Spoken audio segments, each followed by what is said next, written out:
Hey guys, it is Rose, and over at EWC, the venue is actually called the Boulevard, and there are a lot of things to do over here.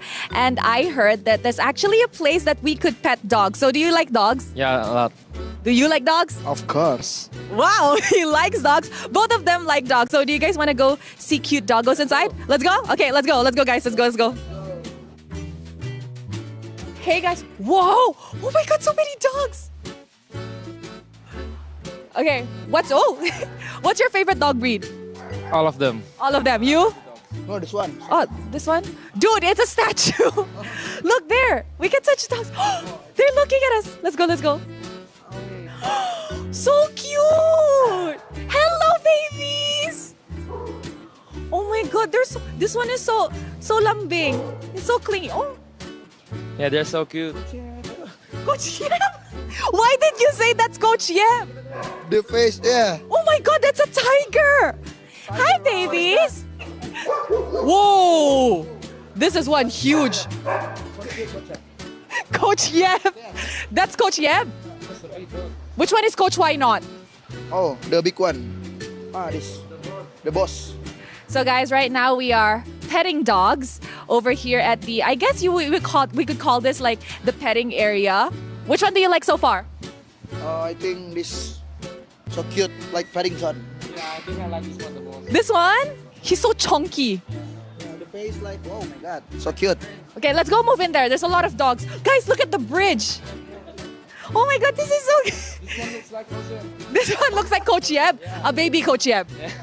Look, it's sleeping. This one like Adi.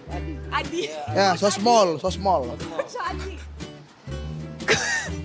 Oh, the Sans. Sans. Gila, Sans. Sans. Mayang mana? Yeah, which one? Which one is Sans? This one he said. Kiboy said this is Guns. Because cute. Yeah, so cute. Cute. Like Sans always like. Yeah.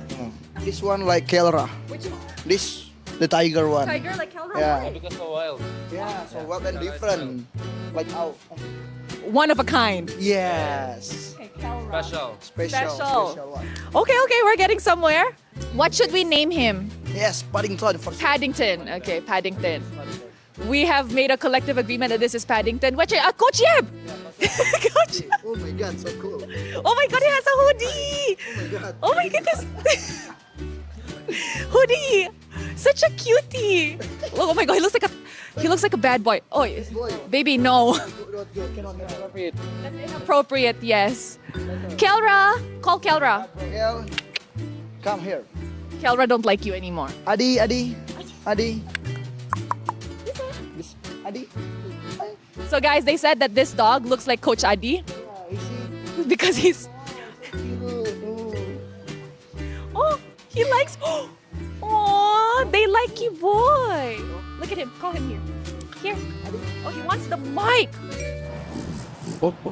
Which one's Luti? I haven't seen one yet. Haven't seen one yet. What about Savero? Savero.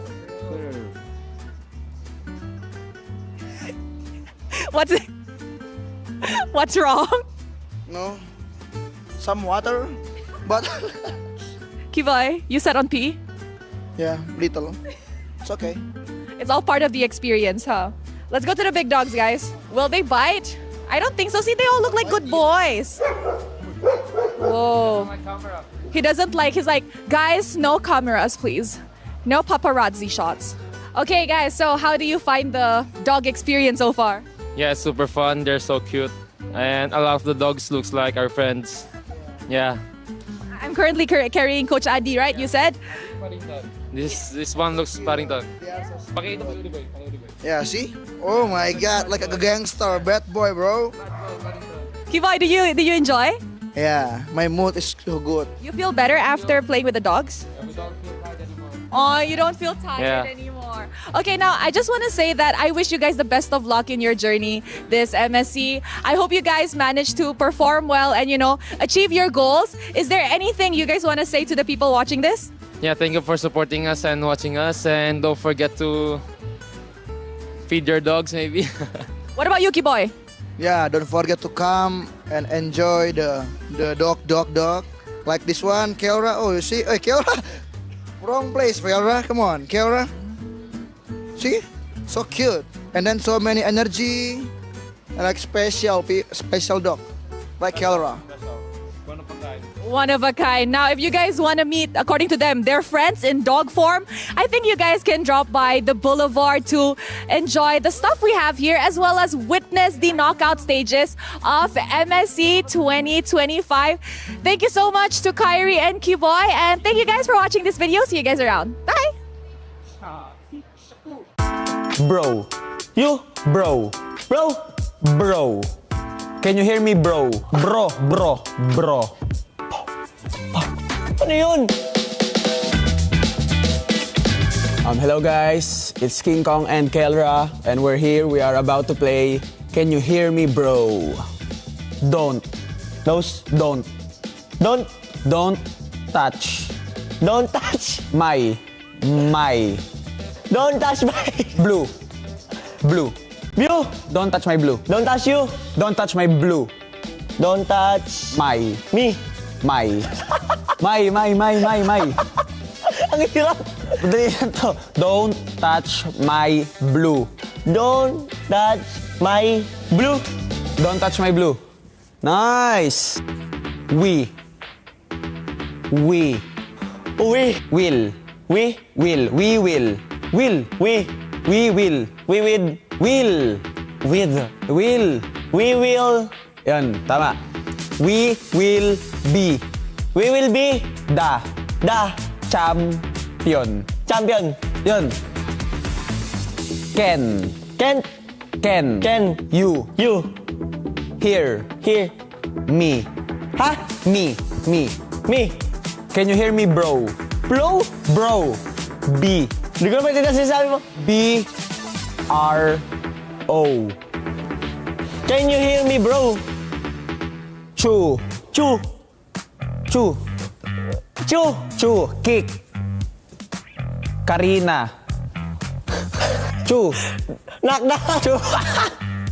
Oh, kick. Karina. Kick Karina. Into. Khalid. Karina. Kick Karina to Khalid. Napakahirap. Hero. Nathan. Luwagan to. Ano yun? I-search mo yung letter ano? N. Nathan. Natalia. End. Nana. Karina. Mage. Nana. Nathan, Natalia, and Nana. R. In the bush. Nathan, Natalia, and Nana are in the bush. Ay! Stop. Feeding. Are you crazy? Are you Crazy. crazy? Stop feeding. Are you crazy? That's it. It was too easy for us. Sorry. Goodbye. Bye-bye. Don. Got. Don. God. Don. No. Don.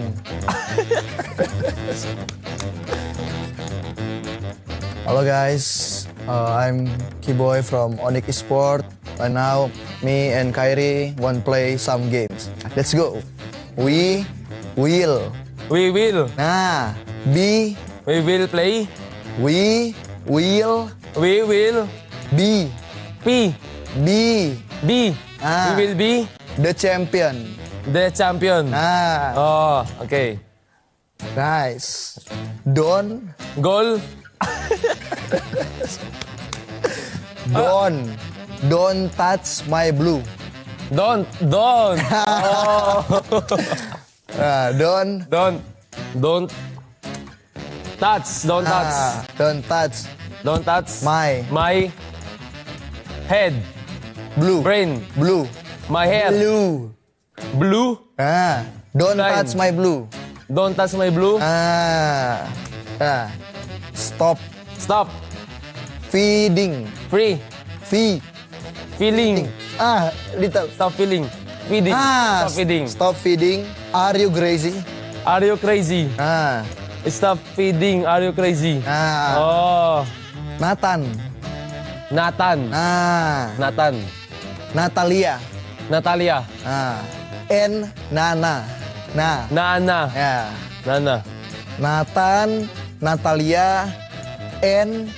Nana. Nathan. Natalia. N. N. N. Nana. Nana. R. In. Here. In. In. Yeah. The bush. Are in the bus. Oh. Nathan, Natalia, and Nana are in the bus. Mantap, Nice. guys. Nice. Chow. Cow. Chow. Chow. Chow kick. Chow kick. Karina. Kaja. Karina. Choki Karina. Into. Khalid. Chow. Choki Karina. Into Khalid. Yeah. Ken. Chicken. Can you hear me? Can you hear me? Bro. Yeah. Can you hear me, bro? We just finished playing Can You Hear Me, Bro? So thank you guys for watching and don't forget to support us at EWC. Thank you guys. Bye-bye.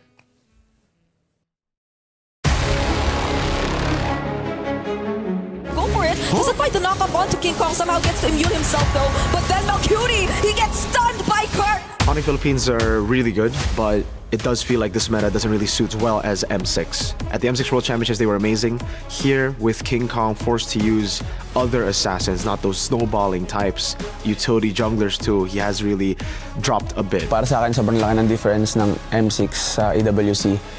Dahil nung M6, confident na masabi ko na parang sobrang dali ng naging run namin. Super confident namin nung time na yun. Compared sa run nung Season 15 MPL papuntang EWC, masasabi ko na lahat ng teams nakapag-adapt na sa current meta, tsaka sa mga naging bagong meta, sobrang bilis nila naka-adapt. But in the group stage, for me, it's good that they got a reality check very early in. Now in the knockouts, they should be prepared. They should have already found out their weaknesses, and it should be mostly King Kong and Assassins. Two base turrets will fall. Onyx again. They want to end.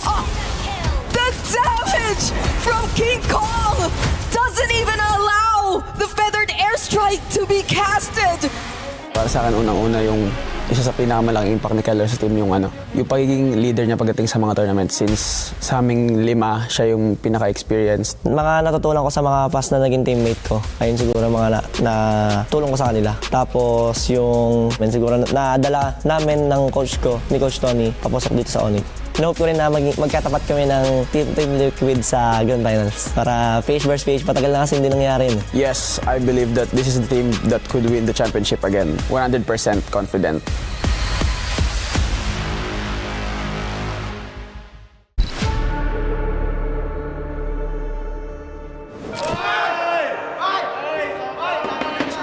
Going for the maniac. He has to get space. He gets that. He gets the savage. SRG, group stage, they were shaky. Everyone falling. Only Innocent here goes into the base. Oh my lord, Innocent! Whoa, walks it over. Gets a kill. Cannon-Minion. Innocent! He's trying everything to save this game. They're gonna go for the base. Allow the Red Giants. OG Esports fall to the dark horse. Just like M6. Winter crowd in the base. The Red Giants have fallen. But just like M6, they managed to get through. As SRG will tell them, it wasn't luck at all. Okay, so first things off, I feel like Stormy is going to be a standout. That goes beyond how he's able to manage and control the mid lane. Literally is the guy who just wants to set things up for his team. It's happening here in the mid game. Now some idle Stormy gets a knife appended. Over to 2.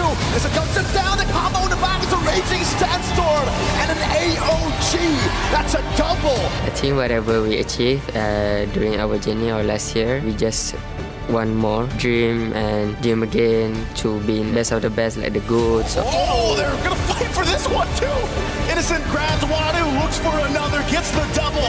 Opie falls, Innocent gets the triple. Going for the maniac, he has to get space. He gets that, he gets the savage. For me, I'm really proud of Sakai because he improved a lot from last year. His gameplay and his skills on talking.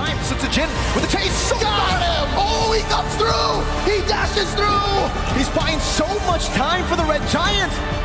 Outstanding match for me is against Virtus Pro because enemy just kinda aggressive to us. The feeling is so intense. After losing M6, people look down on us and we want to prove that we are still the strong team like last year, and that's our biggest motivation for this year. You, two, you, will. Ha! Hello everyone, I'm Sanford from Team Liquid and today I'm with my Sansan duo, Sanji. So today we're gonna play a game called Can You Hear Me Bro? So let's start. So what should be the first... Oh. Can you hear me bro? Can you hear me bro? Ha! Can you hear me bro? 5 words. Five letters. Words. 5 words. Points. 5 words. Can you...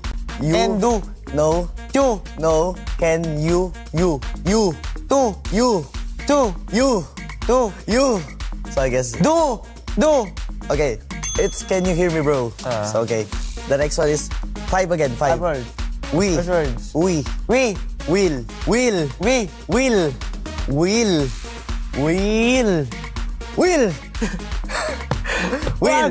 Next.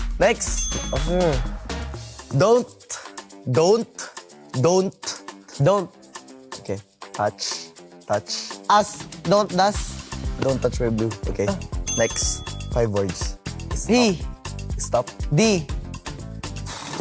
Stop. Cup. Stop. Stop. Yeah. Fading. Stop fading. Full sentence. Stop fading. Are you crazy? Stop fading. Are you crazy? Joking. Okay, I'm gonna skip this one. First word. Nathan. Action. Oh. Punch. Page. No. Assassin. No. Fighter. No. Marksman. Yeah. Nathan. Natalia. What's that? Natalia. I'm gonna skip this one. Nathan, Natalia. Bro, you haven't guessed anything, so... Okay, last one is... Cho. Kick. Karina. Kick. Karina. Nathan. No. Kick. Kick. Karina. Karina. Yeah. Into.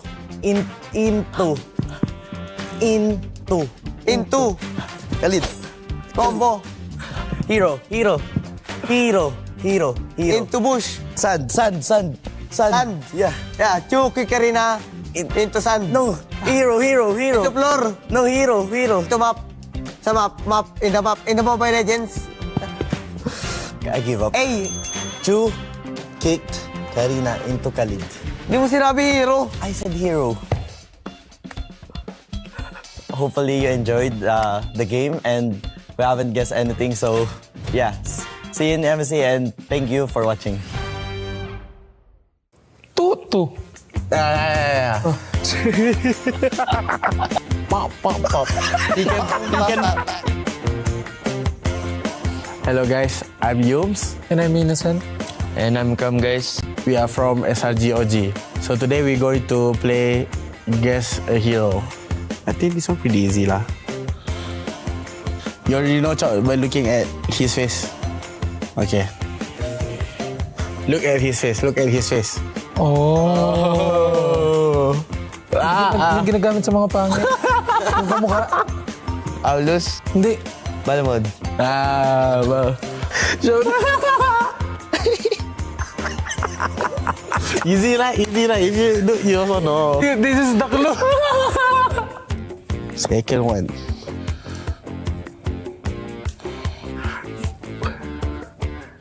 Oh. No show, huh? Yeah. You already know. You know what's coming from that? Yeah. What, assassin? Yeah. Tutu. Yeah. Anso? No. Karina? No. He can go everywhere. Keep? No. Assassin. He can go here and then go everywhere. Funny. Yay. How will guess it, guys? How will you guess it? Throwing. This one is super easy. I think Ram know this. Because he played this hero a lot.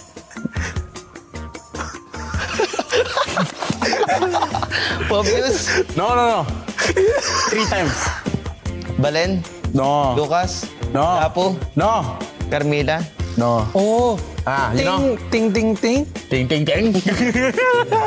Pop. He can push people. Kadita? No. Selena? No. What is? Zaitan. Zetian? Yeah.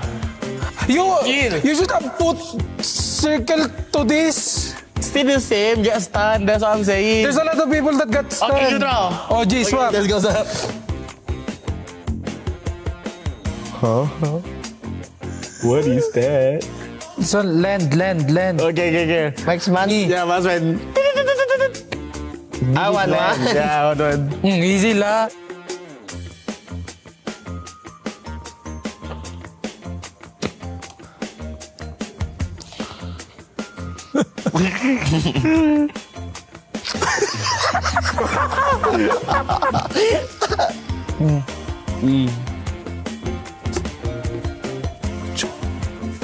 You also good, eh? Oh, Zaz. You should have guessed it, bro. So, alright guys, we already done with the games. See you in the tournament, guys. And support us.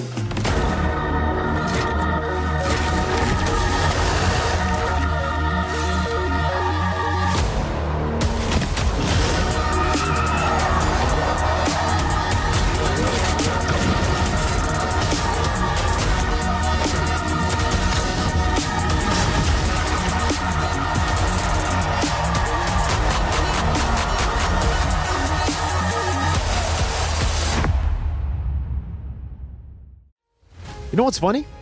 Just yesterday we were saying, there's no way SRG do it twice. Yeah. And then Innocent decides to turn the entire game into a highlight reel. I mean, back-to-back grand finals. Kid's got ice in his veins. And now they're just, one step away from becoming a dynasty. But then across the stage, you see Team Liquid Philippines. They've got the GOAT, Carl Teasy. They've got my GOAT, Sanford. They're here for redemption. But honestly, today, whoever steps into this arena will not matter anymore. Because when the lights come on, there's only one name that gets remembered.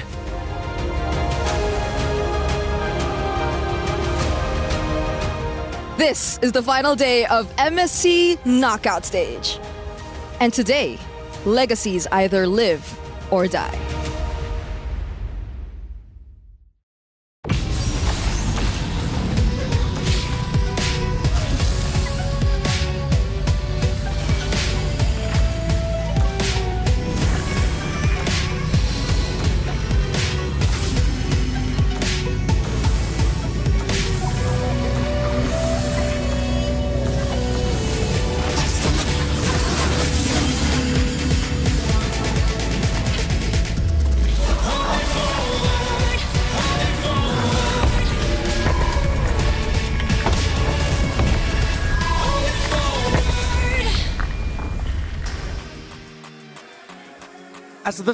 As the sun shines brightly high over the sands of Riyadh and the Boulevard, we welcome you into the journey to the sunset of the Mid-Season Cup here at the Esports World Cup. As by the end of this day, we will crown a new champion, or maybe even crown our first ever back-to-back champion for MSC. Welcome to the grand finals day of MSC 2025 here at the Esports World Cup. My name is Renwar. I am joined here by Naisu and Destroyer. And before we get to the grand finals though, we have to meet two teams who got what they wished for, but not in the way that they expected. Yeah, man. I think a lot of people didn't they were hoping for an Onyx versus Onyx grand final, but they got to get the third place match. I think nonetheless, both our matches today are going to be phenomenal. Hopefully we get the full thing too. Hopefully we get a full series, even for a third place match. But still, you know, it's a good thing for the club. That's still Onyx versus Onyx. And for the viewers, definitely, it's hype 1000%. Yeah, it is an interesting story for the Onyx versus Onyx battle for third match that we're going to be seeing start things off for Grand Finals Day. But before we got to this moment, we got to see some epic action yesterday. We saw, 5 games between SRG against RRQ. We saw 4 games against Team Liquid and Onyx ID. So now, we are going to be witnessing the top plays of yesterday brought to us by Kadia. Just to give you a little bit of a lowdown of what we expected. Destroyer, you were here yesterday. You were working. What was your overall feeling with SRG versus Onyx? Oh, SRG, the king's back, the boss of this gym back, and I really liked it. I was kind of worried during the group stage about SRG OG, but yesterday, such a good performance, and they beat Onyx. That's kind of tough. Yeah, I think I have to correct myself. I think I name-dropped RRQ a little bit earlier. It's SRG Onyx and TLPH Onyx. I have to remind myself, we got 2 Onyx yesterday. There was a moment in my head where I was thinking, wait, Onyx couldn't have played twice yesterday. Wait, no, right, this because one's PH, one's ID. It's fine, man. So many people now are used to either the Team Liquids or the Onyx. We get it mixed up sometimes. Yeah. But yeah, we had amazing matches. I was holding on to the edge of my seat. Unfortunately, I couldn't watch inside. They've been packed, by the way, the stadiums here, as you guys can see from the clips. But nonetheless, I love how the players are just as energized, and they're into it as much as the audience, because you see these clips of them too, and they've been thrown around the social media because of just how intense it is. And it's also, I know there's been a debate about how close the tables are, but I mean, they seem to love it. Well, I mean, you saw there the reaction of Keyboy, Sanford, but right now, a lot of I love yous being said from both sides. If you haven't seen it, Keyboy's face is literally everywhere right now on social media. But yeah, because of the action that we saw yesterday, because Team Liquid Philippines took down Onyx, because SRG took down Onyx Philippines, it's now Liquid versus SRG OG. That's kind of interesting thing. Also, we discussed yesterday with Leo and Rafael about what's harder, to sit here and watch the games, or to be at the venue like a viewer and to cheer up for your team. What's harder? What do you think? This is a tough question, because later we are going to be in the grand finals supporting. Yeah. That's a tough question. What do you think, Naisu?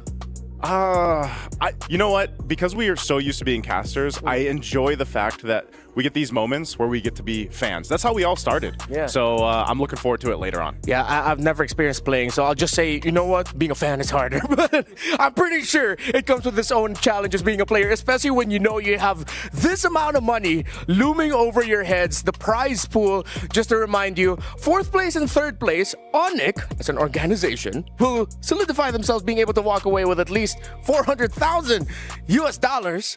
And later, it's Liquid and SRG fighting for the 1 mil, and the 2nd place getting 500,000. That's actually crazy. I mean, people have been, I feel like, talking about this too. But yeah, at the end of this 3rd place match, Onyx, the organization, is still winning, essentially. So, they're going to be fighting for that pride, I guess, to go ahead and say, we were the better Onyx today.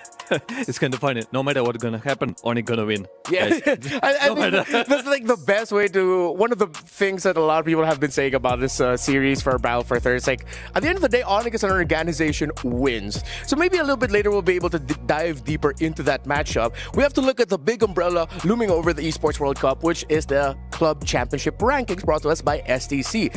So yesterday, we saw one Liquid Carlson get a lot of points and another title for Liquid. Yep. And now that launches them to the top of the standings. If I'm not mistaken, that's Team Liquid's first title win in the Esports World Cup. And now later today, we might see another Carl, TZ, potentially add 250 more points into the standings. So now if you want to have a child out there, start it with Carl. At least, throw Carl in the name. But so, and also, this is updated for our viewers out there. This is currently updated. So if Team Liquid happens to win today, they add what, 250? Is it 250 points to this total? Points. additional points, and that's what they need, because club championship is super important for EWC and overall, like for all the teams, for all the organizations.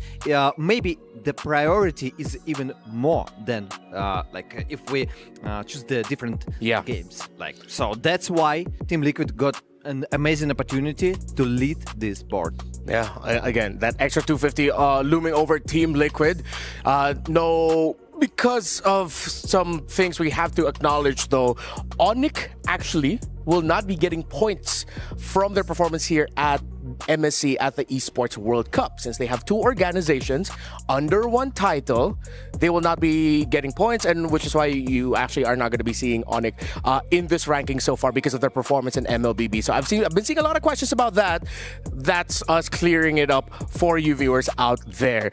I think it's time for us to revisit our power rankings, because I think there are a few things that were subverted. We placed Onyx PH in the A tier, Onyx ID the S tier, but in the A tier, SRG OG, I think they have successfully exceeded a lot of expectations. They have, but when I look at this, I still think generally coming into this, you got to remember, this was probably the most competitive international we've had in general, especially here for MSC at EWC. But, you know, I would say a lot of people, based off the groups too, would still have put SRG there. But now, there's something about it. They've said this in the broadcast, something about Riyadh where they just unlock this like potential in SRG OG. And now, you could definitely say they're an S tier team after what we've seen even just yesterday. Yeah, there's something that nice you said, Destroyer. I know you've also been casting and being even in MLBB Town for a good amount of time. Real quick, do you agree with him that this is one of the most, if not the most competitive international tournament we've had? Yes, absolutely. And I want to add one thing and to remind you about the situation about SRG. Why? Like tier A? Because during the group stage, they underperformed. Actually, that's true. That's the reason also. Never forget about it. Yeah, and that's what makes the story of SRG a little bit more interesting. The fact that they made it back to the grand finals, the fact that there is a chance they'll be the first ever two-time MSC champions. Now, it's time for one of my favorite segments that we have in the panels all across MLBB Esports here at the Esports World Cup. It's the Doctor's Notes Hot Takes, brought to us by the Al Habib Medical Group. Naisu, you actually had one that you told me. What was your hot take? Hey, my hot take was basically, no matter what happens here, Onyx should take the boys both sides to Japan. Because like, they have, I mean, either way, whoever gets third or fourth, you have plenty of money, and I think after all this, they deserve to have some fun. By the way, Coach Yep promised them if they go to the grand finals, but the question, if they match each other for the third place, will they go to the Japan? Yeah, but I guess that's what Naisu's hot take is. It's just take them to Japan regardless. Hey, you've secured 400,000 for the org. Might as well just push on with the trip and take them to where they want to go. So hopefully, maybe in a few months, maybe in a month or two, we have MPLs coming up so soon. At some point before the end of the year, hopefully we get to see them go on that Japan trip. I'm pretty sure the boys deserve it as well, being able to deliver for the organization in this state. Now, I think it's time for us to revisit what we're going to be expecting for the matches today. It's just two. One best of 5, one best of 7. Two teams under the same organization fight for third place, while Team Liquid Philippines will face off against SRG OG Esports in the grand finals. Two teams both seeking redemption in their own little ways. But it'll be the job of the panel later on to discuss the story of Team Liquid and SRG. We have to talk about Onyx. This isn't a hot take, but I think I have finally thought of a proper way to push the story for these two teams. What's that? For the longest time, it's been, we're fighting for our orgs. We're fighting for Indo Pride, PH Pride. I think at this point, these two teams, they have to be selfish.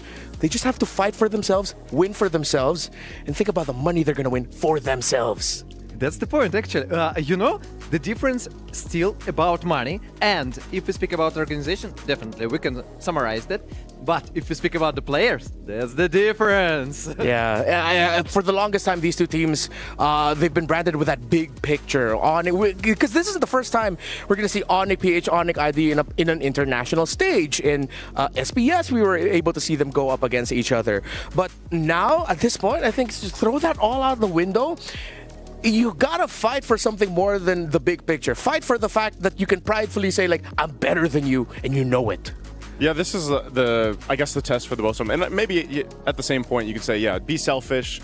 I still think, obviously, we're going to see them play their hearts out. Yeah. And I don't know if this is also going to bring a case where maybe, we'll talk about this later when we get to like drafts and stuff, is do we see some of that testing in the draft? Because they've acknowledged and accepted where they are in the third place match, I feel like, at this point.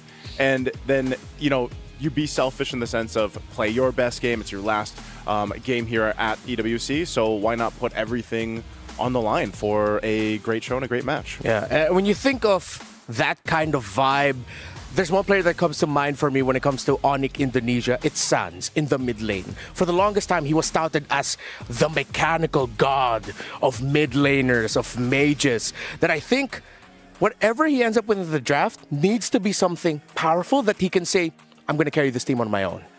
Also, I want to add one more thing about the compositions. You actually can create something, unpredictable. You can create a roster of the heroes and create it's like, okay, we got nothing to lose. Yeah.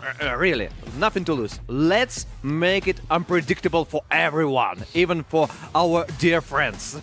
Yeah, and speaking of unpredictability, like, I would have to just highlight Super Friends, because even yesterday it was one of those moments where, you guys know what I'm talking about. The Spirit Destruction on the Valentina. It's like every international, this guy does something with the Valentina. And I already saw the post. It was like 2026 ? Like, what is he going to do on the Valentina then? And he's one of those players too that just like, he is a mechanically gifted player himself, and he makes big plays. And I think that's why a lot of times even the mid lane matchup between him and Sans is so good, because they're both S-tier mid laners. Yeah, and that's why hopefully like the fanboy in me is looking for that. A matchup in the mid lane that just allows Sans and Super Friends to show how mechanically gifted they are, especially for Super Friends. Because for the longest time, it's always been Sans, great at mechanics, but Super Friends, great on the macro. Well, because that's the heroes that he usually ends up with. But we've seen shades of that, as you mentioned, with the Moscow Valentina and all of that, that I think there is enough room in the hero pool of Onyx to hopefully allow Super Friends to, we call it sour plays in the Philippines, just have those little moments. So would you want to see that from your mid laner, or do you think they should stick to really something a bit more stable? No. Surprise me. Make me surprised. Yeah. And I really like that from Super Friends. And he's actually the only guy, nearly the only guy, who is still taking the Valentina and making surprises for us. Yeah. So hopefully we do get more surprises from the mid lane. In the jungle, I think we've gotten to the point where just a little bit more, how do I say it? It's you already know what's coming in the jungle, right? Yeah. It's the Lancelots, all that. There's a good amount of options. I think we have gone to that again where we've shifted, right? Yeah. Even leading into this, and I know we saw some of this during the interviews with some of the players and King Kong, and they're very apparent. The shift of the jungle has changed, but it's also in the sense like you still have these options where we can go utility versus assassin. We don't have to pair up utility versus utility. You don't have to do assassin versus assassin. Yeah. But there's clearly some teams that do it better, some junglers that work better.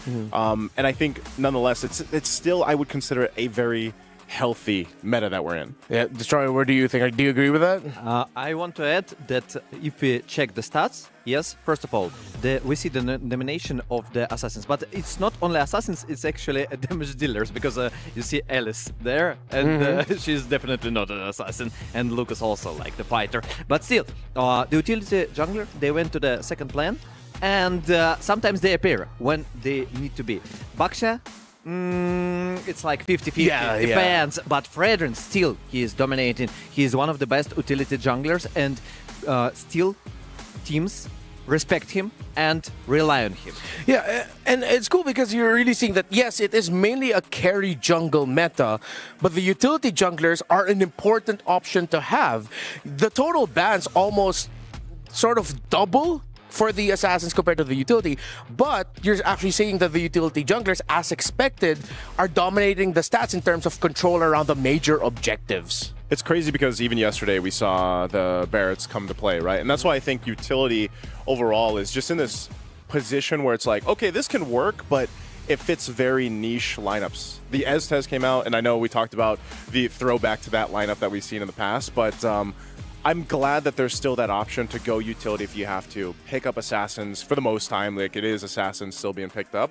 But I also think that this current trend of more kind of brawly, chaotic fighting is great that we have this, because I think it makes things really interesting. How many times have we had a first blood in under the minute? Yeah. All right, so as we're getting closer to the match, I want to play a little game. Oh, no. Don't. Why are you so scared? Okay, so it's real quick. Please don't. One by one, I want you guys to just give me a hero. One hero that we haven't seen yet, or maybe we don't see enough of, that you want to get picked in this series. I know. Johnson. Oh, Johnson. Okay. Johnson plus Beatrix. Oh. You see this combo? All right, okay, let's see if Destroyer's going to get his wish later. Johnson, Beatrix, okay, what about you? You guys already know what I'm going to say. Like, there's only one hero on my mind all the time, and it's Gord. We saw him in the group stage. I would love to see him come out for this final day. I just throw him out, you know? I mean, like, there's already been some surprise picks in the mid lane. Why not do it here? Okay, for me, I want it to be one that we saw only once, but it somewhat struggled, and I've been asking for it.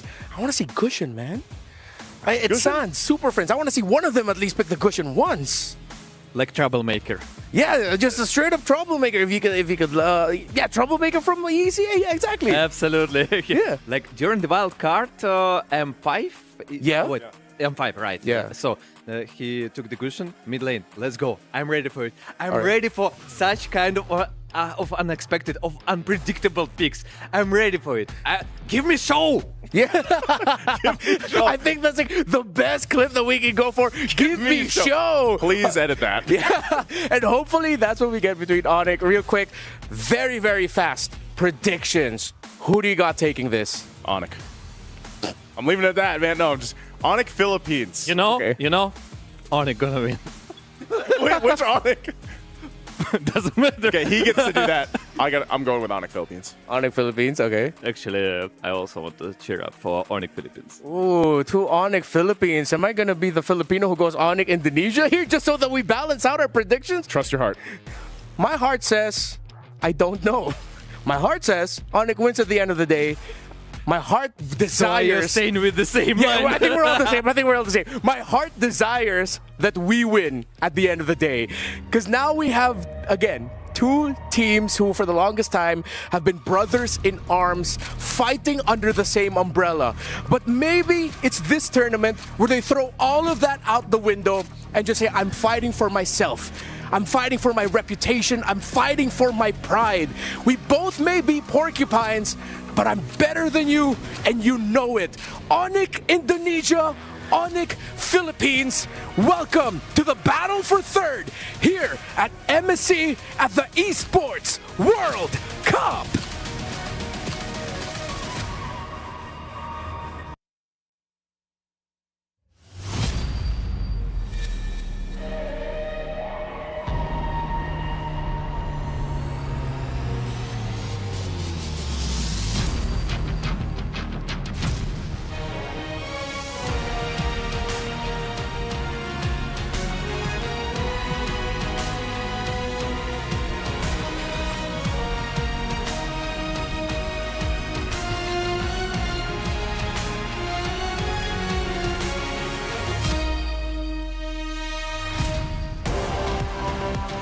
Ladies and gentlemen, welcome to the last and final day of the group stages of MSC at EWC 2025. Now, before we head on to the grand finale later on in the afternoon, we will first be watching a third placer match up against two brothers from different nations. And of course, you guys are still with Rose and Milosh for the final day.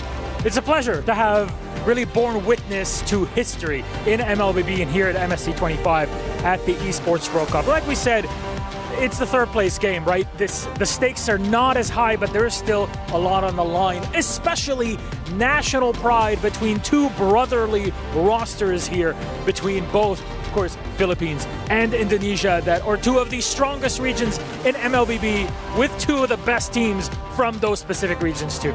Yes, you are right, Milosh. And you know what? I'm pretty sure this is like an no pressure matchup for them because over at the backstage, they're fooling around, they are having so much fun, and hey, they are even planning their walkouts. So to all of you guys should get ready on those walkouts. It's gonna be amazing.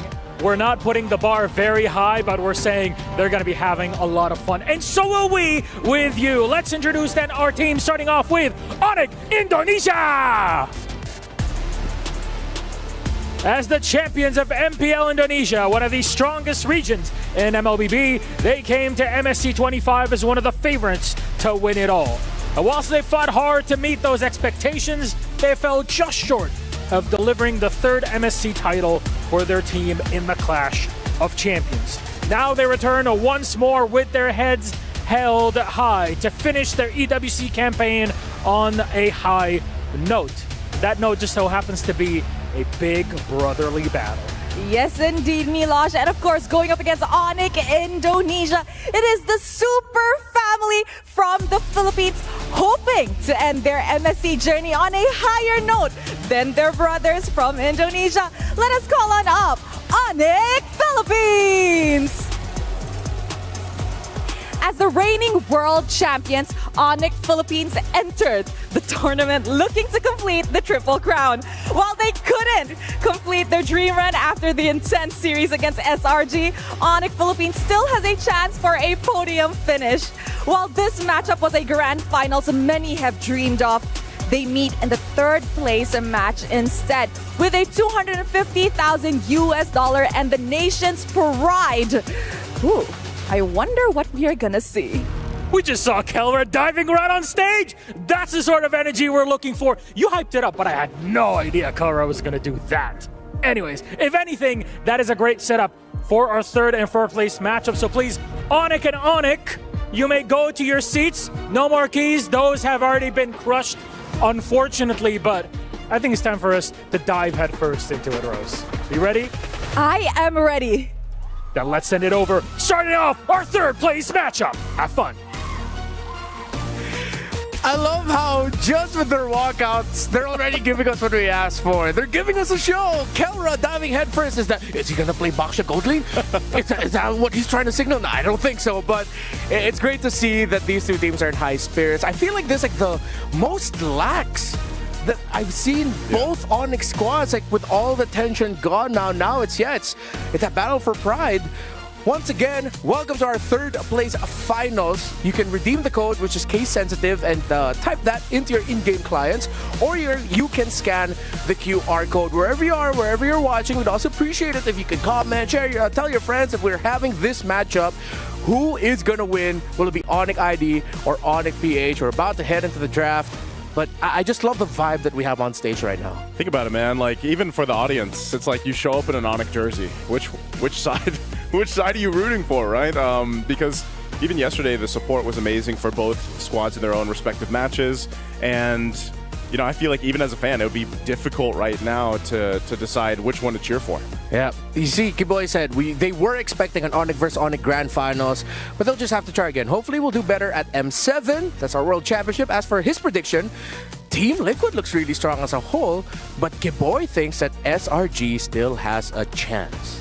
It's a good point. Actually, so much respect for the opponents, like for SRG.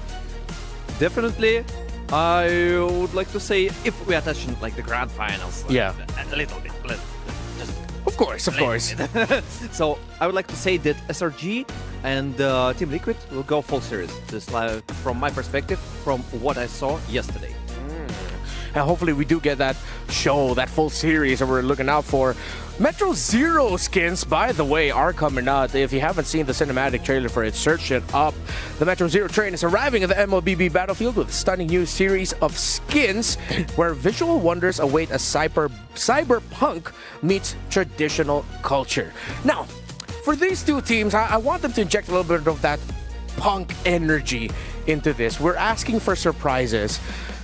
But I don't think we'll actually get it in game number one right away. We might have to wait a little bit later into the series for some of the more crazier picks to come out. I Yeah, maybe for game one. And actually, if we do see it in game one, I think that sets the theme for the whole best of 5, right? I kind of expect it. But like you mentioned, Renmar, I think you're in this position for both these teams to just be like, yeah, the pressure is not on our shoulders anymore. And we can go ahead and approach these games with that off our shoulders. And we've seen teams do that before, where it's like when they don't have any weight on their shoulders anymore, they sometimes play better. But, you know, these are two squads that already do that in and out. So if we see them just go with a standard kind of draft that we're used to seeing as we jump into it, then maybe that's the case. They're just going to, again, be selfish and go for a sense of, let's win this for us. Yeah. You know, I want us to create a perfect draft for them. Like, for example, I would just imagine how Onyx, doesn't matter which of them, take Johet and Franco, and to see the combination when you're trying to drop your opponent to the next. I wonder if we will get stuff like that. I mean, we might be hoping a little bit too much. At the end of the day, these two teams still do really want to win for themselves. So to be able to say that we're the third best team in the world by the end of MSC, that they win this much for their regional organization. So far, very standard bans. Onyx PH and Onyx, you really see the drafting philosophies of these two teams that we've seen all throughout MSC shown in these two bans. Now, where do we go for the first picks here?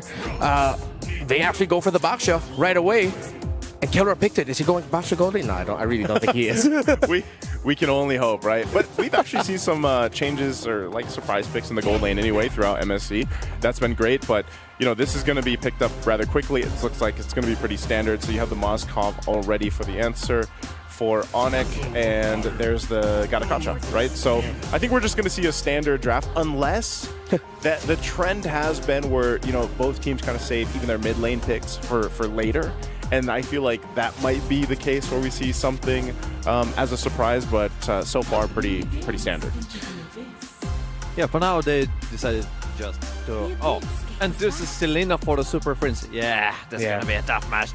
No fun at all. No, I mean, we do get a chance to see Super Friends put on a show with the Selena, as we have before. But I think with the Gatakacha and Moskov, he might have to be a little bit more careful of his timings, considering that there's a high chance, and with the first two picks alone, he might get punished if he mistimes his entries as a Selena. Next pick is a very early Claude. Usually we see Claude in the second phase of the draft.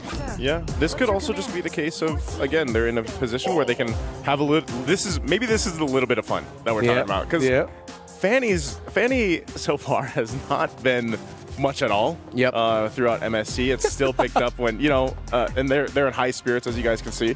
But the Fanny, maybe we get to see this work. A lot of teams, when it has popped up, just a simple counter into it, like a Kufra, seem to go ahead and be enough. Or there are still those heroes that can counter into that.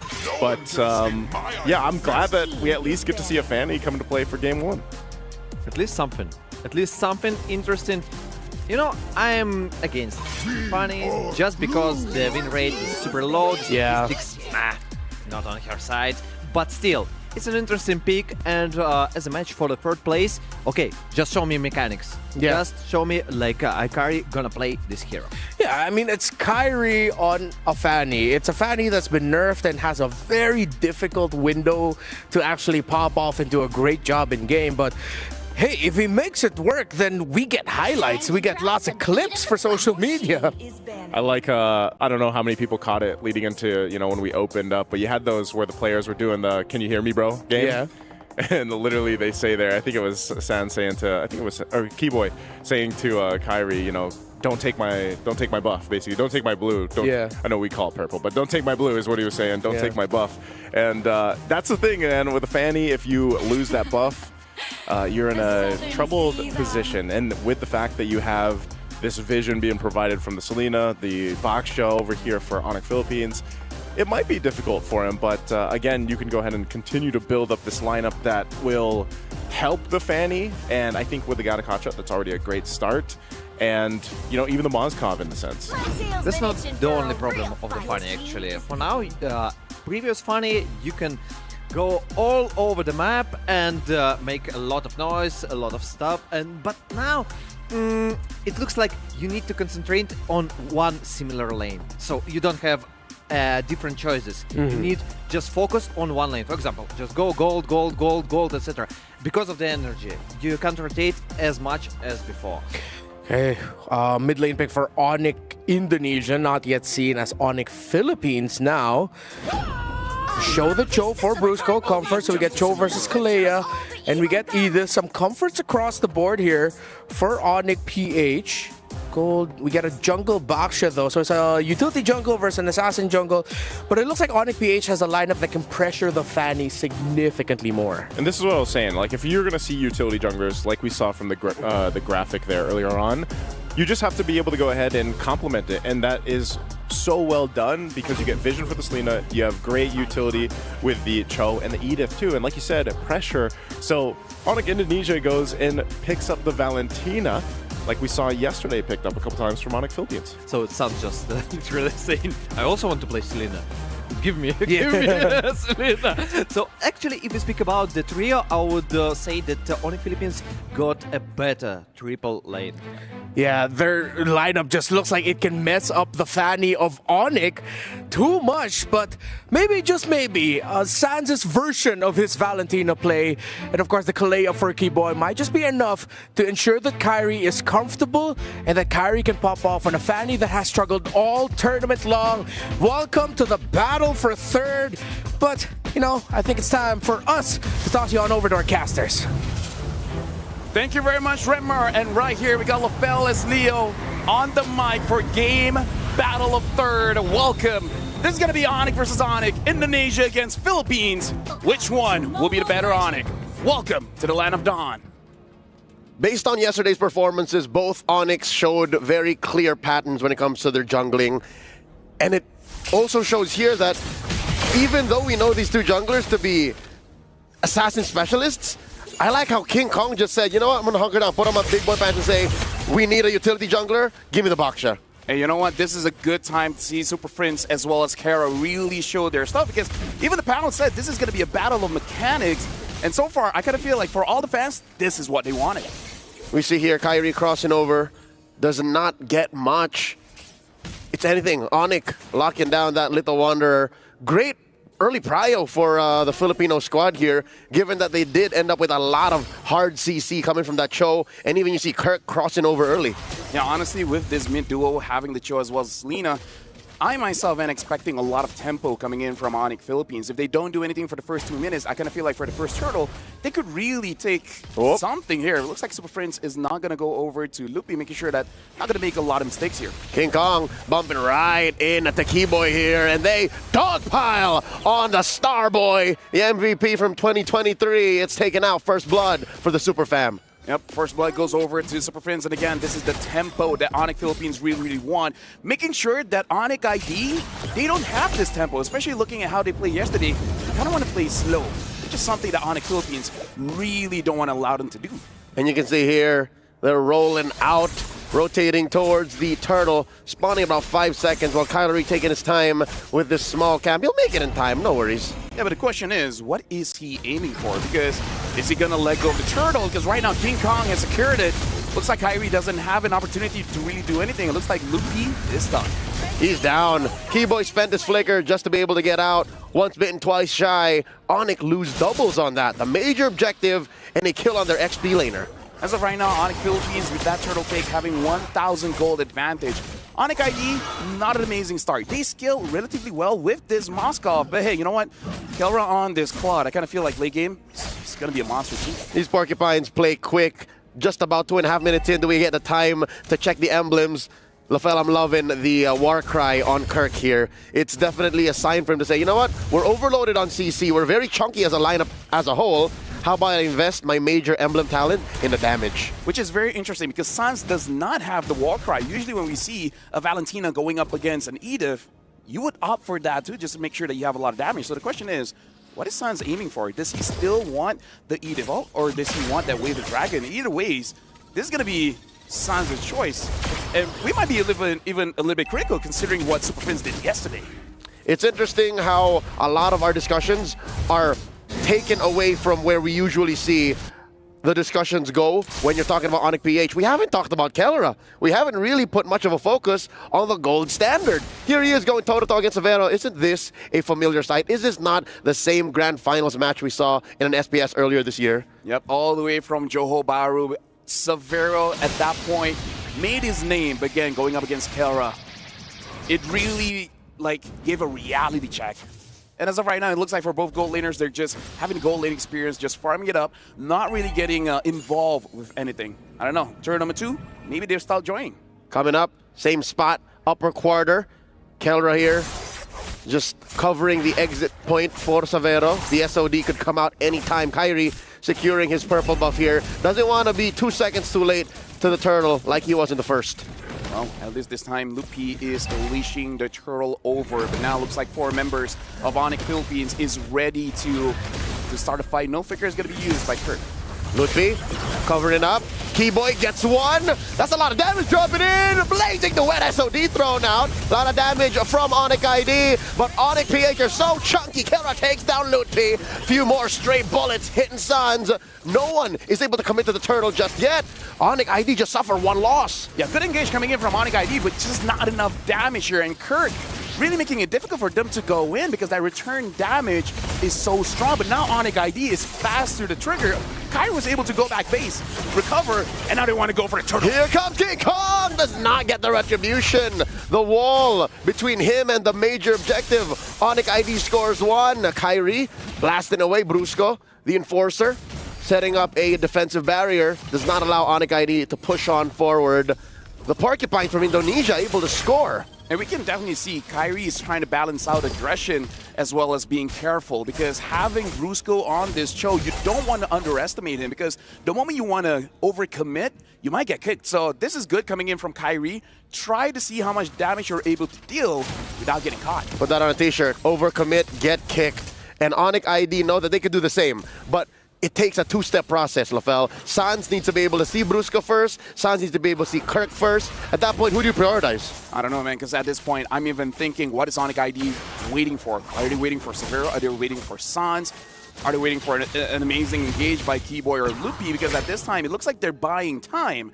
The question is, buying for what? That's a big question, because even I'm confused. 6 minutes in, we haven't seen Sans pick up a big ticket ult. Like, what is the Gila one doing? Arrow hits Lutfi here.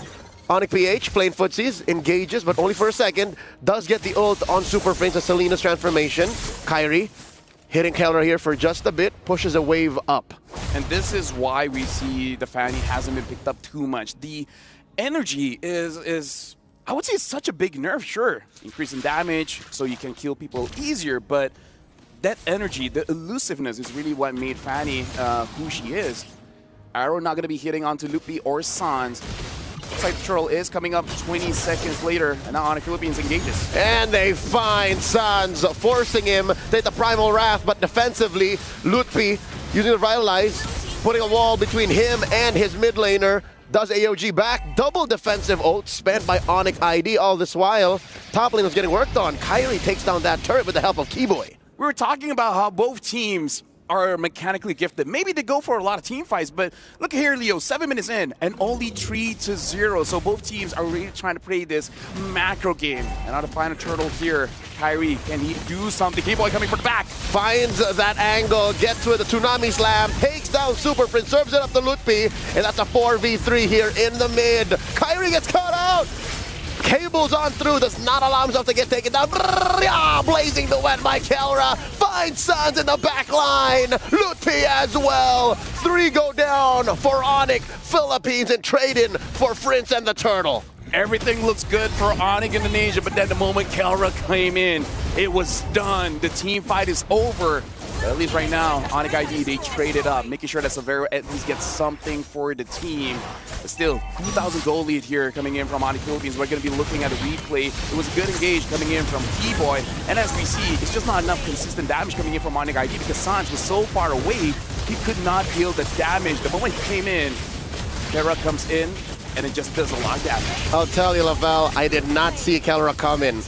I knew he was in the bottom lane. I didn't know he was going to make it in time, and it was just picture perfect. If he came in a second too late, Onyx ID would have gotten out of there, and there would have been no punish for Onyx. We would have seen a very different ending for the economy. But right now, the Super Fam are up, and the map looks like it belongs to them, and this is very tough for a Fanny. Even if you do have macro control, that means you're not lethal. That means you're not proactive. You know what? Lore accurate. Claude is a thief, and that's what you do. You make sure you come in. No one sees you go in. No one sees you go out. Everything is clean. But yeah, I agree with you. Right now, there's a lot of lockdown. So even Kyrie trying to split board is going to be very, very difficult. Even just going up against Kurt, you don't even have enough damage to kill him. And if he catches you, you're dead. You're donezo. Or you just have to leave. Yep, look at this. Kirk playing man-to-man defense against Kyrie. An arrow catches one. Lutpi, will he survive? The answer is no. The way of the dragon and everything. But the kitchen sink thrown at him. That's his 4th death here, 9 minutes in. Thank you, member of Onyx Indonesia, but 1 against 4, there's nothing much that you can do as of right now. Onyx ID, they're struggling to actually dish out the damage. So I really feel like that's the biggest problem, especially when you have a Fanny in your composition, is that if you don't do well the first 6 minutes, you're forced to play macro. You're forced to wait for the late game and then just wait for your opponents to misposition. Let the Fanny get a crucial target, either Super Prince or Kelra, and then hope Savero gets everything else. And you mentioned the energy conundrum. The fact that you have to deal with so many things on the map wave-wise, and then you're also thinking, how can I punish, how can I fight? That's on you, the energy, and they find a kick, suddenly the flicker, and the way of the dragon, compromising Lutfi and Kyrie. That's 2 down. Onyx Philippines have the man advantage. Onyx ID, check in range. They can't steal this Lord. Brusco at 1 HP, looking for more. Looking for the knock-up on Sans and Keyboy. They're lucky to even be alive. Savero this whole time, buying time in the bottom lane. But Super Prince so easy to answer. Onyx ID, they get nothing. Because in that fight, Brusco was the decisive one. He went in, went for the kick. As we saw, Keyboy using the conceal, trying to get into position, but again, a little bit too late. We see the hesitation coming in from Keyboy, and I don't blame him, man. If I was a roamer in this situation, I'm going to catch someone, but can you kill? I think you can. So this is a big problem coming in from Onyx Indonesia. They don't have the momentum. They don't have the damage. They have nothing. Onyx Philippines, almost 5,000 gold ahead. Contrary to the narrative set prior to the match starting, this feels like a familiar match. This feels like a match set at home in the backyard because they are Onyx versus Onyx. But no, this is the cleanest we've ever seen Onyx Philippines. This is the form we've seen them when they won in Season 14. A purple buff attempt here. Not gonna happen. Kyrie secures, but they do find Sans, and this doesn't happen. Lafel, you know this doesn't happen. Sans at 0-2-0. Dude, this is such a rare sight, and now Onyx Philippines, they're sieging the mid turret. As of right now, only 1 Tier 2 turret is still available up top, and they go for Savero. Tsunami Slam, serving up 1. Kelra survives. How did he do that? Purify plus BMI. Onyx ID can't catch a break, even underneath Tier 1. They're gonna lose Lutpi. Kirk gets a kill. Kurt just stood still, dealt the damage, and asked a question. What you gonna do about it? I'm not moving.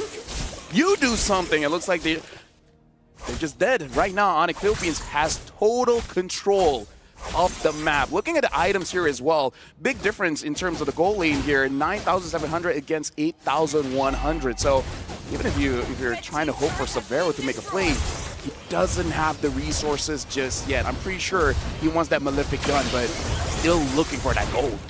Onyx ID, fortunate to have used their Holy Shields to maximum efficiency. We just hit the 12-minute mark, folks, and that is when the Holy Shields get popped naturally. So that means by keeping all their inhibitors, they're able to somehow plan for a post-late game comeback.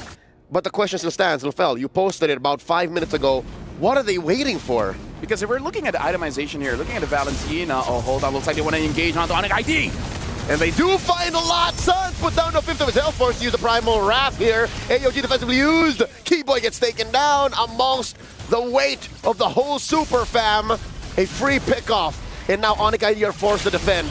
Oh, look at this. The Blazing Duet used to engage, forcing Sans back. Lutfi looking for a taunt. The Unbreakable not going to find the gold standard. King Kong putting up a wall between him and the push. Finally, down goes the inhibitor. Not enough damage coming from Savero. Onyx PH back off happy with the siege. Onyx PH has just been punishing the front lines. Whoever they catch, Loopy, Keyboy, they're going to take them down. Suns, if they're lucky. So they're now having the Malefic gun. He has 4 items. There is potential for them to do something here. But again, the front lines are not able to set anything up. Oh. The Lord's quarter health here looks like they're going to reset it. Onyx Philippines respecting the Indonesians' attempt. They know that through Sans and Lutfi alone, suddenly things could go sideways based on what Sans has stolen. But again, he can't even get in range.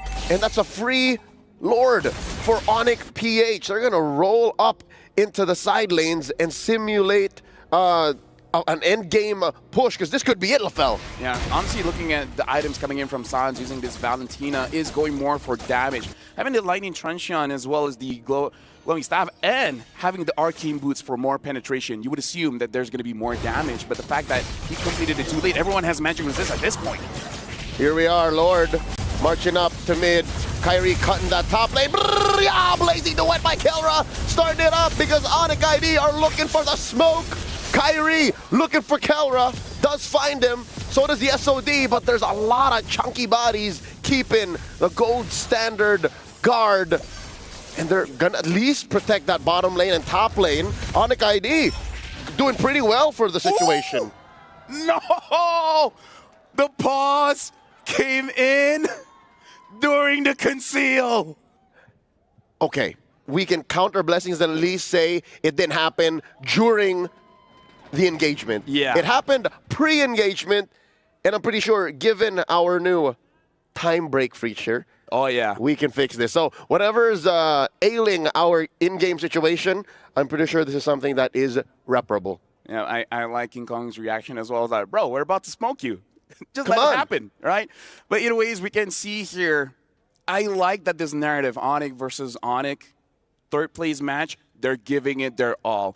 Onyx Philippines, if they can stomp Onyx ID, they'll do that, right? So I kind of feel like Onyx ID, they also got to rethink what's going to happen in game number 2, because this is a very risky draft that they drafted for themselves, and it just didn't work out. But LaFell, imagine the plot twist if some way, somehow, Onyx PH don't win this. Hey. What if some way, somehow, ID are able to pull something out? I don't even know what it is. I don't even know where to start to try and weave that tale, but what if they do?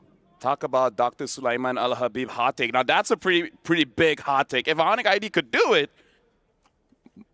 damn. How? But yeah, now we're resuming back into the game here. Looks like still a successful defense coming in from Onyx ID. The waves are still far away, so Onyx Philippines, they have to reset. But still, 8,000 goal lead, that's a big hurdle for Onyx ID. It does come at the cost of a third of the chunk of the top lane inhibitor, so I guess Onyx PH got something there, you know, an investment into that top lane push, especially given Lord will be spawning in the lower quarter in a minute and a half. I just checked the items and the gold gain. Here we go, one more look.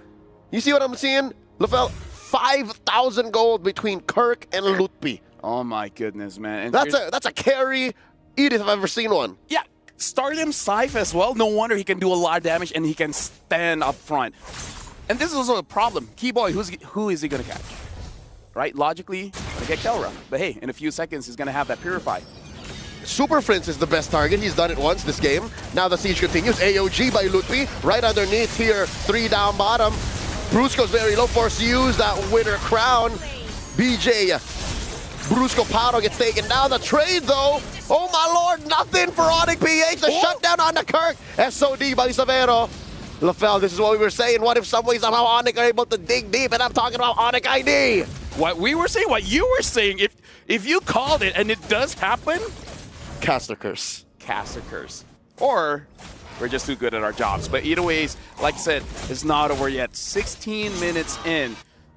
In about, what, 3 minutes, the goal won't matter anymore. At that point, everyone has their core items. Onyx ID looking at the mid lane here, trying to secure this mid turret. Kyrie goes in. Can he get something? He gets stunned up. He gets stunned up again. That's a half-second arrow. Super Prince throwed out just to stop Kyrie from getting the Kelra. And you see this, a single moment of weakness. A vulnerability wherein they lack 2 of their key members. Onyx PH suddenly lose the whole mid lane. With the amount of damage Savero has done, I'm surprised he has no kills. I'm also surprised he has no deaths. So far, Savero is having an amazing Moskov game. If Onyx ID came back, hey, Savero stocks goes up top.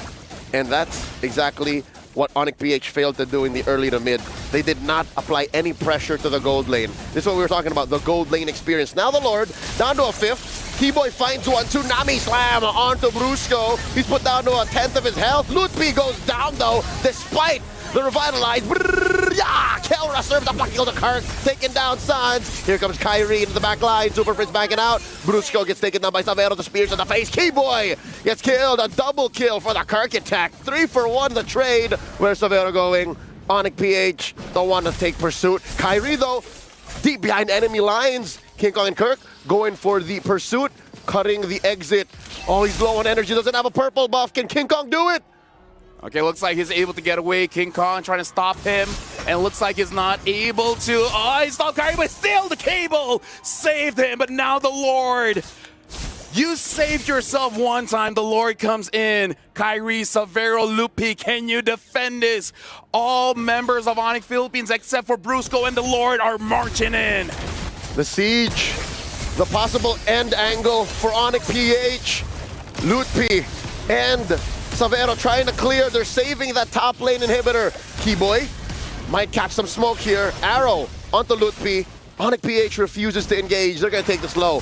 They're going to go the defensive, the disciplined route. Kyrie, oh no, unable to quell Onyx PH. A successful grant the purple for King Kong. Let me just say, Leo, 4 to 5 months ago, this Fanny would have been a big problem, but now looks like they're going in. King Kong got caught. Oh no! The Spear of Misery puts him down to 0 health. Savero scores a kill. Could it be a trade for Lutfi? AOG canceled out. Kirk in the middle of 5 members of Onyx ID. Sans gets another. 2 for none once more. Onyx ID pull it out from their heart of hearts. What did you saw, Leo, that you predicted this? I thought the game would have been over 5 to 6 minutes ago. I saw the clouds part, and I saw the Sky Kings. Onyx ID not gonna lay down and take this.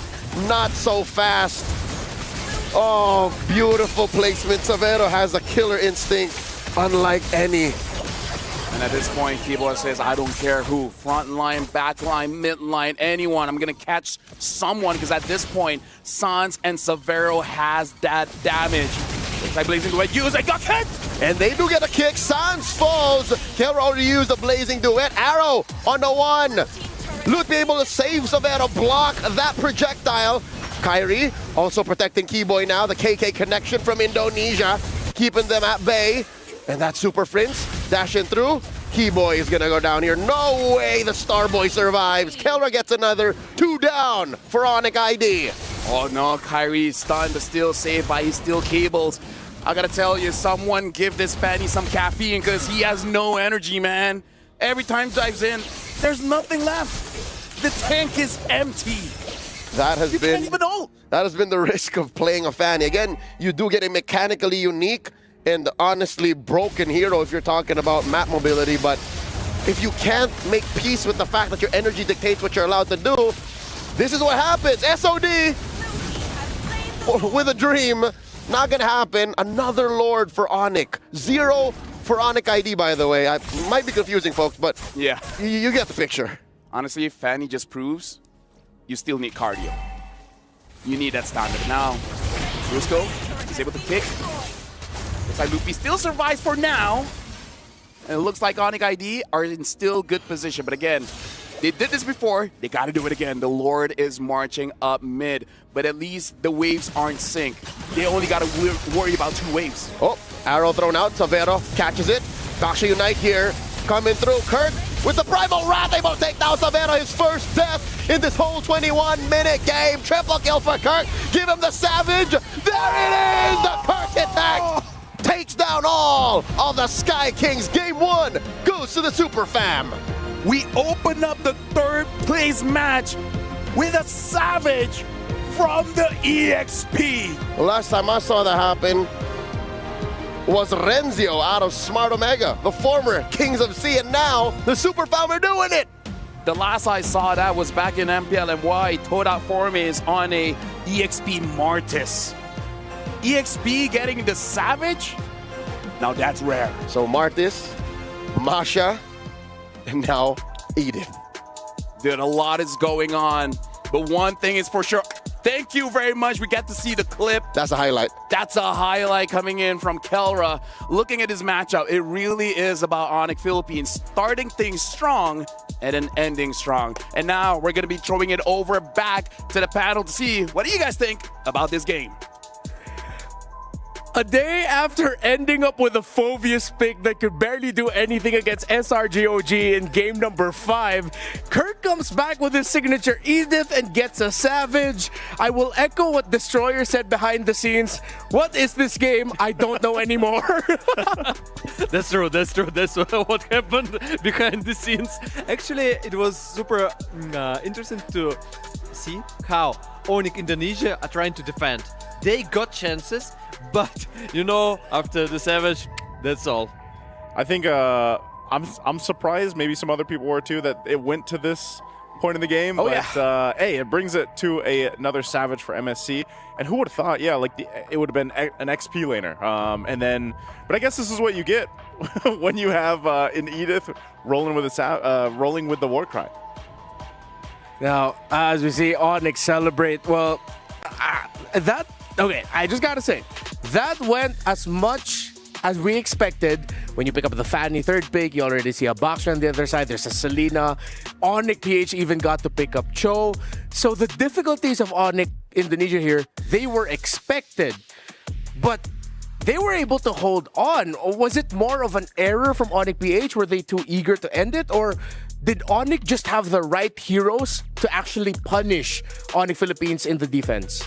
Onyx Philippines got the right heroes, and I would like to say you can't rely on Fanny anymore. Sorry guys, you can't blind pick it. It should be, you can potentially show it, but it depends. You need to adapt for the draft. I think especially when the Boxer comes up first pick, probably don't want to go with the Fanny. Yeah. Go with if you want to pick an assassin, go any other assassin. And I know a lot of people go, oh, it's Kyrie's Fanny. But you saw, he just got pretty much shut down the whole game. He didn't really have much space to work with, and that just happens to be the case. And any team knows that they're going to put pressure on his buff, and that's so. If you think about it, the fact that they were able to defend though a couple times and then turn it around, I think is great. But it was also just because, again, you have a Mozcov, you have a lineup that actually allows you to defend in your base pretty well, clearing things out. But the inevitable is going to happen, and that's what we saw here. Now we're going to be showing you, once again, another Savage for MSC from the EXP laner, the Edith. Having a hard time tracking where Kirk is. Oh, there he is, in the middle of it all. He was almost going to go down, but because he had full stacks Primal Wrath, it looks like that he was just able to sheer lifesteal himself back to good health and then be able to pull off the Savage that he did. So I'm going to ask you, Destroyer, is that enough that now in that game number 1, we got a Savage, it went 20 minutes? Are you happy that we're getting a show, or is it not the show that you're looking for just yet? Chat, they made a good advice. I asked for Johnson and Beatrix. They decided to fix me. Johnson plus Adetta. No, please, guys. Okay. So for you, the show really isn't what happens in game. It's like, what crazy picks can you end up with? No, I want to see the combination. Not like the worst stuff. I want to see the combination that works, and this is one of the the classic ones when you go to the soul rating and you say, oh, I know this, and so something like that. And I also wanted to mention, by the way, the good point that Neso said, the Kyrie can't even make Fanny real. So even Kyrie can't make the Fanny work. So that's not only the statistics, the best junglers of the world can't make it real. Yeah, I think at this point, we're not going to be seeing Fanny for the rest of the series, maybe even for the rest of MSC, as we do still have our grand finals later. That was only game number 1 in this best of 5 series for the battle for a third. When we come back, can Onyx PH continue to push it and go for a 2-0 start, or can Onyx ID take one back so that we have a potential 5-game series ahead of us? Once again, my name is Redmar. We'll be back after this break.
When the world of business is constantly changing, you need to stay ahead. So what about AI to generate new possibilities? Machine learning to predict what customers will like. Or expand your business by forecasting delivery routes with real-time data. With the power of the cloud, imagine how AWS can transform your business.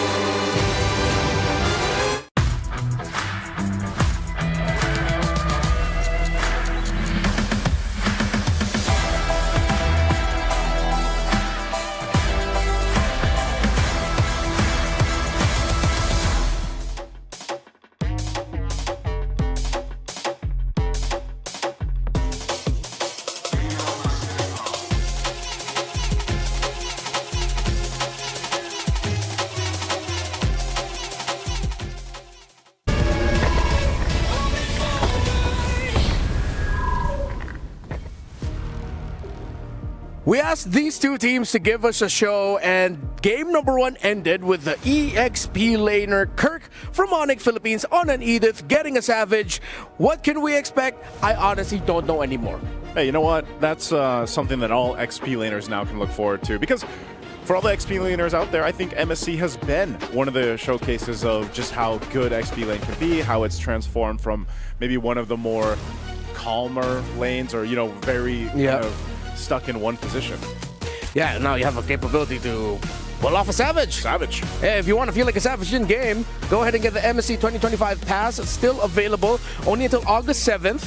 A lot of exclusive items available for you, like the Nathan Archon of Knowledge skin, and the pass is 20% off from 899 diamonds to 719 diamonds during the duration of MSC. You also have the tournament avatar border, the battle emo, the returning skin Atlas, Rune Sentinel, the Joy, Space Explorer MSC skins, and so many more rewards. So hop on in-game and get your goodies there.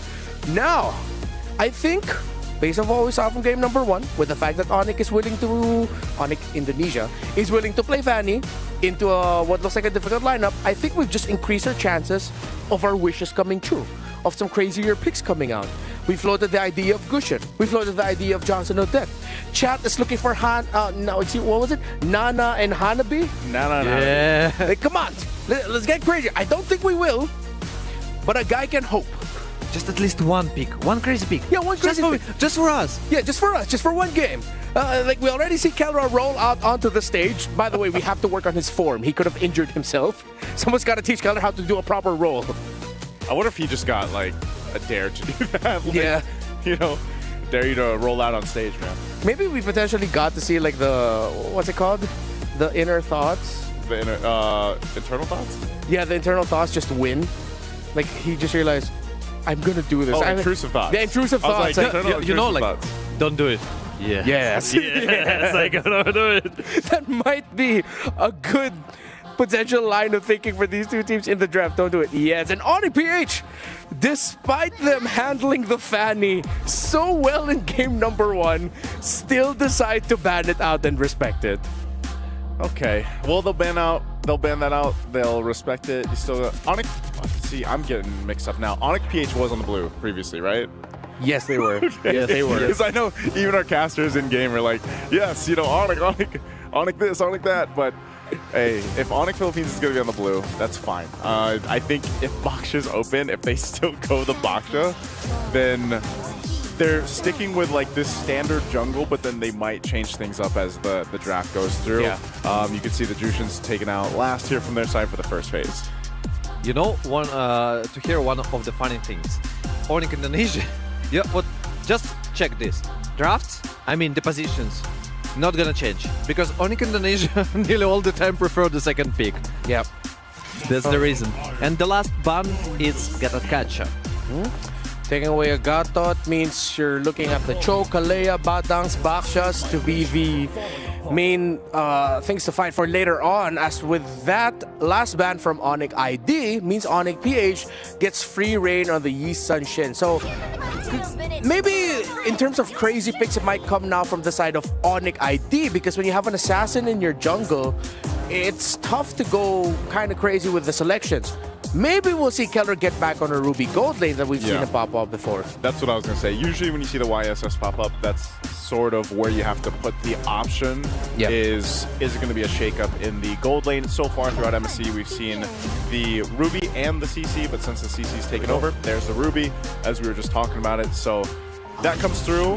And next up is the Arlott. Now, the guy sitting next to me, Mr. Destroyer, doesn't feel too happy about the Arlott. I can see it in your face already. Yeah. Mr. Destroyer is a certified Arlott hater for MSC. Except for Sanford. Oh, Yes, okay, yes. okay. That's the guy who can pick it, and I'm okay with it. Yeah, you got no problems. Wait, okay, real quick though, what do you feel about this Lancelot getting picked up by Onyx? Yes, it's an assassin, and it's one of the best assassins in this meta, but you already see a Ruby and Arlott on the other side. I feel like this Lancelot might actually have a hard time. Might, but also you have Curtain Call and Tsunami Slam. There's a composition from the right side also. Never forget about it. So you can work on the Yushun-Shin and try to focus it first. All right. So it requires Kyrie to talk a lot to Keyboy and Lutfi to make sure, okay, help set me up so that my Lancelot doesn't have a hard time. Second phase now, what could we potentially be looking at the bans here, Naisu?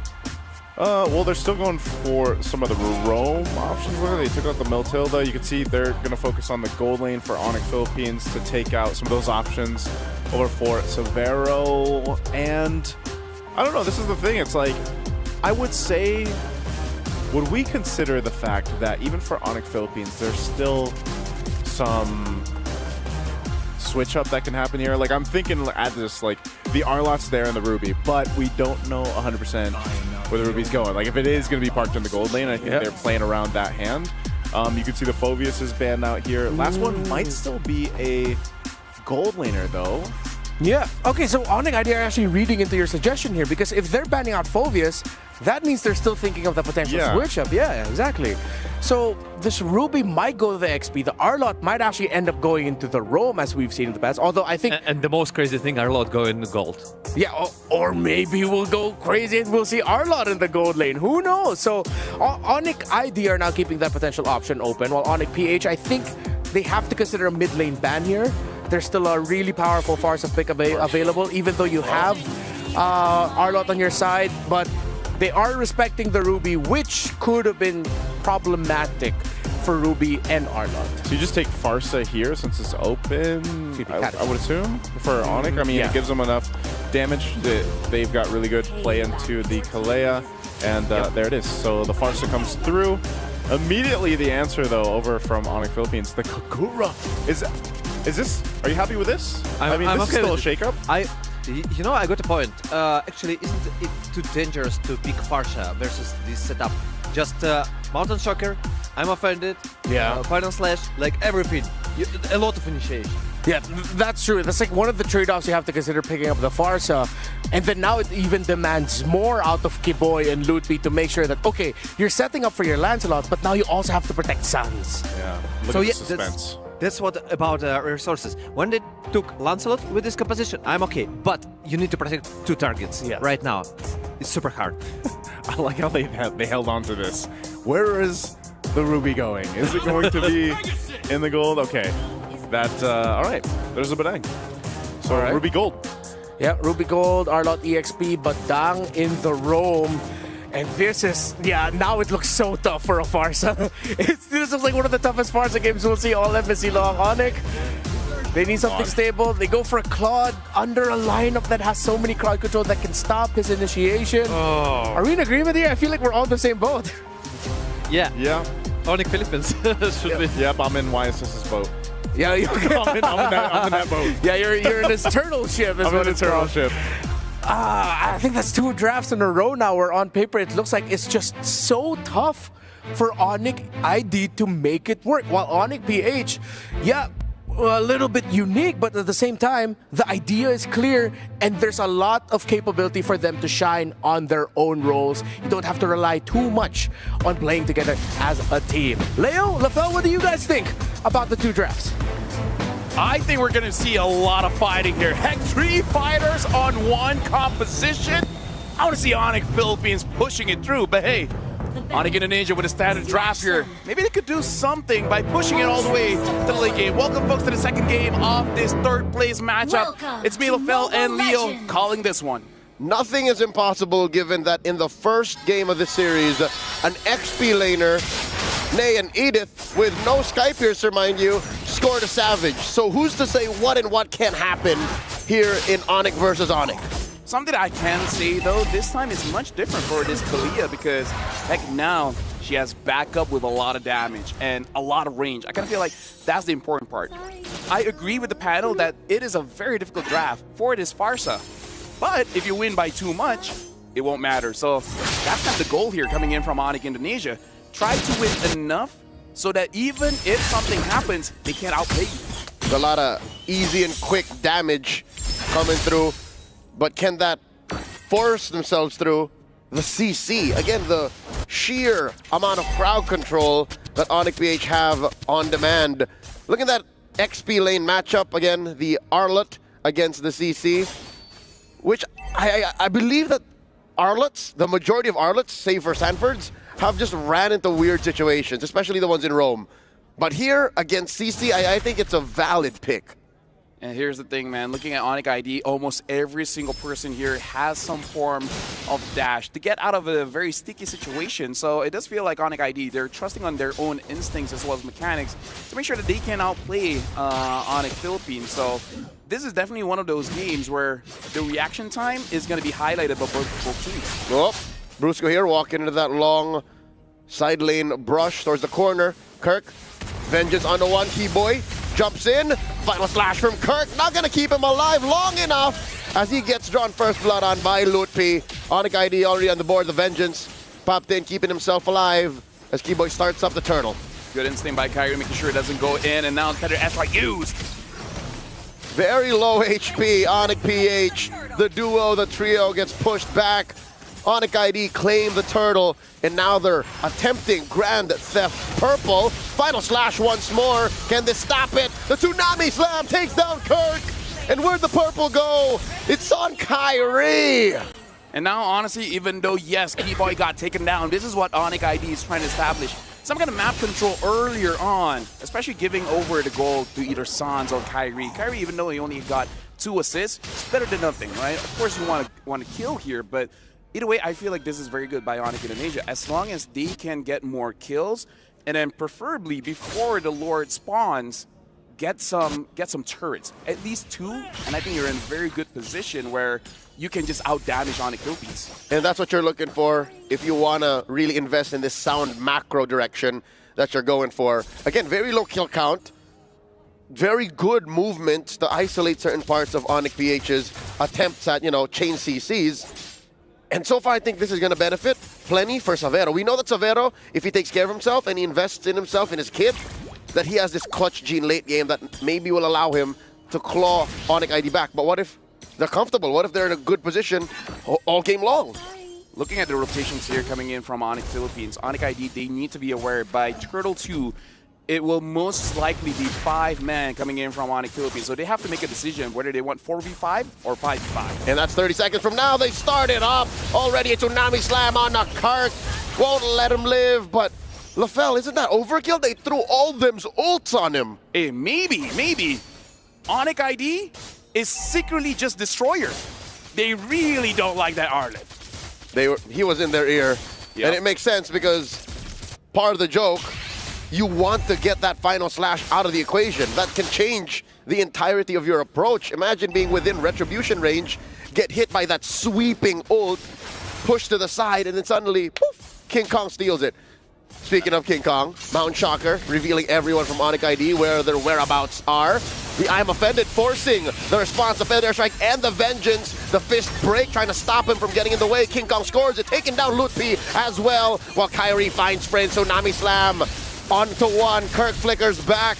The break once more, trying to stop the forward momentum of Onyx ID, will result in a 2-for-1 trade. Make that a 3, because Onyx PH got the turtle. Right now, I feel we can finally hear some noise coming in from Kyrie fans, because how long have they waited for him to use this kind of pick, using the Lancelot, dashing in and out, getting all those kills, and now he's looking amazing. Too long, LaFell, too long. He is so comfortable.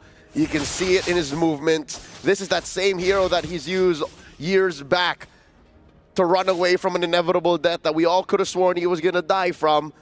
But Kyrie looked at death and said, nah, not today. About 2,000 gold ahead, Onyx IDR, and the map seemed to be on their side. Again, this is just going to benefit Savero all the while. He's not sweating at all. Yep, Kyrie making Lancelot look like Lance too much. And again, they're going for one lane. They found Kelra. They want to go for it. Tsunami Slam onto the Ruby. Again, there's only so much you can do as a fighter. You flicker back, you were still going to die regardless. You were right smack dab in the middle of the circumference of that feathered airstrike, and there's so much pressure up top. Mountain Shocker used up the stun portion of that ult. Going to push back Onyx ID. And this is how you make sure that your far side is safe by everyone that can disable you, which is using the ultimate crowd control. Death! Just kill them first. So this is a good initiation coming in from Onyx ID. And so far, Kirk not having a good time going up against Loopy. And Kyrie's here. Looks like he's not going to go for any kind of engage. Probably saving all those skills for this turtle. Sadly, the one way that the Arlot could have been good into the CC is if you're away from the lane, if you're fighting somewhere else, if you're using your kit in a different way. Tsunami Slam, serving it up, putting it at the tip of the feathered airstrike. Sans wailing away, hits him with 2 salvos, but Kelra survives with a flicker, but he's out of the conversation for this turtle take. Yeah, but again, no Tsunami Slam coming in from Keyboy, so they got to make sure whoever engages next is going to be good. Fist break and a crack on the Lutfi, forcing the vengeance, putting 4 members down of Onyx PH very low, and 3 bite the dust. Savero gets a double. Onyx ID are running through the super family. I gotta say, man, Barca and Kali are best friends because they make the impossible possible. Have 5 counters on your side. I don't care. This Kalia is going to give so much kill or opportunity for the Farsa to actually be doing much. Right now, we're looking into the replay here where Loopy was the one that got engaged, but that Vengeance made it so that not only did he survive, but actually got a lot of reflect damage onto Onyx Philippines. And this iteration of Lancelot deals so much damage so that that kind of outplay is possible. Back to real life here. Sans just pulled the feathered airstrike to try and help Savero clear this wave and possibly take down this turret a notch or two. And I just noticed something. LaFell, this humble skin on Savero's Claude, its blazing duet is deceptively subtle. Yeah. It has a very low visual identity. You barely know that it's going on up until you see your life just at half. Yeah, but speaking of which, looks like another engage going in, but looks like Keyboy caught no one. Oh, an engage! Here comes Brusco punching his way through his problems, through Onyx PH's problems, and now Kirk right in the middle, smack dab of 4 members of Onyx ID gets punished. Mount Shocker plus a stun, not gonna stop Lootpi's forward momentum, popping that vengeance, keeping Onyx ID's momentum up. Onyx PH has a tough time asking Onyx ID to slow down, to stop moving. They have a lot of crowd control, but again, all of it is being avoided by Onyx Indonesia because we're seeing them moving in and out of the team fight quite freely. And I would say this is more on Onyx ID having that instinct of dodging all those kills, where we see Kyrie just stopping in his own tracks, anticipating some kind of engage either coming in from Kurt or Brusco. Yep, fundamentally speaking, Onyx ID have all of the initiation. Onyx ID have all the ways to start fights. Onyx PH, what they're really good at is anticipating and reacting. I'm offended, check. Fist crack, fist break, check. Mountain Shocker, check. Final slash, check. So that alone is what describes this dichotomy between the Onyx ID and Onyx PH lineups. One is waiting, the other just saying, let's keep going, let's keep on, let's fight, let's fight, let's fight. Lord here, down to a 3rd, a 5th, an 8th, a 10th, and it's over. A clean take for the Sky Kings. Looks like another engage coming in. Tsunami Slam onto Kirk. It looks like Kirk is going to get taken down. And now Brusco tries to make a play. It looks like Savero is still able to escape. Some friends trying to get a kill onto him. But double kill for Keyboy. And now Loopy all alone in the front, trying to make some more plays. Kelra tries to get away. A good, I'm offended. Pulling in Loopy, but it still survives. So far, so good, so great for Onyx ID. Taking 2 kills, suffering none. Plus the Lord along the way, marching down bot. The Super Fam, they can't catch a break again. It's in the nature of these lineups. Who's the beatdown? 99% of the time, it's Onyx ID, a feathered airstrike, plus another Tsunami Slam. The final slash catching nobody, except for Keyboy. He was a little in too deep, goes down. I like the attempt, but yeah, so far Onyx Philippines was able to outplay that, but now Onyx ID with 8,000 gold lead, they're able to take a lot on the map. The Lord is still marching in. It's just the first Lord, so it's not going to be that devastating. Plus, looking at the inhibitors, the mid lane still having that Holy Shield does make it very difficult for Onyx ID to really end the game. So now it really is about choking Onyx Philippines, making sure that they don't get any farm after this. But here's what's scary, Lafel. I have to mention, Onyx PH, yes, they are a reactive lineup.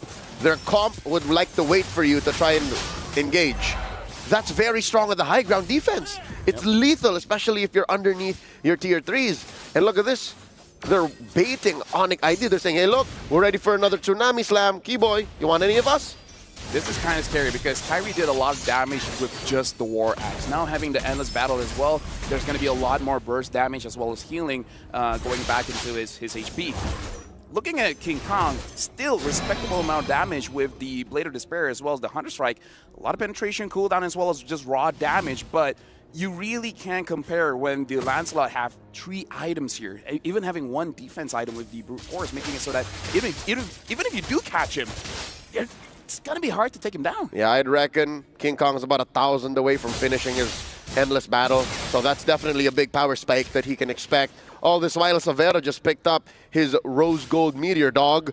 That's the 4th item after the Swift Trinity. So it already comes to reason that even in the mid-game, you're already hurting with your subtle Blazing Duet, your stealth Blazing Duet. What more now when you're a little more chunkier, when you can protect yourself just for a second or two longer? He invested in this, mind you, instead of the Wind of Nature. But look, the Wind of Nature would also be very good since there are 3 fighters. I gotta say, Onyx PH, for them to turn things around, they gotta do what JP did and play like an assassin, actually go to the backline. Either Kirk, Brusco, or heck, Super Prince.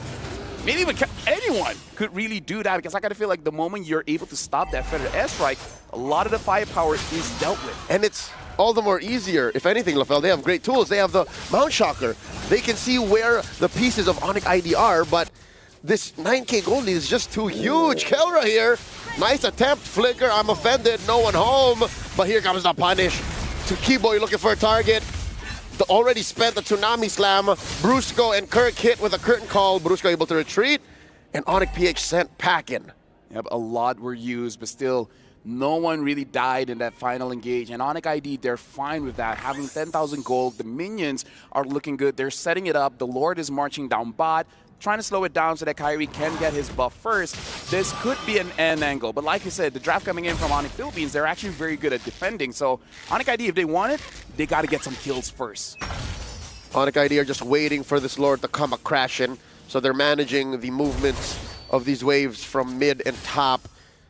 Not going to be fully synced, but at least that's a lot of pressure coming down on the Super Fam's base. Here comes the Lord, putting that bottom lane inhibitor at about 0 health.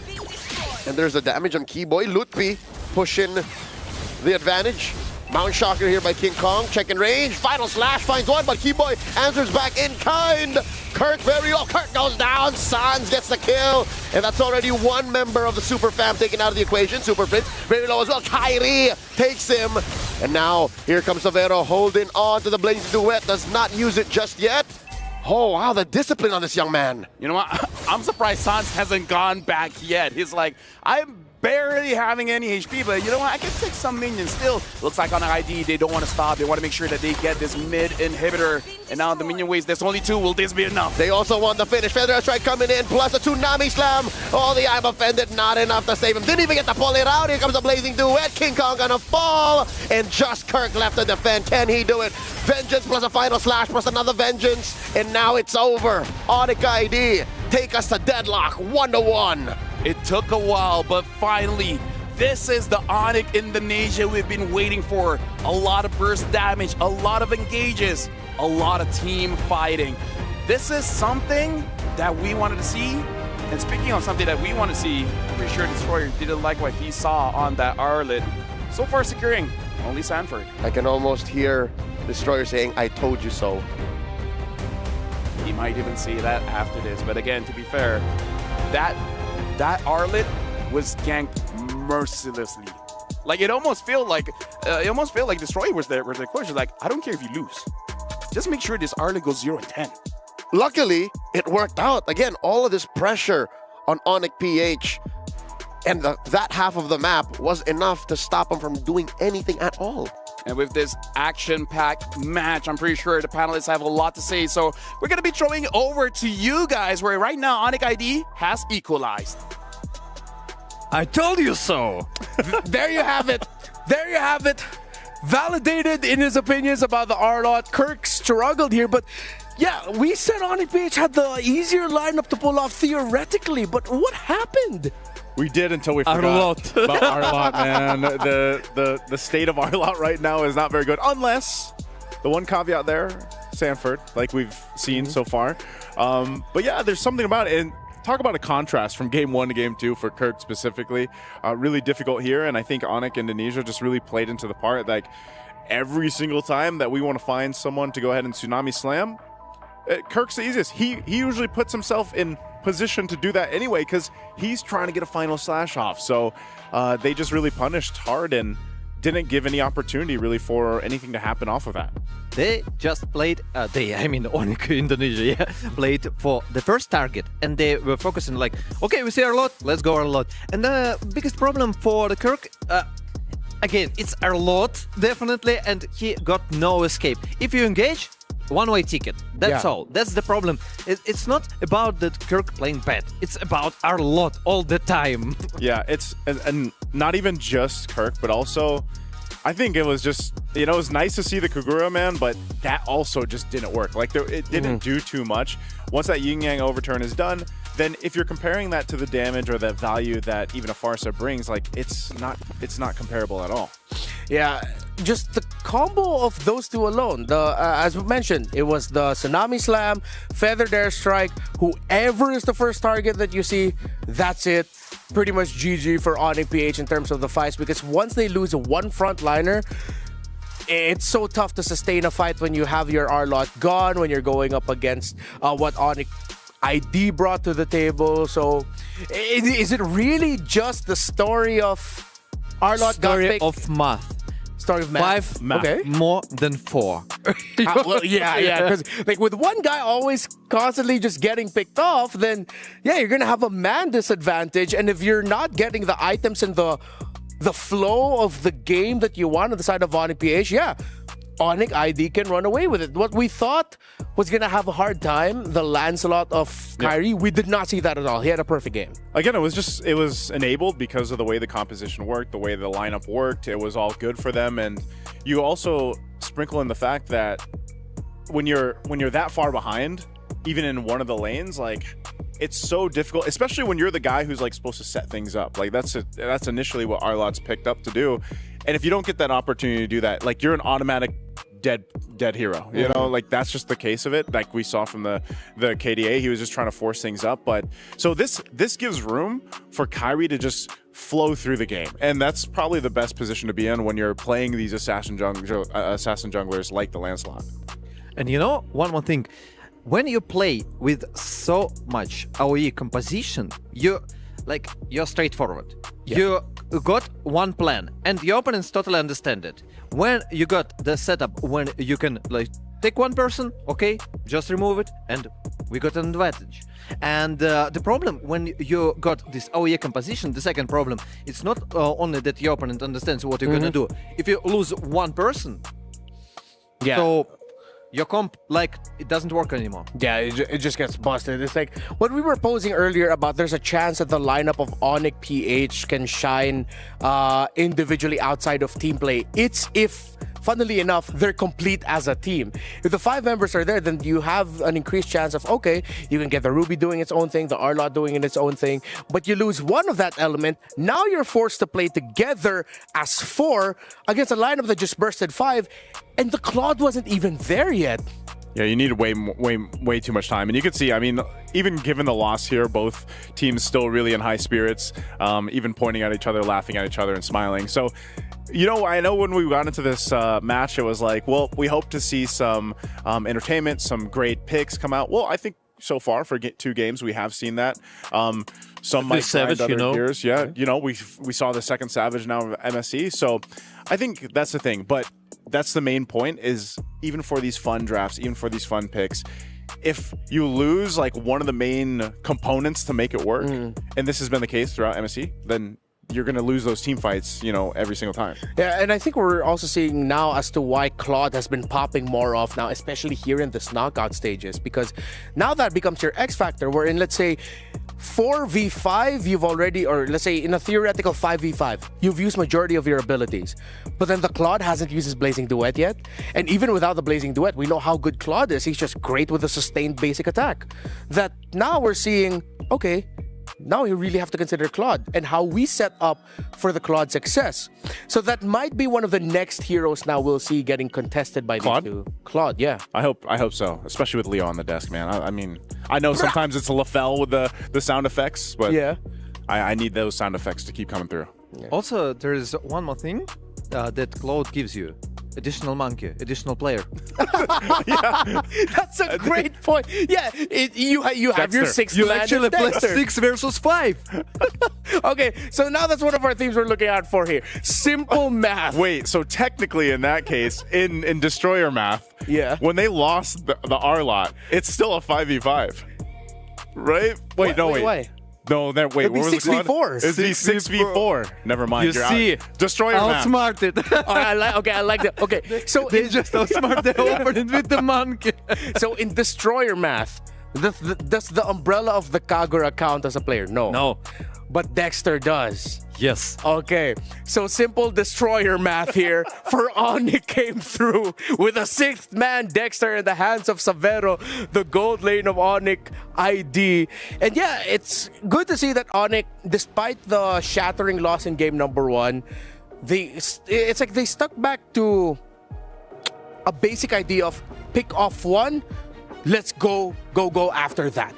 And then maybe moving forward, that's what we'll see from Onyx ID, that maybe less on the fannies, less, yes, you can still get high mechanic heroes for Kyrie, but just get that raw damage that you know Indonesian teams are like known for dishing out. Yeah, they like that very specific play style, and you know, honestly, we've seen pretty much all the teams kind of adapt to that so far with our current meta. I don't know, would you guys say that our meta for, because we always talk about this when it comes to internationals and even in our own respective regions, do you think it's actually established now, or is it like, is that meta, can we say, which is so odd because on the last day, are we saying that it's established? No, I think it's still shifting. Yeah. It's still in progress. I think we're in agreement there. I think it's established, but in the sense that everyone knows that there's so many options that you can go for now. That it's like a wide pool. During this MSC, we got around 85 heroes, right? Yeah, and up. So yeah. something like that. And we're still in progress of searching. And the pro players totally understand. I even pretty sure that the coaches are still sitting and calculating, like, what should I do? This here, what's better? Like 1 + 1 is 2, 2 + 2 + 2 is 4, etc. Dexter. All the math. Destroyer math. Destroyer math, yeah. Happening here. All right. Here's a little bit more math for y'all out there. All the way up until August 7th, the MSC 2025 chest, will be available for only 20 diamonds. You could draw the luxury reward, the returning MSC Skin Atlas Rune Sentinel, plus your first 3 openings of the chest guarantee you Crystal of Aurora and Banner of Morale. That's not all, because up to 1,000 MSC coins could be yours too. Buy the MSC support chest now and cheer for our mid-season cup. Again, we are in the final day of the mid-season cup after everything that's happened in wildcards, group stages, now here in the knockouts. It's 1-for-1 in the battle for third, and with all of the crazy picks we suggested, all right, I think we have to find some stability. Stability in the EXP lane. Maybe R-Lot might not be the best route to go for, or if you're considering going the R-Lot, maybe a little bit later. You don't? For you, it's straight up just no more R-Lot. No more.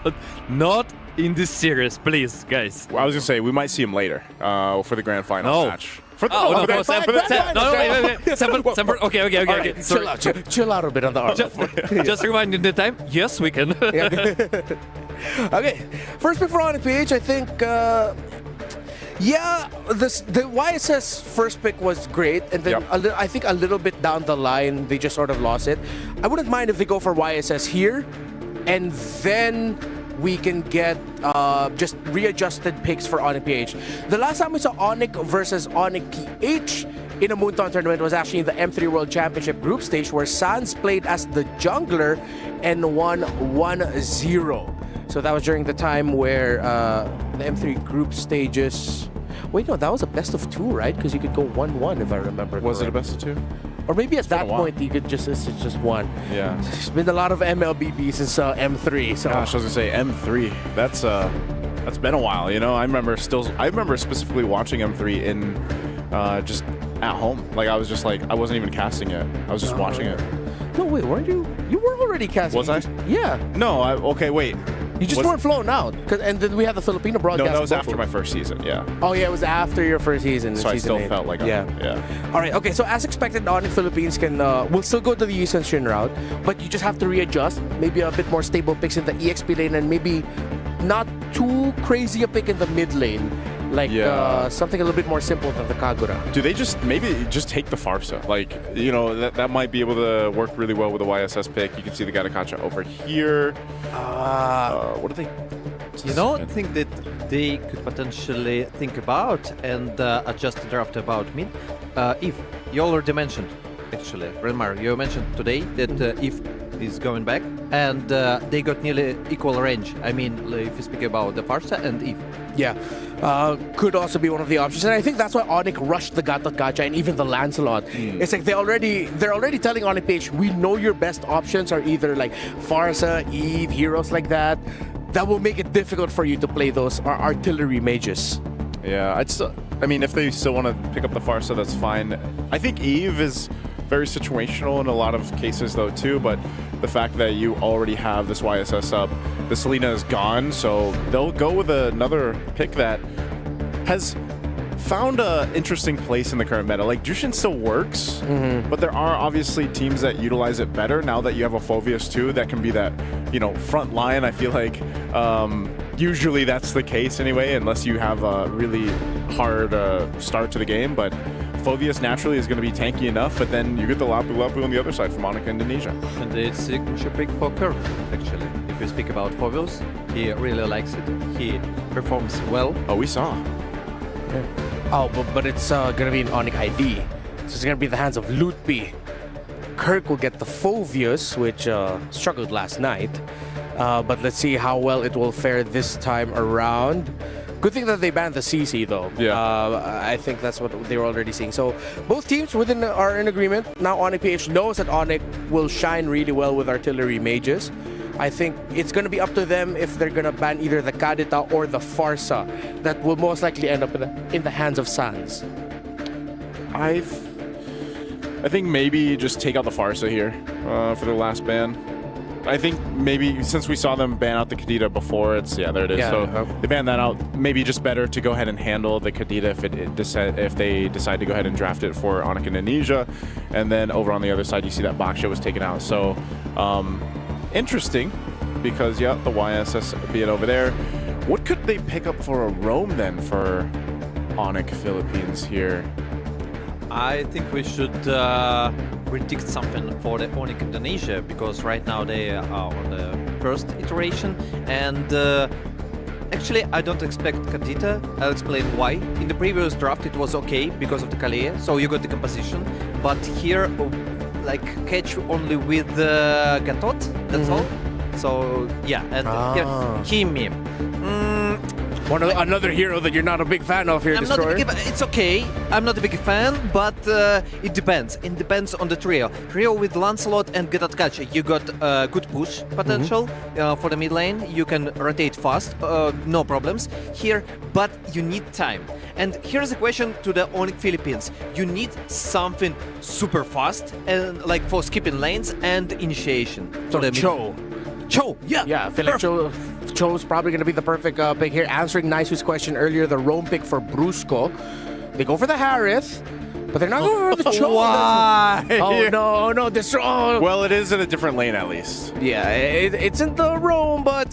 This is where I usually play the You know, Onslaught. I wanted to mention that they took Phobius, so there is no chance that Onyx Indonesia gonna take her lot. And I was so happy. And Onyx Philippines, Destroyer. Here we go again. I think this is good, though. I think it works better. Arlot in the roam, at least in this case, you could go ahead and play into the Harith, and I think that's why those last picks were held on to, because you could either, and this is always the case with Arlot, it's always a 50-50, because you can use it to set things up really well for the Zaman Force, or it could end up just putting yourself in a bad position, but you're also covering it with a Phobius, so you have that there. You can see the last pick is the Granger, though, from Onyx Indonesia. But you see, the thing is, I was making the point that they need, Onyx Philippines need a strong triple mid, and they take a lot. I have faith. I'm having faith, man. All right. You got Destroyer Knights who torn apart in the center of the map. If the Arlot will just be a great combo with the YSS and the Zhu Sin. Let's see, because Onyx have set up for their Kimmy and Granger really well. Leo and Fel, let's go. There's a lot to say about this one. I love the Kimi Granger, and you know what? We might need Medic for Destroyer because there's going to be a lot of Arlot in this matchup. But welcome back. This is game number 3, this best of 5 between Onyx ID going up against Onyx Philippines, the third place match. We're starting it here, and again, Assassin versus Assassin between King Kong and Kyrie. You know what, LaFell, I'm worried about our friend from the ECA because he's this close to getting an aneurysm, but I think that is from a lack of faith. He's molding. He's molding, but I see what Onyx PH are getting to here. This is Brusco now. Did you see how Brusco played on the Badang game number 1? Look at this, he's very low. Could have taken down Keyboy. He's down on 5th of his health. Super Prince threatening the kill on the Sans. The choke on the Keyboy. King Kong coming in with an early rotation too. Might even score the Little Wanderer. That's a technical knockout on Brusco, but hey, that's the cost of getting aggressive early on. And right now, Keyboy already using the Revitalize, make sure that San stays in lane, but now looks like King Kong goes in. Whoop! Flicker's already spent with a choke slam, taking down the Gila one. I gotta say, these mid laners are playing like EXP laners, trying to trade as much as they can, and so far, Onyx Philippines is on top. King Kong very patient to stay in the mid lane to make sure a gank actually happens. So here's a quick look at the emblems, trying to understand where these teams are coming from, how they built their heroes. How often does this happen? Concussive blast on the Phobius. He wants to clear quick and leave. I mean, look at that. He even has the thrill. So kind of wants to win the lane, kind of, making sure that there's a bit more damage than you would expect, I guess. Yeah, looking at how the map is looking like, even with Onyx Philippines winning that mid lane, so far it doesn't translate too much, which is good for Onyx Indonesia, because at this point I kind of feel like, if possible, they do want to play for that turtle. The difference is, this time without the Kalia, the setup isn't going to be as easy, comparing the Kalia as well to Gapakacha. Yep, there's more steps for Onyx ID to find success. Now Onyx PH first to the scene, looking for that choke on the Keyboy. Kirk putting him up. The bravest fighter set in already. Lutpi ready to go, throwing hands, or should I say great swords into the back line. King Kong looking for that traceless, and the successful retribution coming in from the Sigma jungler. Onyx PH pushing the advantage. Look at this, they're crossing the threshold. Crimson Beacon finds Sans, finds another. Keyboy forces a revitalize, but it's not going to be enough. The Onyx PH squad are way too deep to find nothing. They take down Keyboy. This is the consequences of dying early as a mid laner. You don't get that level 4 on time. And that caused them to lose. But hey, Lutpi trying to get something back, getting a kill. And it looks like he's able to escape, no problem. They did not expect a rogue Lapu-Lapu to be waiting for them in the bush. And it's Kirk who gets the worst of it. Bottom lane, we haven't really talked about this much. Again, you give Kelra and Savero space. You don't know what you're cooking with. Kyrie going for that small camp attempt, and now they're crossing over. Oh no, Super Prince is a little too deep. He does have a flicker. Almost bumped into the wall. Gets away with it though. No one's watching. Yep. Overall, a lot of attempts coming in from both teams, but nothing super successful just yet. So definitely got to look at those timers on those flickers, especially Which also, in my opinion, Kurt kind of used the flicker very early in the previous turtle fight, but again, not punished, so overall still looking pretty good. Severo having that Hunter Strike, it does mean, oh, hold on, final flash. And it starts. The Mountain Shocker's thrown out. Oh, but Brusco misplaced himself. Used the flicker, but no one caught with the final slash. They put him where they wanted to be. Onic ID are at least cutting it close, 2-2. But we can definitely see Onic PH, the idea is really trying to shut down Sans as much as they can. Because how many times have they ganked mid? At this point, it looks personal. Yep, this is the same situation that they found themselves in Game 1. Again, we're not used to Sans being forced to play reactively, to be on the back foot. And this seems to be the play for the Super Fam. Now Severo put down a half health. This is where the turtle is going to be spawning. So this is hitting 2 birds with 1 stone, pressuring the gold lane and starting up early. Keyboy, the middle of 3 here. Red Revitalize already used. Brusco down to 5th of his health. And the Mount Shocker. Keyboy doesn't want to catch the tail end of that stun. In comes Lutpi. Uses his ult. Finds Brusco into the back line there. And he is still alive. Spellbound going to keep him up. Keyboy. Defensive AOG. Kelra unable to stop Kyrie from scoring the second turtle. Keyboy might go down here. The captain of the Sky Kings fall. A bit messy coming in from both teams, but again, we see the idea coming in from Onic Indonesia. It doesn't matter who, as long as it's Arlit, we gotta take him down. And I gotta say, Leo, the fact that Sans has been targeted so much, I blame Severo. He's so ungankable that you just gotta go mid. Going to the EXP is gonna be difficult going up against this Lapu Lapu, so, you know, Severo's so good that Sans has to take the hit for it. I agree with you, because the only reason why King Kong and Keller tried in the bottom lane because it was free. They already have the turtle there anyways, but regardless, they would not waste time to try and take down Severo. So this is the best Onic PH can do, is to just check what's going on with Severo, lest they will still continue to try pressure Sans. Sans jumping up, forcing a flicker from Super Prince. Now the response, do they know this is 4? Yes, they do know it's 4, and it's still worth it. Keyboy, revitalized already, final slash, hits 2, displacing Sans, but Keyboy might bite it here. Looking for the damage, AOG. Between these 3 from Onic PH, there's really nothing going on. Instead, it does buy time and space for Keller to push, though. Down bottom, that's the first taken down. Zaman forced drop to push Severo back. At this point, I'm pretty sure Kelra is a bit annoyed because he's not trading with Severo. Severo's playing very, very safe. Fight me! Fight me! Come on, man, you're a Granger! You know how to use this hero, but yeah, looking at the fight, looks like Keyboy was trying really hard to bait out as many skills as possible coming in from Onic Philippines and then just threading the needle with AOG. Looking at the gold difference here, not a lot of gold difference when looking at gold. The biggest difference is in the jungle, but this is the thing about Yi Sun-shin. Just farm up very, very fast, and he's using it to his advantage. The meta may change, but players' habits do not. King Kong keeping up his jungling pattern and his speed even in August of 2025. Final turtle spawns, lower quarter, here we go. Onic PH, major presence here. Bush control here from Brusco, missing. The flicker spent in already. Keyboy splitting up Super Prince and King Kong. Lutpi scores. How that happens? Up and force by Kelra. Pushing back Keyboy, Sans, and Kyrie, but it's not enough. They're compromised. Brusco falls. They're a man down. AOG, Keyboy splitting up the rest of Onic PH. Down goes Prince. Nothing for the M6 World Champions there, and that turtle take goes all to the Sky Kings. Lutpi is amazing at splitting up families, man, because he makes sure that there's no 5v5 team fights. He goes to the back line, makes you choose who do you want to deal with, everyone else or just me?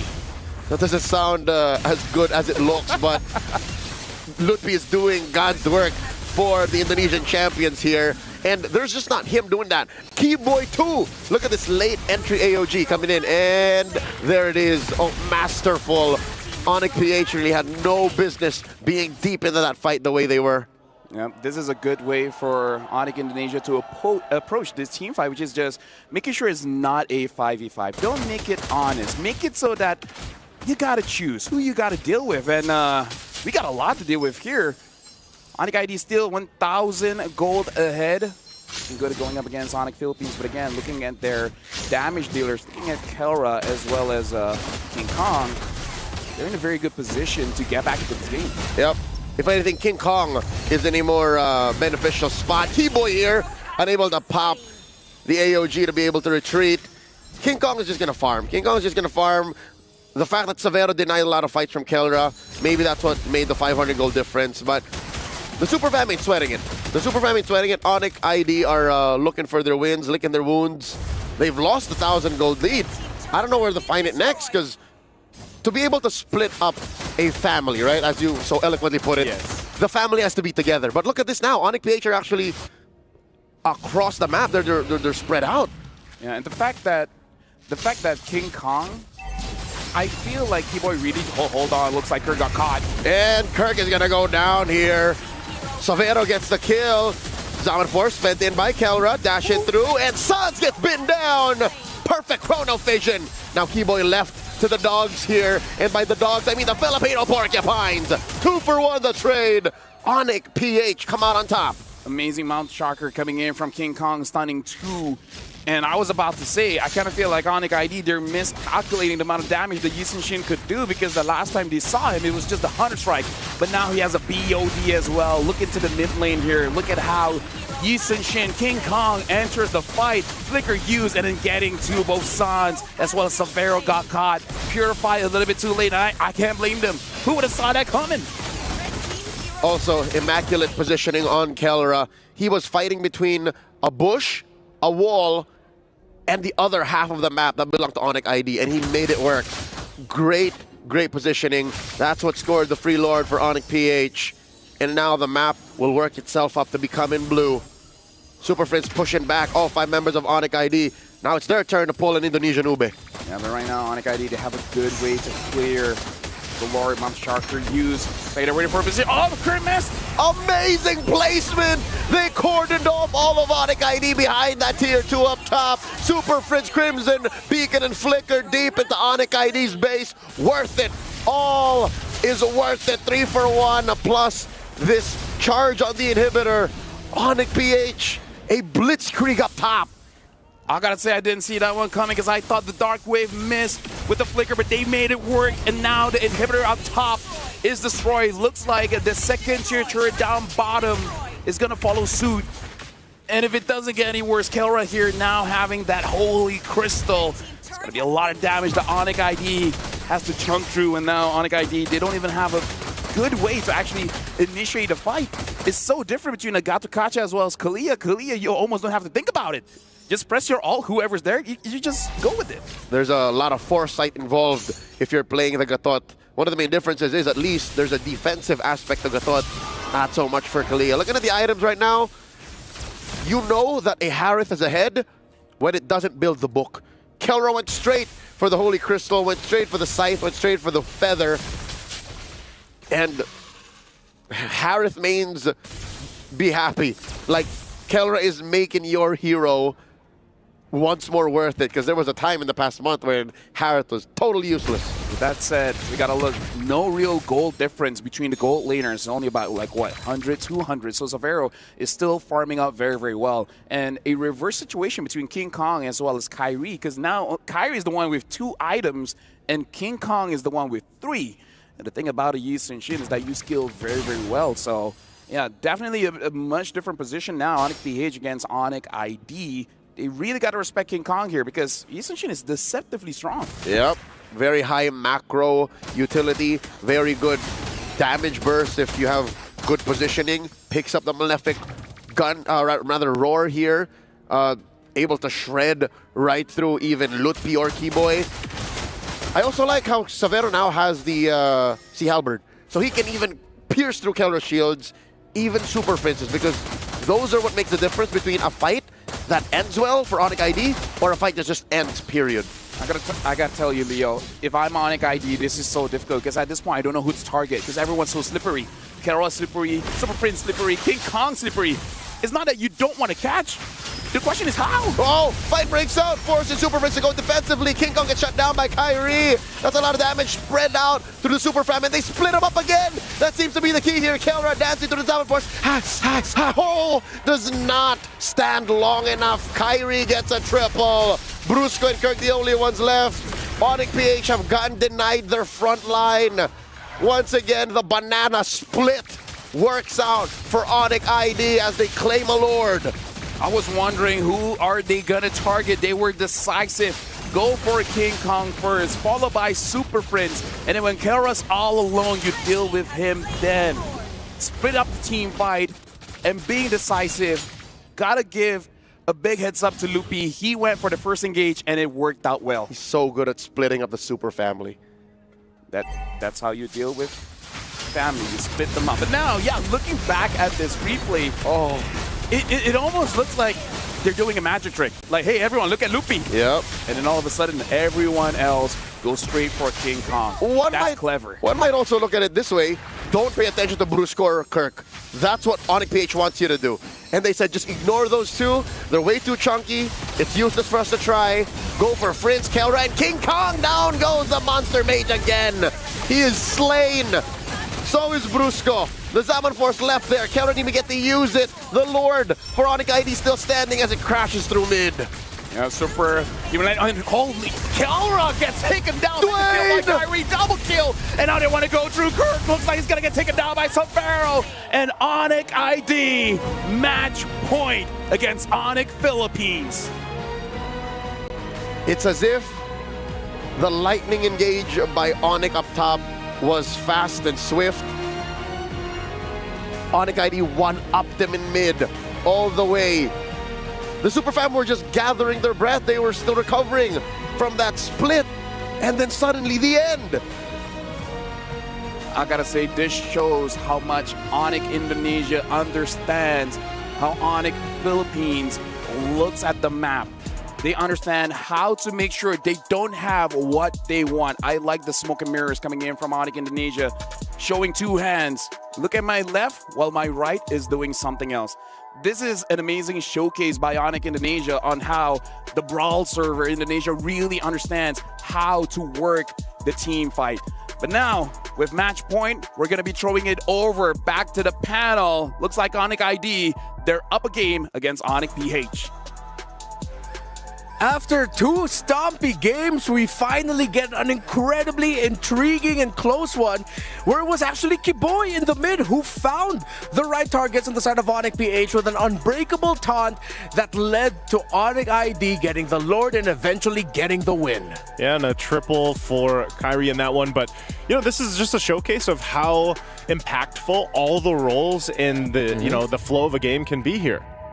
I actually want to add that there are so many mistakes, like from both teams. Not mistakes, like outplays. Okay, let's call it like this. So from the first time when Onyx PH, they just bounced back, and with the Mount Shocker, they made like King Kong initiation that was super amazing. And from that part, they started to dominate.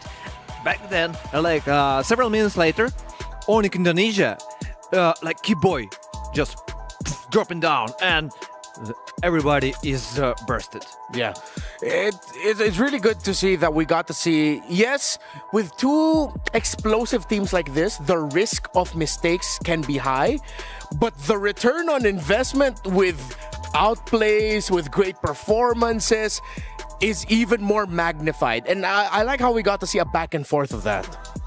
I was kind of expecting Destroyer still to comment about the R-Lot. It's too obvious. Even when you throw it in the hands of Brusco, it still, you know, unfortunately doesn't get the win there for them. But yeah, it was just a really good punish. And this is honestly what we've seen a lot for MSC 2025 is just these situations where it's like one team is, you know, already charging into the base. They got the Lord with them. They still have the Holy Shields. But then it's that one team fight, or maybe a couple of those team fights that can really turn the tables. And then before you know it, the game is over. You know what I mean? So it's like, it was one of those cases here too, where both teams had their own, you know, power spike and everything else working for them. It should have been this case or that case. But again, one major play in the mid lane changed the course of that. Yeah, and it's funny because if you could see it from the other side of the story, the side of Onyx Philippines, if they won that game, it would have been the same thing where it was just that one play around the major objective, the Mountain Shocker, of them being able to set up themselves for victory. So I'm glad now that after, again, two very one-sided games, we get a game 3 that's back and forth that shows some of the best reasons why Onyx ID and Onyx PH are at the top of their game. We will be back in just a bit for game number 4 where Onyx ID are in the lead 2-1.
Two to one in favor of Onyx Indonesia, the champions of Indonesia, while Onyx Philippines, the reigning world champions of our esport, but second place in MPL Philippines in the tournament leading up to MSC.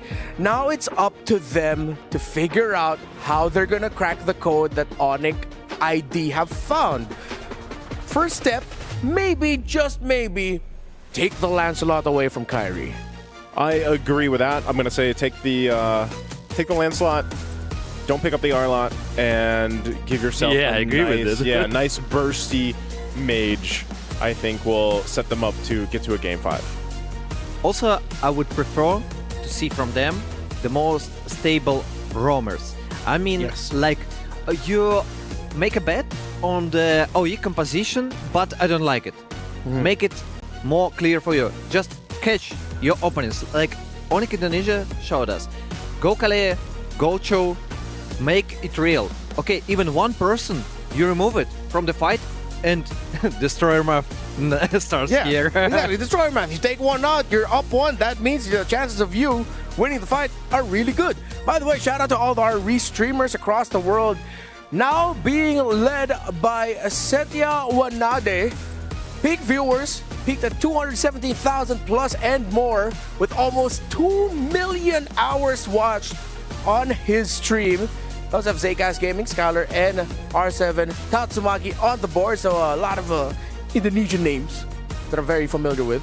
So congratulations to all our restreamers. So shout out to everyone like spreading the good word. That is MSC here at the Esports World Cup. You see Coach Yeb and Coach Why Not actually just like, yeah, I wonder what they're talking about. I really wish we could. The players are laughing too, so Yeah. you know, like.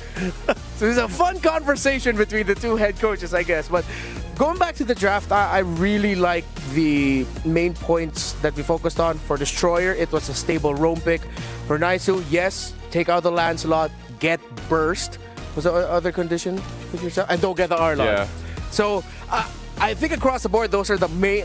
That's where we can anchor the drafts into, like those main ideas. Maybe for Kiboy and Sans, the main trade now will be heroes like the Cho, Kalea, the pick-off heroes that we know them to be really good at.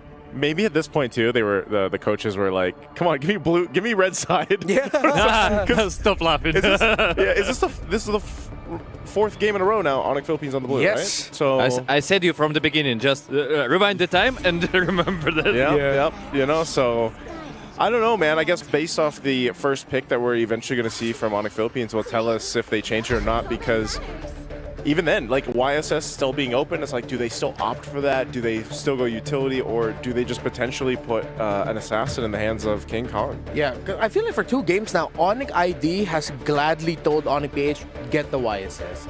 It's fine for us. So maybe that's something that Onyx PH will think about, that, okay, if they're so okay with us getting Yisan Shin, what then do we go to? Do we go back to the Baksha in the jungle, or maybe even as a potential flex pick, first pick? I liked your suggestion about ban Lancelot, but they ban Gatotkacha. So, a question mark.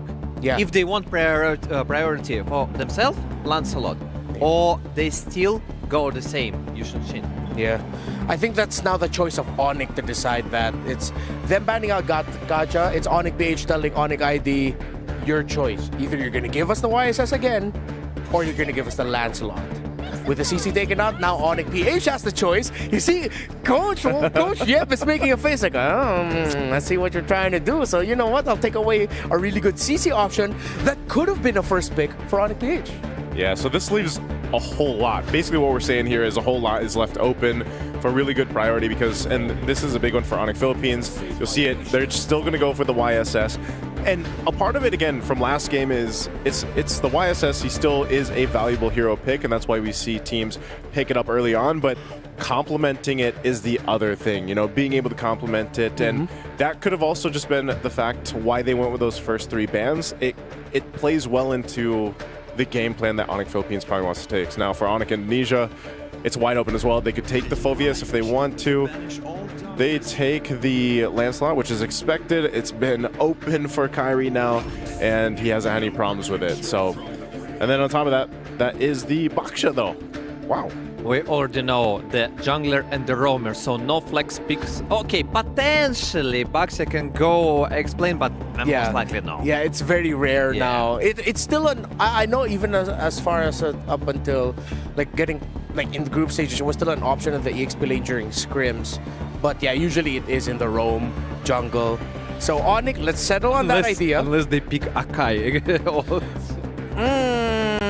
I love Akai, but I have a feeling these two teams don't like it. Go Akai, roam, go Baksha, explain, and Lancelot, go jungle. Now, I'm on the boat if there's going to be an Akai somewhere. Put it in the EXP lane. Yeah. I've always been that guy screaming about getting more Akai, but nah, yeah, I don't think we're going to see Akai between these two teams. So Onyx PH picks up the Farsa. So strong burst, strong rotation, very good map presence for your mid and jungle. Things just slow down a bit with the Badang, but I feel like this Badang, it's sort of like a throwaway, because Onyx PH can still go Cho in their roam. Yeah, they could, so like, they're both kind of playing around the fact that they could flex if they wanted to, but the Badang is the most likely flex possibility here. But it also, Badang so far has just been so good at disrupting a lot of rhythm and flow from a lot of teams, and that's why it's picked up. But you can see this early on too.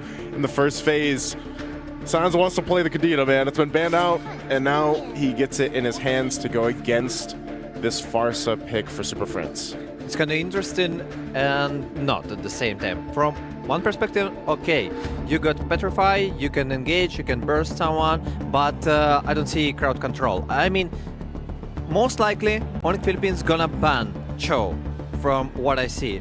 Wait, they don't need because yeah, we got. No, Onyx PH needs the Cho. Yeah, they would want yeah, rather they have the need. Cho. But I thought about the Cho going Rome just to catch the opponents and to make a combination with the Kadita. But most likely Bucks is going Rome. That's the reason. So they need to remove the XP laners and also Ruby Bang. It's kind of interesting. Yeah, I think Onyx ID do not want to close off the idea again that you can get Kelra to pick up the Ruby in the gold. Look at them, they know each other too well. They're already just showing to each other, signaling to each other, I don't know what you're thinking, we're not gonna block it. So I think a Claude might actually be okay here for Savero. Yeah, this is also, it makes me wonder, again, the difference for the placements here, like we saw coming in this, is $100,000. Yeah. Right? So the coaches could be facing off against that too, because again, that's what's going to separate the placements here for both the teams. And it's right now, it's match point, right, for Onyx Indonesia. So for Onyx Philippines, these are two big picks that still need to round up the lineup. The last ban is going to be Arlot. So they don't Thank you. Hey, they don't worry about the math. They just ban it out instead. Thank you, Onyx Philippines. I love you guys. This is the biggest smile I've ever seen on Destroyer's face this entire trip. Someone bans out the Arlos, like, oh yes, let's go. But now it's gonna be interesting. Yeah. No, honestly, dude, I'm on the same boat. It's like, you know what? At least now we won't. We're forced to see some different options. They did it. They actually go for the flex. Okay, they put the Baksha in the XP, and the possibility that you posed comes out. You know, I thought about this, but then no, you know, they're too conservative guys. They won't do it, and they're doing it. Yeah, I think I like it. One of the first few times, if not the first time, we're seeing Baksha go into the XP lane. What if it's Cho XP? Oh, maybe. I think again, part of that, the flexibility is the strength there, and you can really do either, depending on how this goes.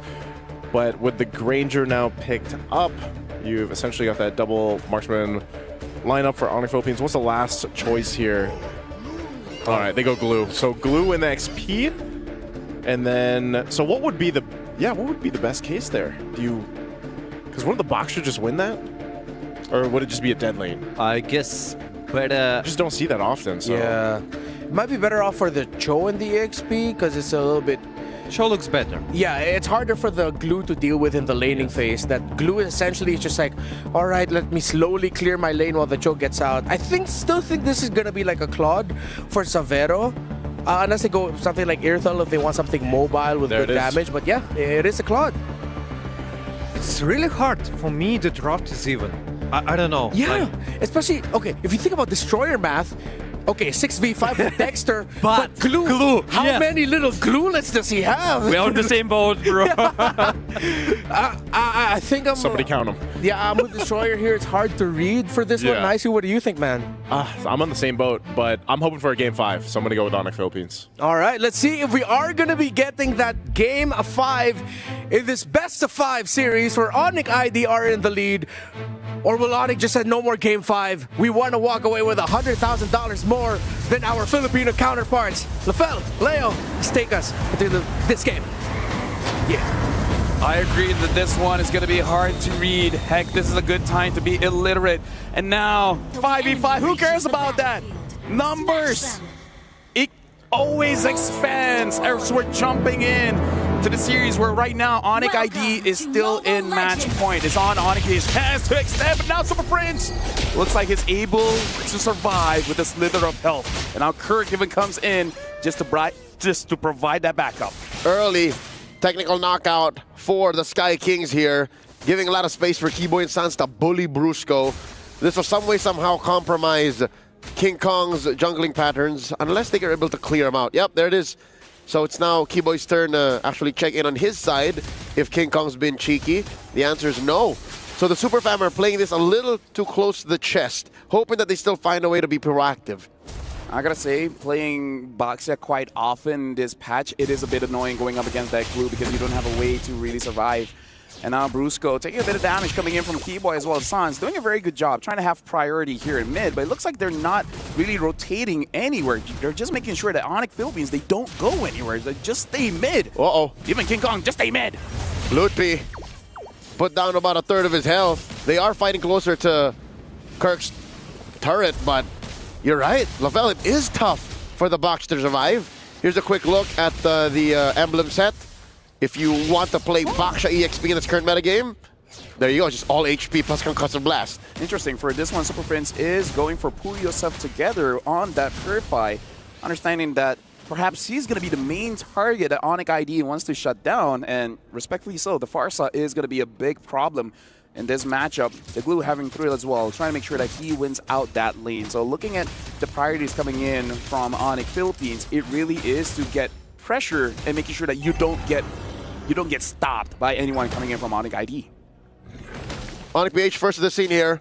Turtle already spawned and Brusco pulling it ever so slightly closer to their side of the map. Sans cutting through. There's the Mount Shocker and the spread. Kirk looking to get the ride onto Lutpi. Finds the Mount Feathered Airstrike. Can Lutpi survive? Gets out of the circumference of the Feathered Airstrike. Rolling out. I guess that's how that works. And now Kirk left all to his lonesome. Gets cornered by Kyrie and Lutpi. Survives via the spread, but only for so long. The Retribution, he's taken so long. He's held these two hostage, opening up the turtle take to Onyx PH. LaFell, was that worth it? I don't think so, man, because that took forever and a half to take down one Kirk and to give over the turtle to Onyx Philippines, because we got to think about the win condition, and that's getting King Kong online as fast as possible. And in a way, they allowed that to happen. And all the more it opened up the rest of the map for Onyx PH, because already you saw post-turtle take, Prince and Keller were able to rotate up already. So yeah, all the more, this is so worth it for the Super Fam. Onyx ID, they have to bounce back. They have to get their priorities straight, lest we go to Game 5. Yep, but something to keep in mind for Kirk, make sure you manage your longs very well, because once the Lancelot has the War Axe, he's going to have an easy time to get maximum stacks on that War Axe, so maximum damage with the penetrations. He just has to be careful not to hurt his own team with those longs. For those of you all wondering, longs are the triple OG name for Glue's Gluelings. If you know, you know. Kelra here gets visited by Keyboy. So this laning against Savero is going pretty well. Again, he's up by about half an XP bar. That is a byproduct of that early rotation post-turtle take. Mid lane though, this story, the fact that Superfish hasn't died 4 minutes in and only popped his Purify once, that means it's going relatively good for the Super Fam. Yep. I like that Savero has a good answer where people ask, how do you fight with Kelra? And he just says, I don't. You don't. Just let him do what he wants and I'll do whatever I want. Yep. 10 minutes, then we'll brawl it out. We see who's better. And now King Kong having that Hunter Strike will have quite a lot of damage coming for this turtle fight. And this turtle is spawning in about 3 seconds, just in time for Savero to have cleared the majority of that wave. And the not fighting Kelra MO is fitting this Claude's farming pattern, because you just gotta leave the lane, double lane, and then Bob's your uncle. So far, this looks like a complicated dance. Second turtle up for grabs. Kirk setting up the front line for Onyx PH. There's the Mount Shocker. Kirk already taking too much. The fifth crack and break by Brusco, setting up a turtle take. Down goes one. Lutpi bites it. Train for Kirk. Down goes Sans as well. And now it's Keyboy's turn. Double kill for the gold standard. Onyx PH walking away with everything they want. It's so good and so bad to see a Badang perform this way, because this is the thing about Badang. It's not about being tanky. It's not about canceling out those CCs. It's just about being annoying as heck. Making it so that you disrupt your opponents. Whatever plan you had, scrap it. Scrap it all, because I'm going to make sure you don't get to execute any of them. It was just about a year ago when Badang started to rear his handsome face in this current metagame and in the higher echelons of MLBB Esports. And now he's a legit mainstay.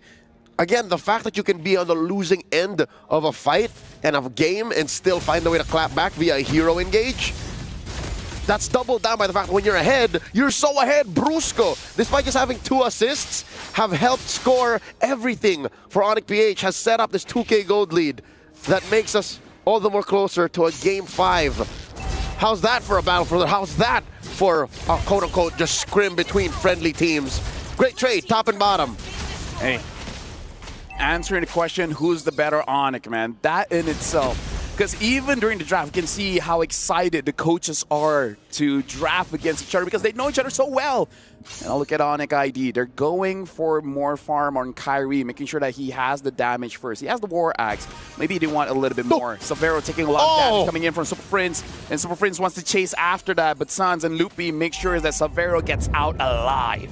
This whole don't fight Kelra can only go so far. Because if you run away from that lane, you go to mid, Super Prince is there. You leave mid, you don't want to go that direction. You have Brusco and King Kong chasing you. So the map is shrinking for Onyx ID. There's only so many places you can go that the Super Fam can't get you. King Kong here gets hit by these kicks from Keyboy. Mount Shocker to confirm the positioning of all of Onyx ID. This wall set up behind a wall, forcing Lutfi to go ahead and use the Puissance. Not going to be enough. Serving up a kill to Kelra. A stack on a Sky Piercer. Make that 2. Keyboy falls as well. Feather strike by Super Prince, forcing a rough waves from Sans. The Gila can't survive this one. All this while, Cheeky Kyrie going for the purple, while King Kong takes the turtle. Yep, and now, honestly, Kelra is starting to become a problem here. 4-0-0. About time where he's going to be able to one-shot people. Now, even with the Malefic Roar, doesn't matter if you're building all those armors, going to get shredded down. Loopy is already not having a good time going up against this Glue. Now he's going to have a worse time going up against this Granger. Who knew violence could hurt this much? And so far, violence is the answer. Onyx PH throwing damage on everything that Onyx ID throw their way. Half health on Sans and Lutpi. Just through pokes, LaFell, just through pokes. One of the biggest problem right now is that Keyboy does not have an opportunity to get a kick onto anyone. The fact that Super Friends having that pull yourself together with 3 assists makes it so that timing is going to be so difficult for Onyx ID to the point where even if you extend this game, oh look, he's going for an attempt and it looks like he's failed. Oh, the fist break. Didn't even get clicked yet. That was just a crack right there. So imagine how unfortunate it would have been for Keyboy just get picked off for free. Kirk looking for a mount. Not gonna happen. Onyx ID dispersing. They're doing everything they can in their power to protect mid lane tier 1. Yeah, and Onyx Philippines is also making sure that they don't overhype themselves. They don't overheat. They make sure that they don't overextend because they understand that in terms of firepower, they already have a lot of it. They don't have to force things out. If Onyx ID really wants to defend this, eventually one of them will go down. At that moment, that's where you can really capitalize and punish them. So I like the patience coming in from Onyx Philippines, but they go in. Oh my God, Brusco with a full combo and a flicker committed. The feathered airstrike serving up another kill for Onyx PH. Who saw that coming? You want back? I take back what I said about being patient. They just waited for an opportunity for Brusco to go in, and then Bob's your uncle. 0-0-5 for Brusco, 5-0-0 for Kara. Both the roamer as well as the goal laner having an amazing game for themselves. Mad stacks on Kelra's Sky Piercer. I'd reckon that's 4 kills in the bank for the stacks on that. And now the Lord. This is a very significant 5,000 gold lead. Onyx ID have to play this well. They have to play it very specifically and carefully if they want to contest. Kirk and Prince alone are able to send Onyx ID a certain direction. But now the Golden Staff being built by Savero. Going to be able to deal quite a lot of damage. Not sure if it's going to be enough to really take anyone down, but they still have a fighting chance. Showing that Dexter inside the bush to make sure that they have clear vision of where Super Prince is. Keyboy probably going to try to catch King Kong, but again, easier said than done. Dear God, Lutfi down to a 1/5 of his health. Forced to Puissance and Baksha Unite out, looking for a target. Instead gets mounted here. The Keyboy kick, unable to pay off, but no, they're able to burst King Kong. Brusco goes down too. A deceptive positioning from Onyx ID, able to take 3 down. And now Kelra, up next on the docket, survives. Suddenly, Onyx ID able to blitz into a winning position. They claim this Lord. And now people are going to question, how does Kyrie keep getting the Lancelot, man? This guy's a problem because Onyx ID, even without that Lapu Lapu, in a way, they're able to split the team fight, but a little bit differently, where you wait for the glue to mount on the Boxia and then just roll on out of there, make it into an honest 4v4. This is a different way of Onyx ID splitting the fight, making sure that Kirk is a non-factor in the team fight. Man, Lutfi made sure Kirk knew that it wasn't him mounting Lutfi, it was Lutfi mounting Kirk. He took him away, you're right. That's definitely one way to make that 5K gold lead matter less. And now Onyx ID are on their way to reclaiming a majority of the map. Great work here by the Indonesian champions. Onyx PH, they have to recover. They can't let what happened in Game 3 repeat itself. That was the story of that game. It was all Onyx PH until a moment like this. Yep.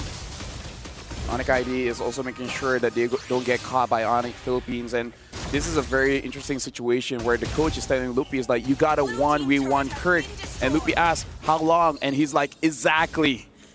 Now the Lord already getting chunked down, looks like it's going to be a non-factor, not able to touch that turret, so Spike Onyx ID having a big lead, Kyrie is able to escape that one. Fist crack already spent by Brusco. Didn't want to commit too much. Will go off cooldown in just a few moments. Super Friends, very dangerous positioning. Wings by Wings has the Purify on hot call here. Onyx BH, again, their lead has shrunken. Again, down to just barely 1,000. This is definitely a defensive power spike by Keyboy. The Twilight Armor, no longer is just going to disappear. Yeah, I really feel like Onyx ID is making this goal lead look very deceptive, because you would assume that Onyx Philippines has control of everything, and the way that they just take away control, it's very interesting to watch. But Onyx Philippines, they can definitely outplay this just by making sure that they play deceptively themselves. I kind of feel like if one or two members just don't show themselves on the map, it will cause some hesitation coming in from Onyx ID. And maybe one of those members should be Kirk, because he should see that he is the one being isolated every single time. Yep, no longer can they just go for the 1-2 step of Kirk go mount somebody and then Brusco walk up. You have to have Brusco and Kirk walk up and use your flickers, gentlemen. Use your flickers to try and find an initiation. So now Onyx PH, I think they understand that, because they're not just welcoming Onyx ID's attempts. This is also a trap. Onyx ID now forcing a Feathered Airstrike out of Super Friends. Keyboy threatening a kick. Still has his flicker on the ready. This is all good for Onyx ID. The more time that Onyx PH allow for them, that's more farm on Savero that they're building up. Yeah, and now looks like an engage coming in. Luke P jumps in, gets caught. So far still okay, but Sans! He actually goes in, deals a lot of damage, and now Kyrie killing spree goes all the way in. Kelra still free hitting from the down low, but here look at the Joe Flicker and shut down. Kyrie gets a triple! And now Super Friends having to use the Feather Airstrike just to create some space. But look at Keyboy. Keyboy's winning in. Super Friends, does he know? Does he know? And it looks like he knows now. Savera goes in, wings by wings, out of there. Not a problem. He had his Purify. A moment of hesitation. A slight episode of confusion for Onyx PH. That is what led to the triple for the Sky Kings. A trade for Lutfi, all the more worth it. Again, if this repeats itself, they ended up with a different approach in the equation, but ended up on the same result. Onyx ID have now gotten the lead to their side, 1,500 plus a Lord. Yo, I gotta say, Onyx ID have been doing this, I believe, ever since the second game, which is they always try to bait out abilities coming in from Onyx Philippines. Onyx ID is very good at feinting here, making it so that they're in position to do damage, forcing a reaction coming in from Onyx Philippines, and it'd be like, nope, just kidding. We're getting out of here. Nothing left. You sure you're good? Now it's our time to shine. Now a very, very obvious weakness in Onyx PH's game plan, especially when they're on the back foot. They lack the re-engage. What is the re-engage in their arsenal? Their repertoire used to be miles deep. Now it seems like when Onyx ID finds that window, Onyx ID just puts Onyx PH in a position wherein they can't respond. They're stuttering. They're caught with their pants down. Like, how do you fight back? That's been the story of these previous games where Onic ID win out of nowhere, and now they're knocking on Onic PH's base. Lord jumps on the bottom lane. Mountain Shocker already used. Onic PH definitely on the back foot, losing that bottom lane inhibitor. Yeah, and now we're looking at Onic Philippines. Again, having a bit of a difficult time here to really protect their base, despite having that Farsa. Honestly, Onic ID keeps forcing it out. We even saw Sans like freely using the rough waves just to get out of a bad situation after he got what he wanted. Here comes Onic ID, that is, feinting another engagement, forcing a feathered airstrike and a defensive maneuver from Onic PH. Although it could have gotten so much worse, Onic ID, they know that they have to play for this next Lord a minute out. Yep. Despite Onic ID basically having access to the base of Onic Philippines, Kelra and Super Friends are still top 2 in the damage charts here. So in terms of damage, in terms of fighting back, they can definitely do it. And I believe that Onic ID, they have to use the Lord, because getting inside the base with this kind of draft against the Granger, against the Yi Sun-shin, against the Farsa, not a lot of feints will really work, because at this point they have more firepower in form of turrets. So Onic ID, they're in a situation where they want to force a fight. Honestly, they can. And if they do, it might be a big throw. The clock is ticking. It's Onic time, definitely, but you know for which. There's about a 20-second timer wherein Onic PH can force something. That's why they're rotating out aggressively. And there's a decent amount of stacks on Keller. Oh my lord! Super Fritz spots Sans, or should I say the other way around, forcing a response. Magic Sentry used up. No one home. It was just Sans checking these rogue brushes. Yep. Respecting as well the fact that Sans can get off harm's way. Make sure that Super Friends does not use the Feather Airstrike, especially considering that the Lord has spawned here. Onic Philippines, how do they react to this? Because Onic ID, they might go for a fake engage again. So now the Lord is confirmed to have evolved. It has extra abilities, especially in the Siege. And Onic PH have made their intentions well known. They're looking for the contest. Friends and Kelra very close to the front line. In comes Sans, Mount Shocker. Onic PH know where everyone is. Feather Airstrike, pushing them out. Lord at about half health. Loot B rolling around. What's the plan here for Onic ID? Yep, and now with a lot of skills being used by Onic Philippines, Onic ID is taking control. It looks like Sans goes in with the Petrify. And now Kyrie gets the Lord. And the Revitalize from Loot be able to keep him alive long enough, but Onic PH will punish the Lord for the EXP laner. I think Onic ID are happy with this result.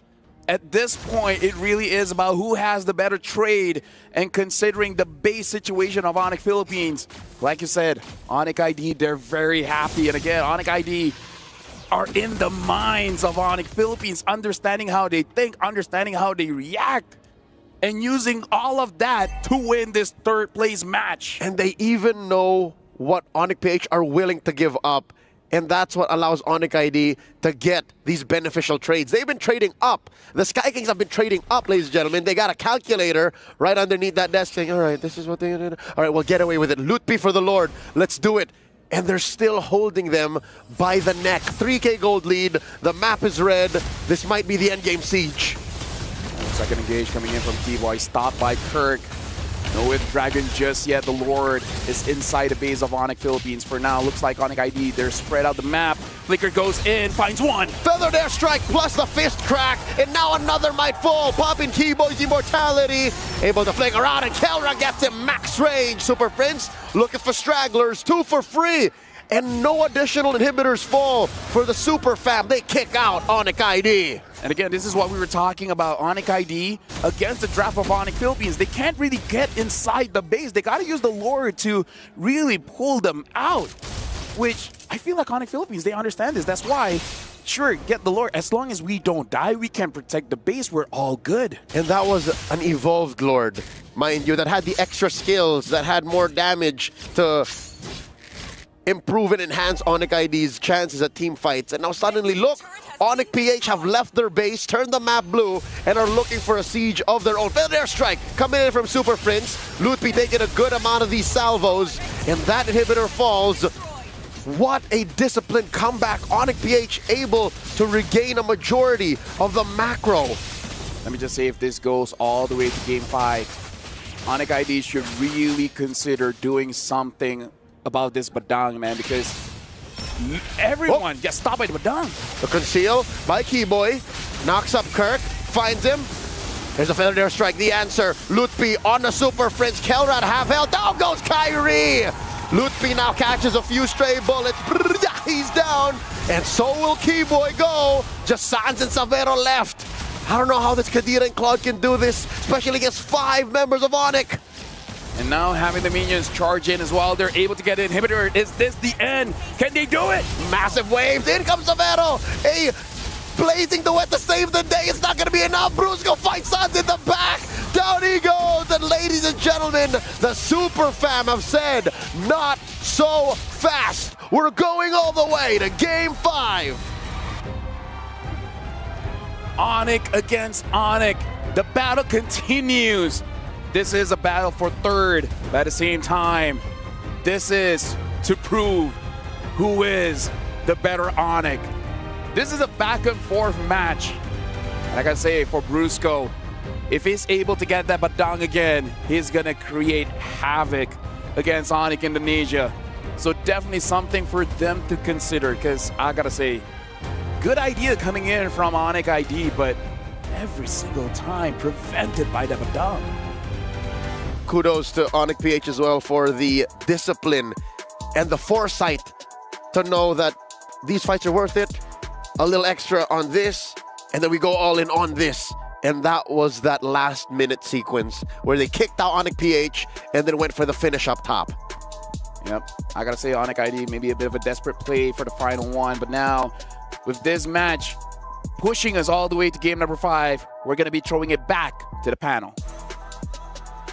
Just when you thought you knew how this story would end, Onyx PH pulls it right back, and we're down to just one best of one in what started as Onyx PH taking this very first salvo in the series. Onyx ID going to match point. Just like the previous game, this game came off one sudden turnaround.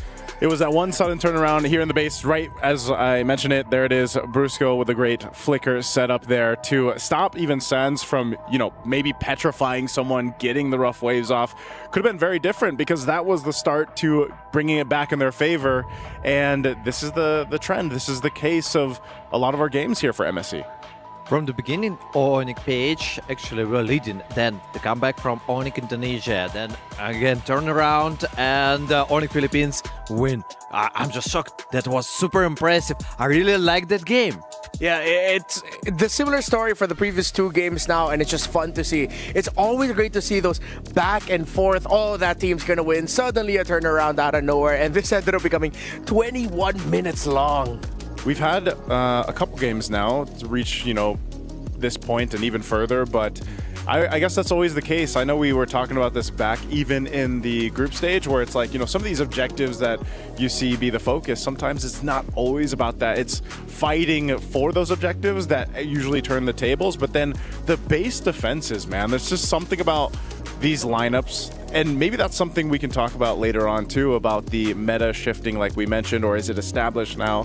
It's a lot of these lineups that allow you to also turn things around when it's a base defense, because, whether that's 5,000 gold, 10,000 gold, I think is some of the biggest ones we've seen so far. Actually, you marked a good point about the base defense, because also Leo and Rafael mentioned it, and it was impossible for Onyx Indonesia to reach out their main goal, the main building, and they just could not enter the enemy base. Yeah, that's the problem. Yeah, it's like every time they wanted to end and enter the base, it was so risky for them to. Whereas Onyx PH had a glue and a badang to hold down the front line so that the Farsa and the Granger can just damage from afar. And as we can see, take it out from the base and put it into the rest of the map, the lineup of Onyx sometimes can be too hard for the lineup of Onyx PH to handle, because you have so many formation breakers that take away the front-to-back team fighting that Onyx PH wants. But you put that in the bases, whether it's in defense or even offense, it's too tough to deal with the lineup of Onyx PH. Yeah, and a lot of those lineups that we see that do have trouble, finishing a game, that's why, you need certain things to happen. And for them, it was, to get a kickoff, to maybe utilize the Cho, because then it's even to the sense, it's like a Baksha you're going to see coming, right? He's just shield unitied up, and he's going to jump over the wall most likely. So then it shifts over to a very specific scenario to turn that into an actual siege that can end the game, where in comparison, you have so many options to go ahead and defend it, clear the waves, hold the waves if you have to with the front line that we saw from Onyx Philippines. I like our conversation because we don't know what we gonna expect for further. It's no idea. For me, this series looks like, hi bro, delivery department, I want a hamburger and one comeback. Onyx Philippines, what do you want? One comeback, please. Either or, right? I think at this point, either Onyx Philippines or Indonesia, because now throughout the series, we've seen that a couple times in a couple different games. Yeah, I don't know if my heart can handle another comeback-centric fight for game number 5, but let's see. Maybe we might just actually get that here. I also feel like at some point, maybe Onyx Philippines, or maybe even as the draft ended, Coach Wynot, Coach Hayes probably reminded the players, guys, our lineup is good at defending from the base. It's even better that they were actually able to take the lead in the early to mid. Because if this was Onyx Indonesia taking the lead early, snowballing, it might have been actually tough for Onyx PH to pull it off. So kudos to, in the previous series, Onyx Indonesia sticking to their win condition. In the previous game. In this game, Onyx PH sticking to their win condition. And despite it being a battle for third, we're seeing it, just how important this battle is for them. Yeah, again, the difference in terms of prize money for them, but also like you can see it from the shots here. I love the shots that we get of the players, because we talked about going into this matchup anyway that some of the pressure, some of the weight was off of their shoulders, because it is this third place match. And even when they're having those close-up shots, you see them having fun, smiling, prepping up. And then essentially, it has now come down to that best of one that we mentioned earlier. It comes down to one game for basically $100,000. Several days, and nearly all the time, we see full series. You know? It means something. It's, I think it's one of the best World Series. I mean, for the semifinals, for the third place, and I hope for the grand finals. Yeah, I think you could definitely say this is one of the best, if not the best, MSC we've had in terms of match quality, match length. The hero pool, everything. It's like all of the previous years of tournaments we've had have just collided into what we have now. This is the best for me.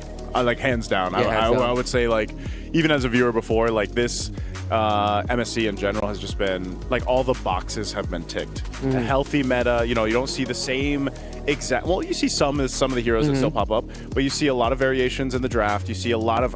I think we are up to like 90. I want to say like 90 unique heroes or something. I know before it was like 85, 87. We've seen a couple more pop up now. Turnarounds, much more fighting-centric games as well, but also still games that we've seen be low kill games for a while, and then they're just focusing on the first 3 turtles of the game. So it's like you have a lot of shades of all the previews we've had in the past. I really like this MSC.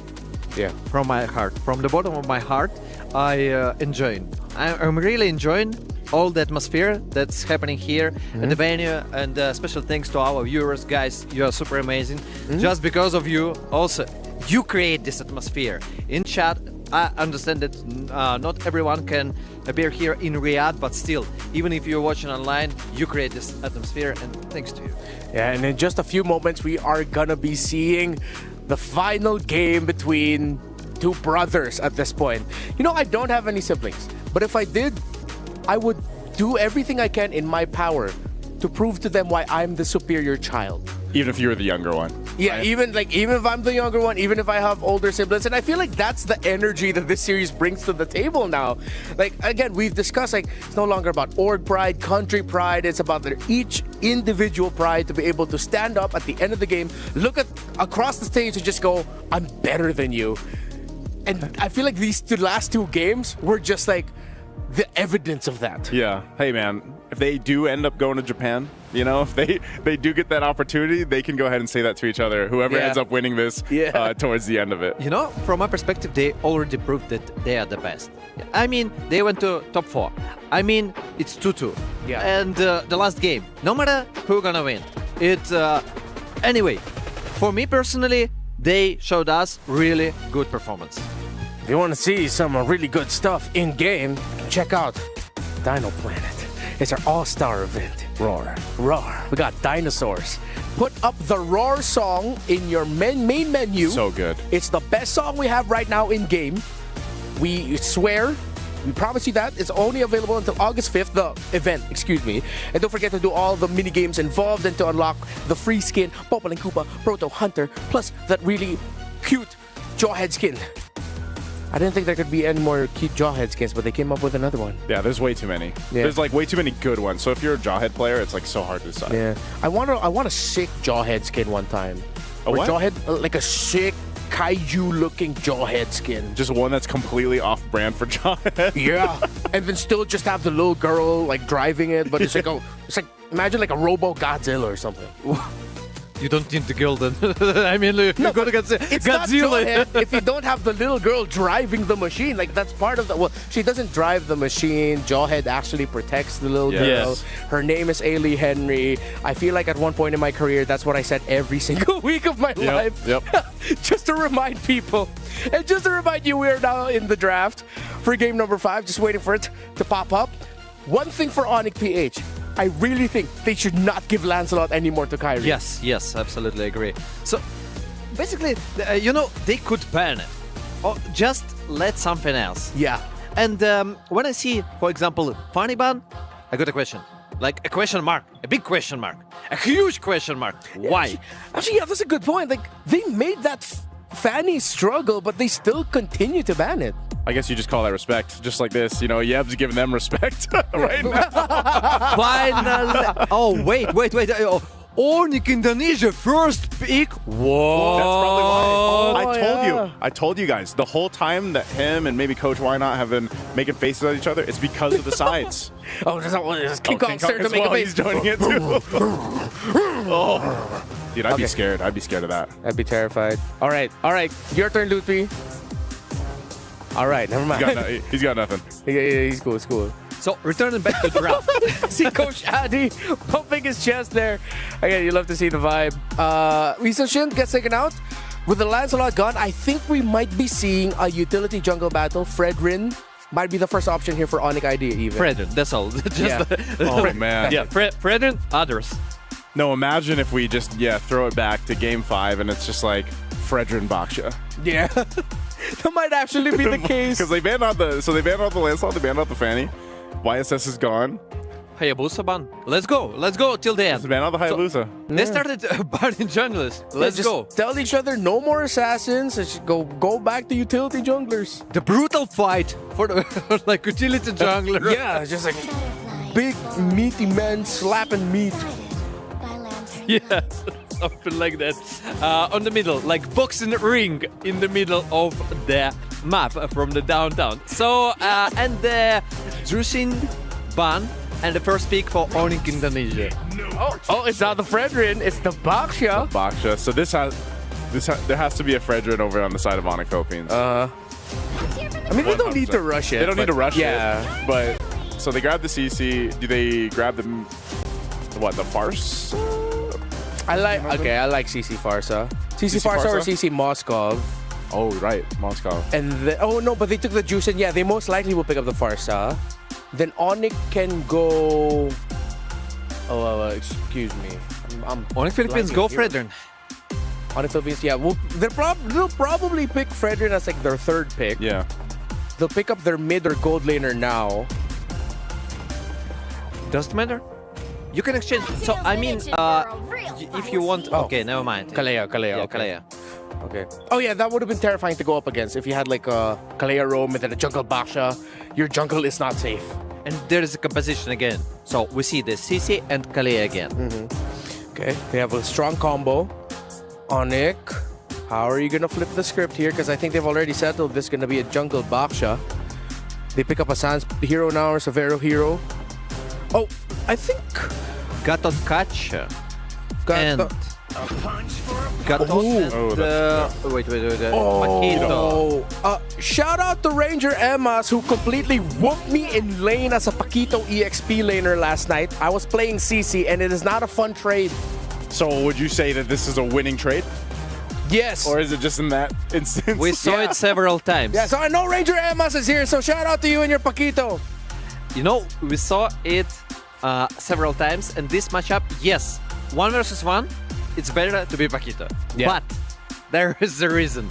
You're playing 5 versus 5. And Paquito, it's kind of hard to position yourself in good. And Fredrin. Wow, I like it, actually. I like it. So, finishing with the Paquito. Yeah, it's really hard to make your hero work as you plan. Yeah. You're trying to skip, but you can get caught. Yeah, especially now with the Fredrin and the Kaleo on board. Laning-wise, Paquito should be very happy. Yeah. Bigger team fight-wise, that's when Lutpi really needs to find his timing. That's exactly what I was going to say. Like, the window for Lutpi is paramount on the Paquito, but I guess that's just, in general, is what we usually see from Paquitos. And you know, the XP lane is going to be played a little bit differently, where he's going to be looking for those targets from Onyx Philippines, especially depending on what the gold lane options are going to be. We're going to see if Onyx Indonesia continues to narrow some of those choices down. You can see that Kimmy's taken out. So, I don't know. The Harith being up, I guess you ban them, just ban the Moscow at least one of these bans? Or? Yeah. I think Onyx would want to actually consider banning out both. Ban out the Moskov, ban out... I'm thinking Claude. There's the no, they go for the Granger. Because Onyx might have enough room in their lineup to go for Faramis, so they can go fast, try to end this quickly, but then you need to take out a lot of the AoE. Do you think that you need to ban Cloud? I mean, the composition again, to catch one person, Onyx Philippines, from the right side. Yeah. Moscow sounds more reasonable, and also I would think about, okay, never mind, they just ban Matilda, and there's decision. Yeah. All right. So for people wondering why the Matilda was banned here, Onyx Philippines is one of the teams who actually have a pocket Matilda mid laner option for them for Super Friends, which is why Onyx Indonesia decided to ban the Matilda out. Because I'm pretty sure there are people who are wondering, like, wait, there's already a Kaleo, we know the Rogue, we know the EXP, but that's the main reason. King Kong still making faces while Coach Why Not is facilitating the draft. Oh, this is also a pocket pick. Oh, this is so bad for the Harith and the Paquito, though. Like, even more so now, you were mentioning the Paquito will have a hard time with the low E around. Lutpi, his timing needs to be perfect every single team fight. I feel like at the same time, though, like, if Prince isn't careful here, he could get bursted down really quickly. So that might be the job. It might be like this game of who gets better positioning, who gets that window, and it could be Lutpi to go for that. But yes, you're right. He has to be very careful. So how do you help that? You bring in a Farsa. You can fight around the Feathered Airstrike now. That's also a threat in itself. And then lastly, they're going to go for, what do they put in the Rome? I think it's an Angela. Oh, overloaded. Angela Baksha combo. Yes, but your early game struggles a lot. So, for example, Onyx Philippines, if they if we change Kalea to Cho, the early game would be just insane for Onyx Philippines. But even without the Cho, it's still their triple is much better than Onyx Indonesia. Oh man, I think Onyx PH will still end up with a Claude for Kellera most likely. Moskov is an option, of course. Yeah, there we go. It is the Moskov that gets locked in. And Keep Boy on an Angela. He was able to pull it off as an Estes yesterday, but an Angela today, we don't know. How do you feel about it, Nicely, real quick? I like it. It covers the grounds, but you got to make it work. Okay. I don't like Angela Romer. It's like one of the worst options for now, and I think the trio of Onyx Philippines is gonna win. Let's see. It demands a lot of mechanical precision to make this Angela at the center of the map, alongside the Farsa, alongside the Baksha, work out. But they could potentially snowball out of this, unless Onyx PH just shows why their lineup is easier to pull off. LaFell and Leo take us into Game 5. Thank you very much, gentlemen. Welcome to the final game in this Onyx versus Onyx series. Silafel as well as Leo calling the final game to see who is the better Onyx. Is it one from Indonesia or Philippines? What a way to wet the senses to prep for our grand finals. Then to get two of the best teams in all of MLBB esports right now to put on a clinic of what is possible in the current metagame to take us all the way. We've seen Assassin versus Assassin throughout this best of 5, and now they're ending up with the utility junglers, the Fredrin as well as the Boxia. So prepare for a macro-heavy game here, especially Super Prince getting that Louis again. But Sans and Keyboy having a very good burst mid. I don't know how this will turn out. Not to mention the resistance of the Moskov in the hands of Kelra. So there's so many ways that Onyx PH can get to Onyx ID, but it's not like Onyx ID are throwing blanks, you know what I mean? They have the Angela, they also have the Farsa that can wings by wings out, not to mention the Baksha Unite from Kyrie. So already, I assume that as soon as these teams hit level 4, then they're gonna try to do stuff on the map. I gotta say, for Onyx ID, they have a second winning condition, which is waiting for that Flash of the Oasis. And now Lupi going up against Kirk. Looks like both are really heavily trading against each other. So now we're seeing the roamers coming down to rotate. They're taking quite a lot of damage, but should be fine here. Yep. These early engagements from these bruisers in the EXP lane demand attention and additional effort from the other parts of the map.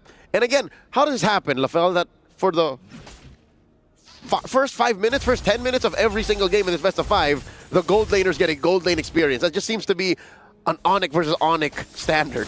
At this point, it's a gentleman's agreement. It's like, can we all agree that only four of us are going to play for the first 5-10 minutes, and then afterwards, if they feel like it, hey, they can join in. Speaking of, right now, Turtle has pawn. Onyx Philippines looks like they're in control.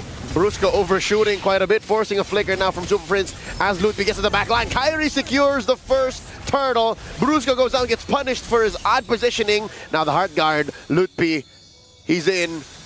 That's 4 members of Onyx ID pushing forth into Onyx PH's jungle. Can King Kong clutch this? Doesn't have a retribution. Kyrie rolling up. The SOD by Kelra. Won't be pressing the button. They let off. Too much pressure. Too much of a risk if things go sideways. If Onyx gets it. And that's a steal! Grand Theft Purple in the worst possible way. Sans! Gila Sans gets it! The moment you think it's safe, it's really not. Now Kirk having to use the Vengeance, trying to get out of this predicament. Looks like he's able to get out of it. Onyx ID, they basically won everything in the first 3 minutes. Brusco, quick slam here. The flicker, the tsunami slam. Not enough damage from Prince just yet. Keyboy survives. Kyrie helps with a puissance. It's all going Onyx ID's way. Yep, even Severo getting that gold crab, earning just a little bit more for himself. Now that Severo has level 4, might be a little bit more aggressive going up against this Moskov. Now looks like the Louis. All right, here comes the diversion as well. The rest of Onyx PH come through. Ludwig gets taken down. That's the first on the board for the Super Fam. Yep, but still, I think in terms of punish, that was actually a very good punish because the minion waves were coming through. So there's a lot of EXP that Lupi is going to be missing out on. And it won't feel the pressure now, but it will definitely feel in the second turtle. To the point where I have to think, even Lupi is thinking whether he should join the fight or just push the lane. Trying to play the side lanes going up against Onyx Philippines, especially with this Louis on the map. And now suddenly, the gentleman's agreement between Kelra and Savero have to be disrupted. The turtle will be spawning on that half of the map. Brusco first to the scene, unless Kyrie has something to say about it. Kyrie and Savero first to the pull. Sans holding that fence brush. Now the diversion. Turtle at about 10th of its health. Sans helping burst it down. Onyx PH couldn't even react. The decision coming in from Onyx ID, making it so that it's not a dance. Just a straight up take. Now Onyx ID with roughly around 2,000 gold ahead going up against Onyx Philippines.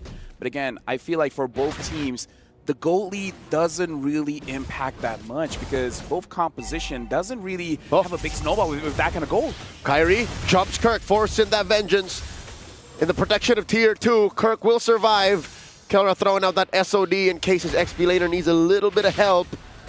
Onyx ID, huge rotation not leading to much. I mean, they chunked a bit of that energy shield down bottom, but that's a good save for Onyx PH. And this is what a Farsa can really afford you. A lot of pressure down in the early game. And now Kara getting that turret. So honestly, a very good trade coming in for both teams. The goalie doesn't really change much. And now the diversion just to give more farm over to Kelra. At this point, they're just hyper-farming Kelra, making it so that he gets all the minions. That's right. Double laning on a Moskov with very low effort with the help of the diversion. Kyrie and Savero holding this brush. I think Kelra's aware. Yeah, but at this point, Keyboy having the Flash of the Oasis, that's a big power spike for the entire team of Onyx Indonesia, because it makes it so that the next turtle, if they choose to go for a fight, they're at a very big advantage, because at this point, I feel like Onyx Philippines, they don't really have any anti-heal. Yep, not a single turtle yet going over to Onyx PH. They're doing their darndest to protect this tier 1 up top, but Onyx ID will go ahead and shrink the real estate Onyx PH is allowed to play in. They've taken this XP lane fight to the mid lane, because again, this is a lot of pressure coming from Onyx. They're now building up to a 3K gold lead up to this last turtle. The saving grace here is both Kirk as well as Kara is having a relatively good time, still able to farm up. No deaths yet for both Kara as well as Kirk. Super Prince as well, not involved so much, but again, not punished. So this is a situation where Onyx Philippines, they're losing, but honestly not by much. This is still a comebackable game coming in from Onyx Philippines. Yep, this is a controlled amount of losses that Onyx PH are giving. Call it a margin of error that they're working with in the early game. 100% turtle take rate for the Sky Kings. Yet Onyx PH, they don't look so sweated. They don't look so troubled. And now in comes Brusco, looking for one hit with a Tsunami Slam Zaman Force. Forced out of Savero curtain call. He's not able to dash on through forward. Brusco flickers back. King Kong holding the line. Ooh, that is an Appraiser's Wrath, forcing a hard guard on Savero. In comes one from the side. That's Lutpi looking for damage. Instead, Kirk gets taken down. Brusco follows Sue. The Super Fam are crumbling. They put in so much effort, and all they got out of that was the top lane. They traded 2 bodies for the top lane tier 2. They tried to punish the Boxia's worst nightmare, which is checking the bush in mid. So many moments there, but hold on, Kelra getting targeted by Lupe. Oh! Lupe gets the kill onto Kelra. KO. That was an amazing move coming in from Lupe, but yeah, Onyx Philippines, they tried to use that bush to their advantage to get them, but again, this is one of the strengths of having an Angela. The moment you feel like you're out of the match, she brings you back in. And all this while, again, this is a very scrappy team fight, but the fact that Onyx ID, they have heal, Onyx Philippines, they have heal as well. It became very extended and eventually giving enough time for Lupe to get that flank angle onto Kelra. Onyx PH may have overestimated their margin of error. Now Kirk is in trouble. No one can save him here. Lupe gets another kill. In comes the rest of Onyx PH, but it might be too little, too late. This Angela Baksha is capable of so much more than just brute forcing its way into team fights. Again, concrete example is that last engage in mid. They feigned the Kumar bush and said, nope, oh, yeah. It's not us who's in trouble, it's you. This is what my mom always says. Behind every successful fight, there's an Angela behind there. Heck, sometimes she takes the kill. I need the stats on how good Angela is in MSC. It's interesting that she did not get banned here. Now the dance begins. Onyx ID, definitely the favored one. Onyx PH, I don't know what they're thinking, trying to contest. King Kong taking this long brush down bottom. Fair strike already. Lord at a 10th of itself, a 16th, a 20th. Ooh. King Kong with a steal! He's happy with what he got. He's just gonna waste Onyx ID's time crossing the long way, forcing a response. Onyx ID will definitely punish him here. But at the cost of a Lord from out of their nose, I'd say it's worth it. It was 100% worth it. This feels like an AOT moment where they just ask King Kong's like, go and die, but get that Lord from us. A bit of a mistake coming in from Kyrie, using the Retribution a little bit too early. You saw that slither of health linger there for a very long time, allowing King Kong to get that. But hey, those are the kind of mistakes that differentiates $100,000. If I'm not mistaken, Kyrie just used, King Kong just used the first skill, didn't even Retribution. No. He was waiting for the threshold and instead made that nanosecond call to go, I will not retribution, I will just use my first skill. And he got away with it. And I guess that does help the map equalize. It did enhance this initial wave that will be coming out from Onyx. So yeah, this allows for the Super Fam to be a little more proactive. Feigning a diversion there keeps the gold lead at a manageable 4K. Something to consider as well. Kara now has the Trinity build here. Diversion. Trying to figure out whether they want to go for it or not. Kyrie going into the bush. Here we are. Diversion is going to be used. Oh, they're bringing him in! Straight into the inhibitor! That's dirty! Very well orchestrated. A freak of MLBB nature. You see the smile on Kirk's face. Can't believe they fell for that one. Kyrie forced to take a dirt nap from what could only be called an RG experiment done on the grandest stage of them all. Can I just say, we can now make a compilation of every international of where the Boxia just goes inside a bush and then just escalates to become worse and worse and worse and worse. I don't think we'll see anything more dirty than that one. But hey, knowing the MLBB community, they'll figure something out. You know what? After what happened, oh, look at this. To Kyrie's Boxia and M5, this is just but a flesh wound. It's hilarious, I'll tell you that. It's hilarious, yeah. No one saw it coming up until it happened, but now we know it's possible. Now you know you can do it. Hey, that's a TikTok reel. It's waiting to happen. How many remixes? I think that will stay all the way to M10. But either ways, right now, Onyx Philippines, it's like, yes, they only got 2 kills, but I feel like they won. Right? I feel like in this situation, Onyx ID, they're in full control. But Onyx PH, they kind of won. Now, looking at items as well, having the Garden Helmet for King Kong, making it easier for him to move around the Lord, which is spawning around their side of the map. Kelra at this point is just waiting for that Malefic gun, and at that point, we gotta wait for Kelra to make a play. He's farming up, trying to get that level 15, making sure that he hits every single power spike available. But something to keep in mind as well, Savero is on the way for... Forget the item's name, but more Spellvamp, man. And now the Malefic Concentrated gun energy. Thank you very much, Leo. Yep. This is just a fight waiting to happen.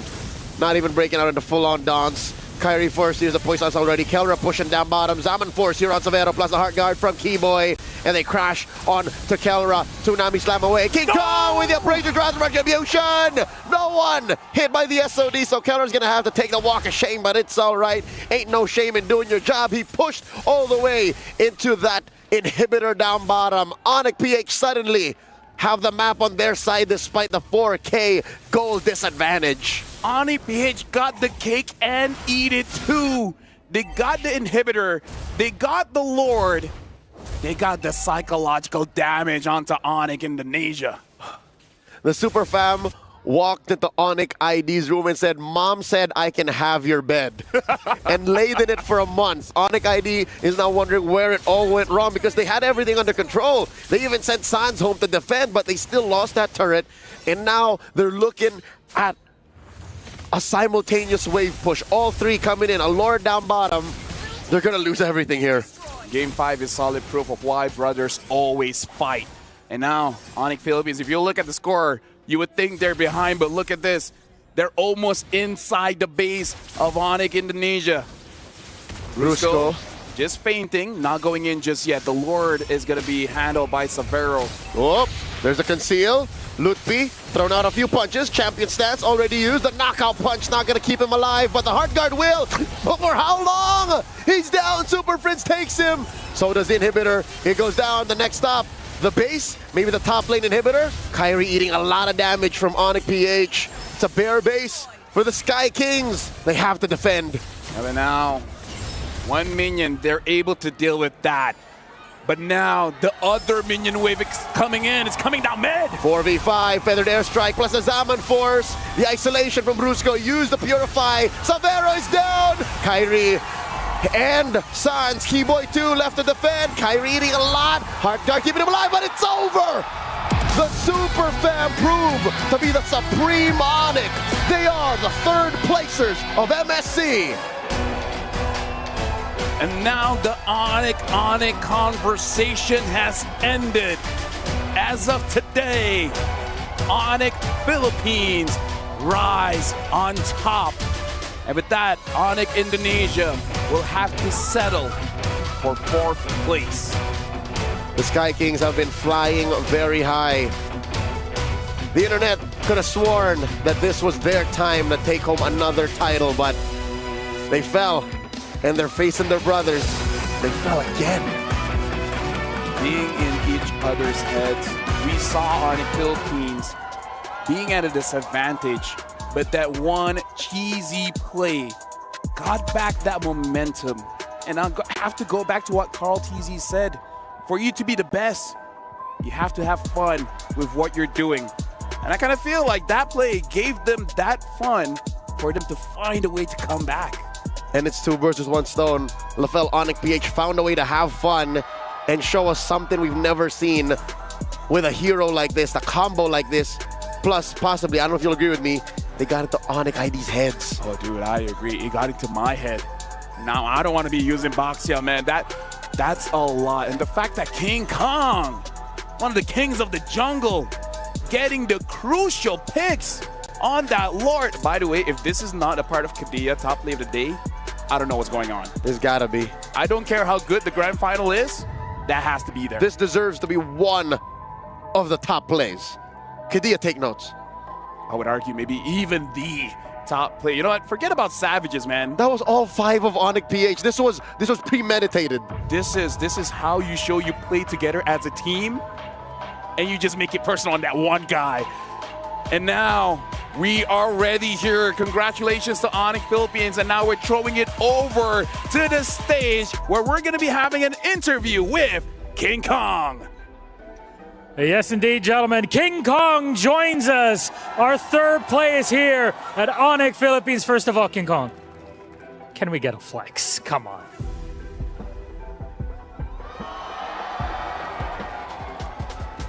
God damn. All right. See, you got the good vibes. They were going on. Kelra immediately slid onto the stage to really celebrate. Did you take that positive energy into the 3rd place game with you? Coach Wynat told us that no matter what, we will just enjoy the game, and even though it's battle for 3rd, we should still do our best. Yeah, it's a very good way to see it. So that's a healthy mentality going into it, doing your best. We got to a game 5. That's fun. However, both Onyx, Philippines and Indonesia, you guys boot camped together for a couple weeks in Indonesia. What was that experience like? Did it build any sort of friendly ties between you? How was the practice like? First of all, of course, it built friendship for Philippines and Indo. I think we had a better practice because we could talk to the Indo players personally. That's a good way. What do you think you learned from a more gameplay standpoint by practicing with really some of the best players out there? All I can say is we learned a lot from them, and they learned a lot from us too. Very good. A lot to learn from players that are at this level. And now, if we're a bit serious about it, obviously 3rd place at MSC, you were looking at even a higher position, but I want to reflect on that journey. What do you feel you've learned as a player and as a team from this journey, past 2 weeks? First of all, I still feel happy and I still feel proud for the whole team, Onyx Philippines. We learned a lot, we realized a lot. I think we still need to improve much more inside the game. What's important is we enjoyed this journey and we learned a lot from it. It was good to have you through it all. And of course, you had a huge Onyx crowd here, be it PH or Indo, that are also cheering for you. So anything you'd like to say to the Onyx fans that came all the way here to Riyadh to watch you play? Sa Onyx fans, thank you so much sa inyo lahat. Mahal ko kayo lahat. Thank you very much, King Kong. Congratulations again on the 3rd place matchup. Incredible performance from Team Onyx Philippines. An extra flex to top it off. This was our 3rd place game. We still have more to go. It's the big one after the break. Thank you so much, Miloj, and to King Kong. Man, what a series! I thought you were going to say, what a flex. And what a flex by Onyx, the world's longest tsunami slam that went from Riyadh back to Manila to ensure that Onyx PH completes the turnaround. And they took Kyrie. Yeah, they took Kyrie, get back to the Philippines. Actually, that was good. That was really good. By the way, one more time. I'm not King Kong, sorry. It's fine. There we go. There it is. Oh, wow. I never would have thought that that's how it would end. I mean, we posed the possibility of the lineup of Onyx Indonesia. If it goes well, very hard to stop. It's Angela, Baksha, Harith together, which can be very frustrating to go up against if you're not ready to handle it and if your damage dealers aren't ready. But then Kyrie checks a bush as a Baksha. And you can't blame him, because that's his job. No way in hell would have anyone thought that there would be 5 members of Onyx Philippines ready to go. We're taking you back to the Philippines with us. 5-man teleport tsunami slam. That's it. That was insane. I just can't even picture like how that actually works physics-wise. Like Kalea lifting up a Baksha and then through a portal. Like I mean, it was brilliant. I don't know if we're going to get to see something like that again. Actually, it's super shocking because I saw a lot of efforts when people just trying like on purpose to create this composition. Yeah. It's not that easy as you think. Yeah. And they made it in the match for the 3rd place, for like a decisive map, and they do it. It was like, whoa, what the heck is going on? Yeah, it's the 250,000 tsunami slam plus teleport. You couldn't have written it any other way. Crazy. Crazy is all I could say. And this man was even crazier this entire series, who helped launch his team to victory. Kelra is our Sony match MVP. Of course, a little bit more muted this time around the Moskov, and a little bit more muted for Onyx PH in the previous game. But Kelra still stands to be one of the main conditions for Onyx victory.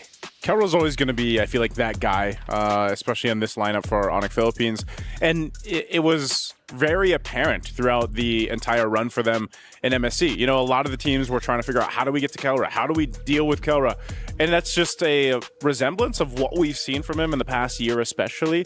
And, you know, even when he might not be as loud in terms of the game or, you know, making these plays, the team still plays around him. And again, that's always what enables these gold laners to do that. They have these conditions, they have this environment where they can go ahead, focus on farming up, do what they need to do, but the team allows them to do that from early to mid-game, where then Kelra gets to really shine towards the late game of whoever they're playing against. Actually, Kelra was shining like all the way around, and if we speak also about the semifinals, just like remember the situations when he carried solo versus Team Spirit. I remember a post that Kelra made on social media. Moment, that tsunami slam. That's it. That was the moment. And he got the kill onto Kyrie there at the end. But yeah, there was a post that he made online. It was a photo with him with the MSC trophy, and he said, "You already know my name. Let me remind you what it is," considering that he is a former MSC champion in his own right. But what I like about that last series, it didn't feel like a Kelra show. It felt like an Onyx PH show. We got the show that we asked for. Yep. We didn't get the crazy picks. We got the crazy moments. That's it for the semifinals. How are you feeling? This is the end of our MSC journey. We're going to be fans now moving forward. But gentlemen, a final word from the both of you now. For me, you know, MSC, like I said, has been phenomenal. EWC is always a really special event now that we've got to do it twice. And it's always great to see how competitive the teams have gotten. I think that's one of the main things is so many other regions, so many other teams are catching up in power levels and everything else. And I think we had, again, the best MSC so far. I would like to say thanks for all the players who performed so perfectly, maybe not perfectly sometimes, but well enough to enjoy this atmosphere, to enjoy this performance overall. Thanks for all the viewers, and it was a great honor to be with you here today and with Leo LaFell also. Thank you, bro. Thank you, bro. Just fist bump from afar. The story of MLBB Esports is a tale that just keeps on going. But now we are about to witness another chapter added to its legacy, as the grand finals between Team Liquid Philippines and Selangor Red Giants OG Esports will be underway in just a bit. Redemption is the name of the game for these two teams. A lineup once hailed as world champions, desperately seeking that title yet again to be able to tell the world we are the best. And for Selangor Red Giants OG Esports to be able to tell the world yet again why they became the giants of the game last year.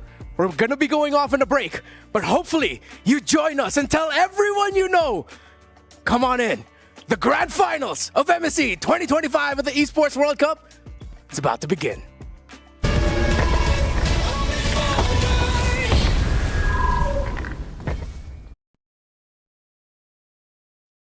Let's go in. 4, 3, 1, 0.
Reach your impossible. Lenovo Legion.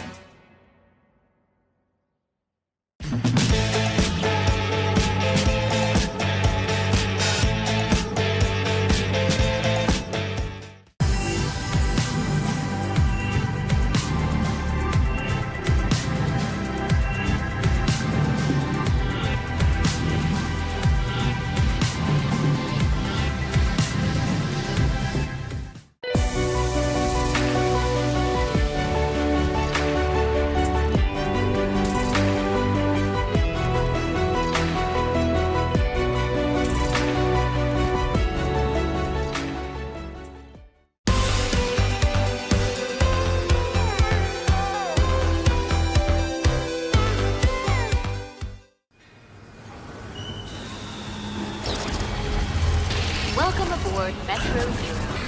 All souls must remain inside the train at all times. All alone, I felt a weariness inside. Paranoia always following in stride. Till the day that I became a spirit guide. My purpose won't be denied. Through the right, my body started to rehash. Now I feel a heat that scorches me to ash. All this pressure and the energy combined, I'm bound beneath the weight of the divine.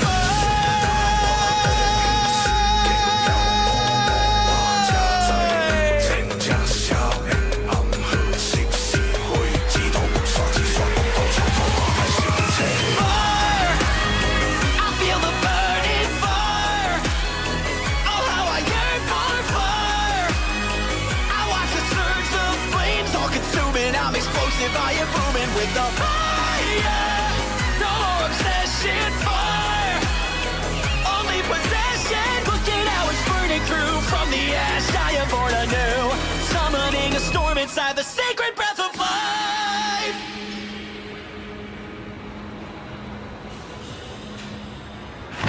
Next stop, Evergarden Station. Bandits rose and I feel no remorse. Half machine and unstoppable force. Only in the searing pain in my life. My power in overdrive. At the station, I'm surrounded by a crowd full of souls who seek a vengeance so avowed. Shedding shells of spirits who I must defend to break the shackles so they can ascend.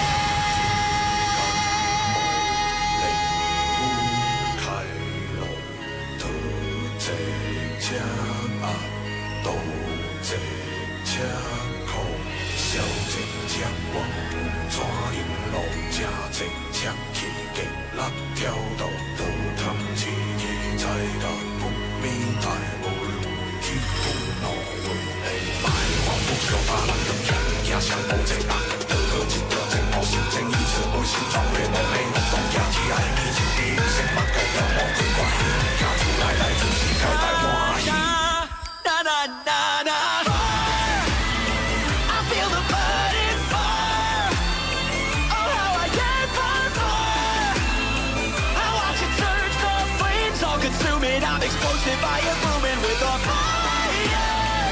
No more obsession, fire. Only possession. Look at how it's burning through from the ash. I am born anew, summoning a storm inside the sacred breath of life. Now arriving at the terminal station, Evergarden Station.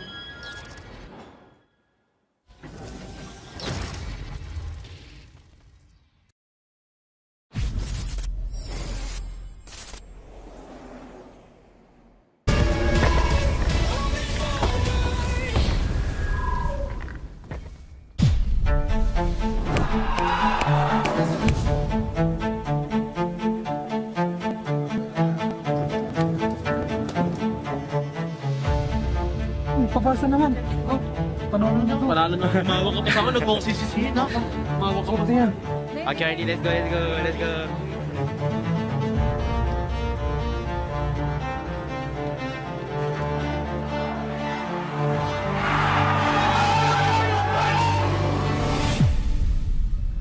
I think the key of victory today is coaching staff. That's what you can help for the players, because players does not have the game to review, right? And it's easy for you to catch rest and roamer and game vision if you know the habit of the players. And then Brusco really have this habit where he always positions in certain ways. So once I inform them to Yums can already know what he need to do next. Yeah. He slowly from this, you guys told me that they can only slowly walk from the base to behind like that. Yeah, that's how you play. I think it feels good. It feels good. It definitely feels good to make it to grand final again, because we have sacrificed so much, right? Like all these 2 years that we have been practicing non-stop, we have been sacrificing times. Then we put a lot into the games. Not only the locals that are like sacrificing their own holiday, like the Raya, stuff like that. We also have the imports that are like sacrificing their times, right? They've been in Malaysia for so long. They definitely miss their family a lot, but they still give not only their best, they give their all, sacrifice their all for this team, and then making it to the grand final. I feel happy for them, feel happy for this team, and then I hope that we can make the dream come true again, make another grand final win. Giants are your new champions of the mid-season cup. Team Liquid's been making to the grand finals.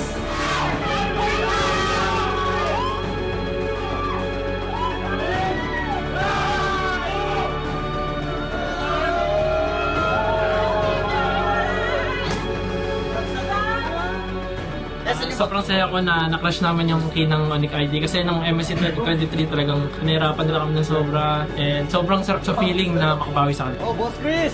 Hey, Boss Chris! Hi, Boss Chris! No more curse! No more curse! Thank you, Boss Chris! Okay. Coach Arcadia, I remember you left us after losing season 9, but I still love you. Let's fight tomorrow.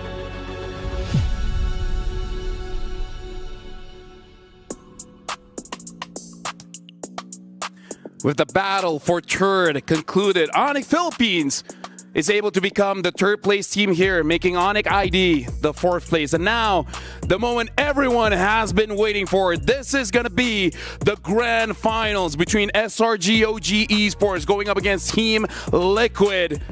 We're about to see, can SRG OG defend their title, or can finally Team Liquid secure this MSC title that has been eluding them for the longest time. And I gotta say, this is gonna be an interesting journey for both organizations, for all 10 players, including the coaches, where this has not been an easy year for anyone. And SRG OG, they're just one step away from putting their legacy here, making history to be the first team to have that back-to-back glory. Welcome to MSC here at the Esports World Cup. This is the English broadcast. My name is LaFell. Alongside with me is Leo, Brigida, and Trex. We got a stacked roster here. So first of all, Trex, you're looking incredible. How are you feeling for the grand finals, man? First of all, you're looking incredible. You've been looking Thank great you very much. this whole MSC. Couldn't get my eyes off of you.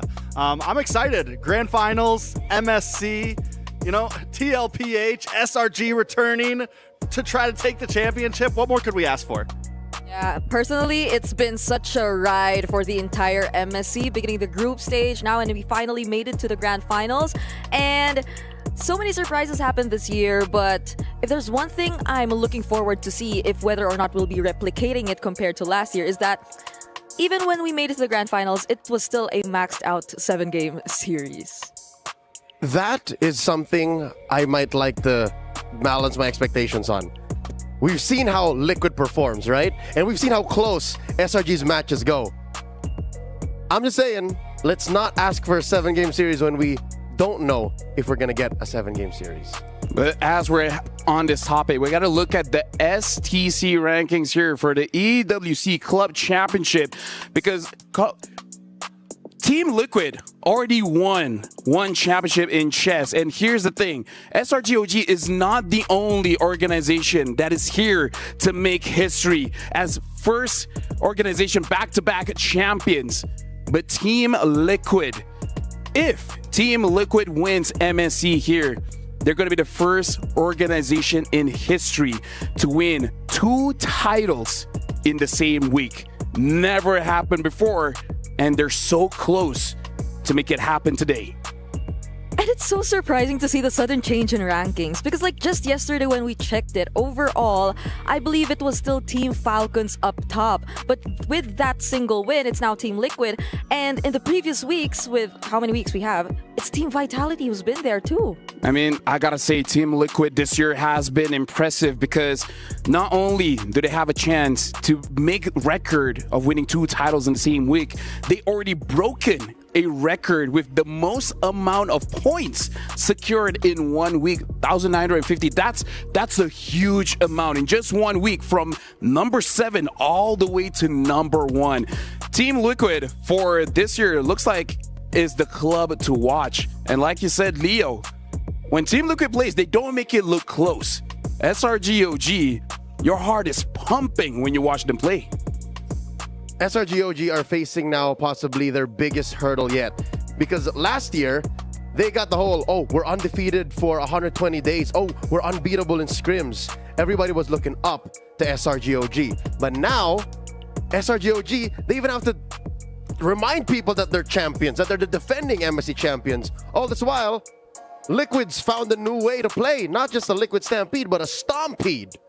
I would say, though, SRG does well in the face of adversity, right? Because even last year, though they were on that streak, there was still a lot of doubt on them. There was still a lot of, Malaysia gets hyped up all the time, they never make it. But in the face of that doubt, they still accomplished. Even after going all 5 games against Aurora last year, almost getting knocked out of knockout stage, they were still able to do their thing. And I think, I have my eyes on them for this grand finals. But now, while we're on the topic, we actually was able to catch the one man that can change Destroyer's mind when it comes to Arlet. We were able to talk to Sanford, so let's see how he's doing before we start our grand finals. And we're now here with 40 Sanford from TLPH. Sanford, pulse check. How are you feeling right now? I'm feeling good, and I'm really excited to play. Really excited to play. This is the grand finals. You are one step closer to putting your key into the totem. How is everyone doing right now? Are they also as confident as you? Yeah, they can't even sleep yesterday because they're really excited to play now. And yeah, that's it. Okay. So they couldn't sleep last night. Okay. It was really hard to sleep last night because they were all really excited coming into this match. Now, for you personally, Sanford, this is yet another MSC, an opportunity to get that trophy because so far it has eluded you. MSC 2023, you weren't able to take it. MSC 2024, you were also unable to take it. What is different this time around for you? Well, for me personally, I already broke the curse, so I'm really happy to break that, and also we just want to enjoy the series. No pressure. What curse? What curse? The semifinals curse. We always, because this is my third time that being in the semifinals. Oh, yesterday being the semifinals. So yeah, we already broke the curse. Yeah.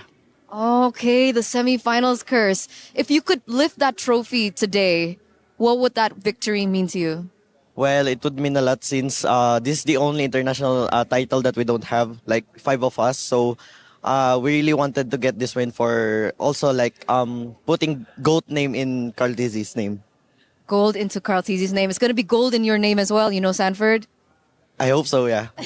Okay, so Arcadia wants to find revenge against SRG. What do you think is the key takeaway that you guys have over SRG today? Well, I think it's all about the draft, and also like I also need to win my matchup against Cram because in this kind of meta, XP lane matchup is the really important one. Okay, speaking of Cram in the EXP lane, you're going head to head. People are calling you the Apex Predator, and it's not for zero reason. People are thinking that you are the #1 EXP laner right now. So what message do you have over Cram? And do you also agree that you're better in the EXP lane than Cram? Well, let's see later, but I don't want to hit things up. So, yeah, may the best team wins and good luck. Have fun. All right, good luck for the Grand Finals, 40. We're throwing it back to the studio. Thank you very much, Eterna, as well as Sanford. And now, after that interview, this is the MSC 2025 final boss.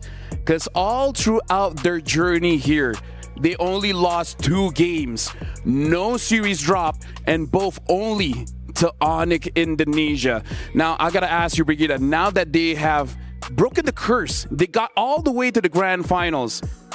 From your perspective, how does they like mentally? How do they feel going to these Grand Finals?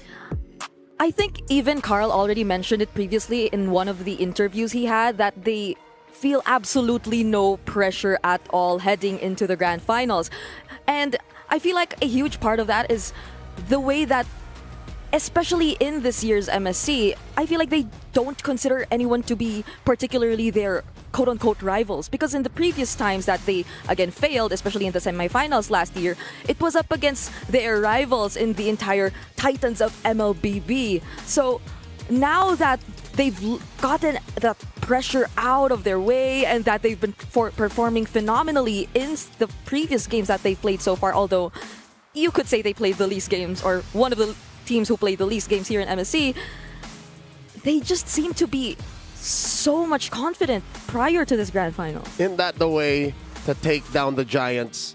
You know, strip away the fact that they're the defending champions, strip away the fact that they've owned MPL MY for the better part of the past year and a half, and look at them as just, well, it's hard. Again, they have names, they have faces, they have stories, they're very talented, but what Liquid is doing is saying, you know what, you're just standing in the way of our MSC title, but also your SRG OG. Yep, now we're looking at Cram, Sky, Stormy, Yums, and Innocent.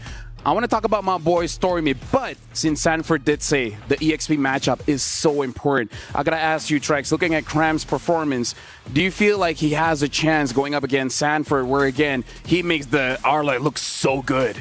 Normally, I would say no one has a chance against 40 the Kid, but Cram, watching him play the CC the other day, watching the way he's able to move with his team, I think Cram is definitely going to be able to match up against Sanford in that lane, and Cram could definitely be a problem. You know what I'm afraid of? Cram's Ruby.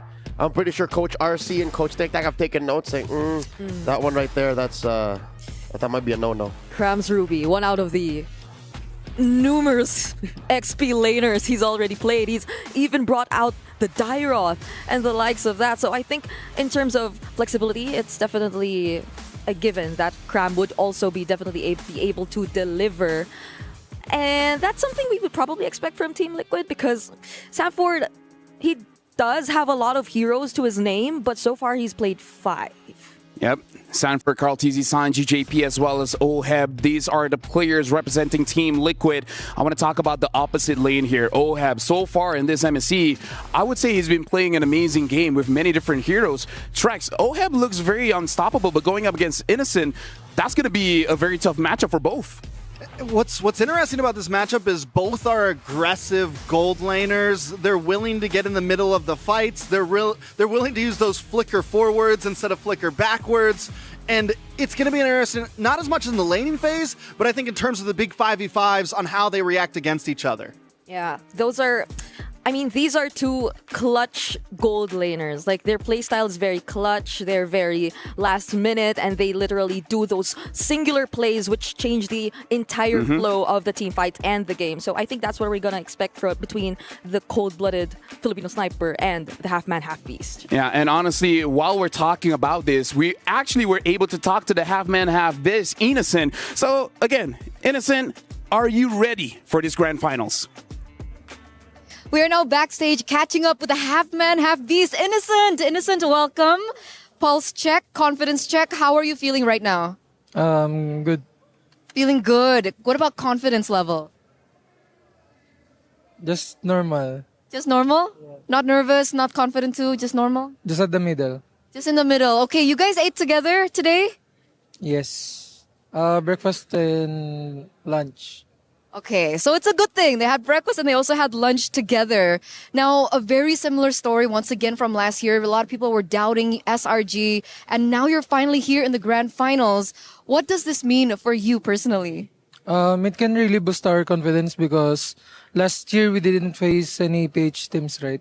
That's why other fans in PH are, they're always talking about like, you guys are just lucky because there's no PH team in your bracket. So right now, we already proved them wrong, and we're happy about that. Amazing stuff. I mean, technically that's true, right? You've beaten Onyx PH before, which you've never been able to do before. And now you're one step closer to taking down TLPH. How does this make you feel? I think this is the more into like fun match for us because we're friends with TLPH. That's why it's more into chill side than just competitive. Okay. I mean, Sanford has something very similar as well. Very competitive, but it's also very chill because you guys are friends. Speaking of them being your friends, they're still considered the final boss here at MSC. So what do you think makes them so strong?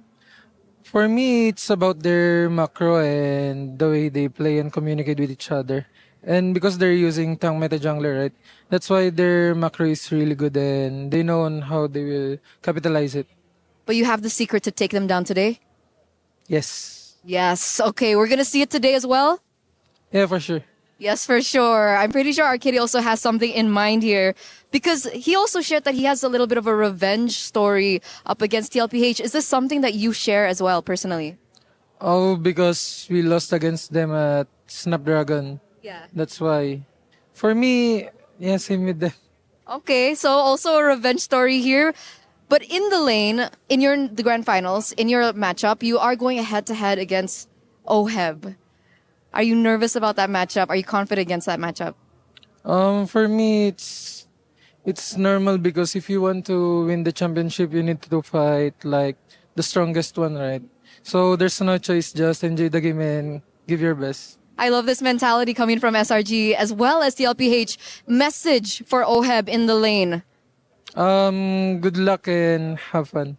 Good luck and have fun. All right, once again, thank you. Good luck, and we're going to throw it over back to the studio. If you want to become champion, you have to go up against the best. Now, panel, I know we always hear good luck, have fun, but I kind of feel like after Carl TZ felt disrespected by Kyrie, I feel like no one really dares to say much. Now, we already had 5 games in our third place match, so while we still have time, I just want to get a base idea coming in from you guys. Like, what do you guys think is going to happen in this best of 7 series? How many games? Who's going to win? The floor is yours. What do you guys think? You asked for quite a bit. I thought we were just going to keep it brief. Okay, I think we're going to see at most 5 games. At most. Wow, okay. And I think I can only speak for the team I've been watching for years now, Liquid Philippines. I think they're going to go for a plan A and B type of situation where they know a plan of attack and then they'll only revert to B if that doesn't work, and they'll go from there. Okay. I did bring up the entire idea about 7 games, but personally, I do feel also that we could just go 6. So I'd be 4-2 in favor of Team Liquid Philippines too. I mean, I'm a Liquid girly, so yeah. Liquid girly? It's a thing. It's a thing, yeah, sure. Move like water. Okay, go ahead. I'm a Liquid boy. I think you just go with boy, but you know, it is what it is. So yeah. 7 games. 1 game, 2 games, 2 games. Oh wow, that's specific. What am I at? Is this Trex math? 1 game, 2 games, 2 games, 1 game. Somebody's gonna win the final game. Not gonna lie, you lost me there. It's But gonna hey, be epic. I'm guessing 7 games. I think everyone's counting down SRG, and I do think they can take TLPH to the limit. I mean, like for me, I gotta trust my boys, you know, Selangor Red Giants, OG, Esports. Win or lose, I'm very proud that they made it all the way here. And honestly, when we're talking about how many games this really goes, I really feel like we gotta look at both styles because they play roughly the same way, which is basically guns blazing at the first 10 seconds of the game, which is very different that we saw Team Liquid going up against Sonic ID. So are you expecting a very fast series? Like it could go 7, but every game might be fast. Only if it was Liquid-sided. Only if we're going to see a Stampede or Stompede, because if there is something I can say about SRG OG is when it comes down to the late game, they're second to none. If this goes past the 19-minute mark, 20-minute mark, we've seen that yesterday, Liquid is capable of overheating, and that's one of their main weaknesses. So if some way, somehow, SRG OG can put us into that kind of atmosphere wherein it's always down the wire, maybe that's how they get those 2, 3, maybe even go all the way against Liquid. And that's been a problem for Team Liquid even for the past season. Like, teams have been observing that there are times wherein they tend to struggle when it comes to closing out the game, and that would be so frustrating for them if they're not able to manage that up against a team like SRG OG. I don't know. I think it's hard to predict exactly, length, everything like that. I think SRG does have the ability to go to the distance. I think TLPH has some control factors, but right now in the current meta, we've seen teams get hyper aggressive, win in 10, 11 minutes. We've seen both of these teams go the distance against their opponents. I'm hoping we get some long games. I'm hoping we get some fast games. I think it's going to be a great grand finals either way. Well, thank you very much, gentlemen. And Liquid Girly, shout outs to all of them. Looks like this is a very Liquid favorite panel. But now, this is something that everyone has been waiting for. The start of MSC here at the Esports World Cup. We have our grand finalists. And now between both teams, $500,000 is going to be the difference between champion and runner-up.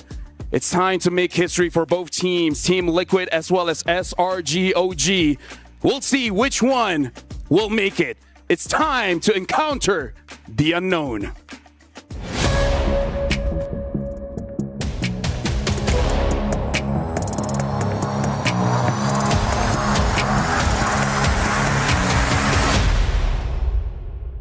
I'm feeling really happy and proud with my team that we've come this far and we want to win MSC again. Immortality down, Kelra against you, another Immortality down, and now it is just Kelra left to defend against 5 members of the Selangor Red Giants OG Esports crew. Kelra with a flicker forward, Innocent dodging away.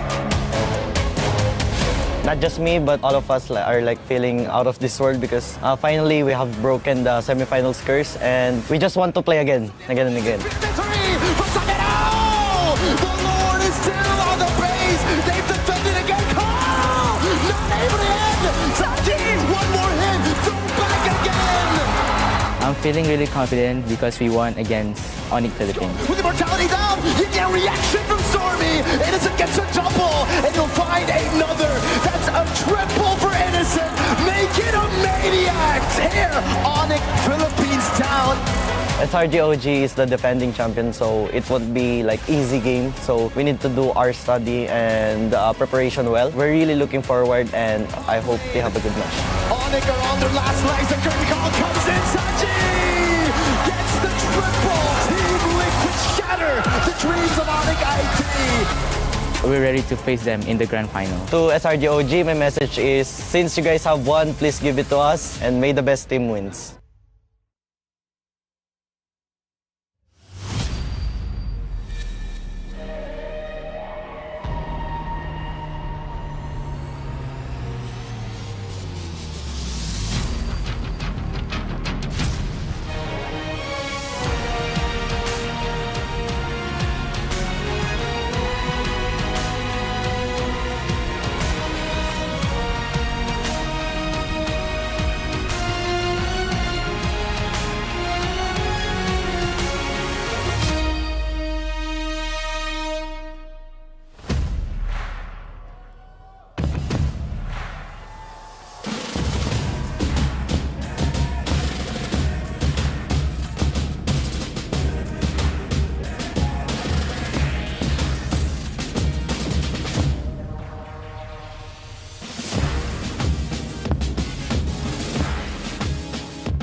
Months of preparation, 2 weeks of heated competition, a $3 million prize pool, and it all leads up to this, the MSC 2025 Grand Final.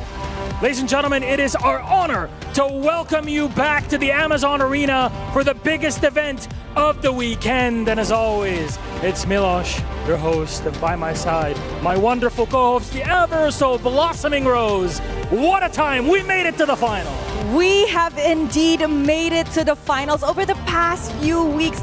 Guys, we have witnessed so many things happening over here at the Amazon Arena and over here at the Boulevard. We have seen hardships, heartbrokens, we have seen tears and drama, but all of that had led us to this momentous occasion.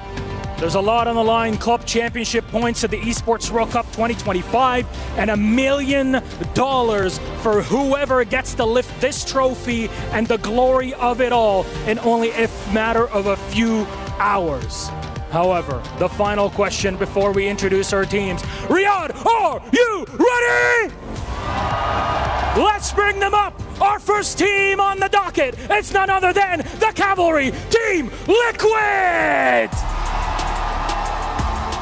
In the XP lane, Sanford. In the jungle, Carl Deasy. In the mid lane, Sanji. On the roam, it's JP. In the gold lane, it's Ohab. For so long, the glory of being MSC champions has eluded them. For 3 years, they've tried and were always so close, yet so far. And now, at MSC 25, and after dominating in both groups and knockouts, they are closer than ever to completing that trophy cabinet. Can they deny the Malaysian Giants their back-to-back glory? They will have to become the undisputed champions of MLBB. And of course, our second grand finalist, the defending champions of MSC. Let us call on up Selangor Red Giants OG Esports. In the XP, we have Cram. In the jungle, Sakais. In the mid, Stormy. For Rome, Yumes. And in the gold, Innocent. Despite a shaky performance to start their title defense bid, SRG was able to channel back their championship form showcased from their success last year. They survived the wildcard champions, Virtus Pro, denied both CFU and RRQ's of vengeance, and yesterday they have brought the reigning world champions to their feet. And now the Malaysian representative, it is looking to cement their legacy in the history of MLBB by being the first ever back-to-back champions. Malaysia, Philippines in an MSC Grand Final. It cannot get any better than that. Please, gentlemen, SRG, please, Team Liquid, place your keys. It's the last time we get to do this here on stage. Take your seats, and I can't believe it. We made it. A best of 7, no second chances for Guts and Glory Rose. It is going to be a wild and hot best of 7. Only one will be the champion today. And I'm pretty sure the audience from all around the globe is definitely ready. And with that, it is time to encounter the unknown. Thank you very much. And yes, it's wild and hot all over here. The final match of MSC at the Esports World Cup 25. And again, both teams have a lot on their shoulders. But here's the thing. This is not foreign land for them. They've been on the grand final slot plenty of time. And heck, they're even good friends. You know, a little known tidbit about the grand finals. Folks, you can correct me in the chat, all right? Go into my socials if I'm wrong. Carl TZ has a 100% win rate whenever he steps foot into a grand finals. Oh. Yep, and for you folks at home, make sure you guys redeem the code here. It is case sensitive, but hey, if you want to be safe, just scan the QR code to redeem the prize for yourself. Now, your thoughts here, Brigida. He did say 100% win rate in the grand finals. I remember one now that where he lost. But I mean, that's still very high. But for SRG OG, they also have a very high win rate whenever they're here in Riyadh. They might be 100% actually. Who? SRG. In Riyadh? Just so as far, a team. Yeah. No, Yeah. just as a team. As long as they step foot in the grand finals, they won. Yep, and now we're looking at both teams on stage here. Now, this is going to be very intense. Doesn't matter how long it goes. I really feel like game number 1 will set the tempo here. Track, so far, Team Liquid, the way that they approach the match, pressure their opponent so much, they don't even have time to react. Do you think that's a good way to start the grand finals? I think game 1 you can definitely start like that. Most definitely. Game 1 is going to be a game about pace, who can get the first win, who can build the momentum. And we saw, when it comes to the mental, both teams are very, very strong here. Is there anything that SRG OG can possibly exploit against Team Liquid here, Leo? I already talked about it. It's that overheat. It's that overshoot. It's that stampede until you run into a wall that SRG could do to try and get Liquid. So maybe they can start slow game 1, force them into a false sense of hope in game 2, and then go from there. And I mean, that's how SRG OG does their typical early game.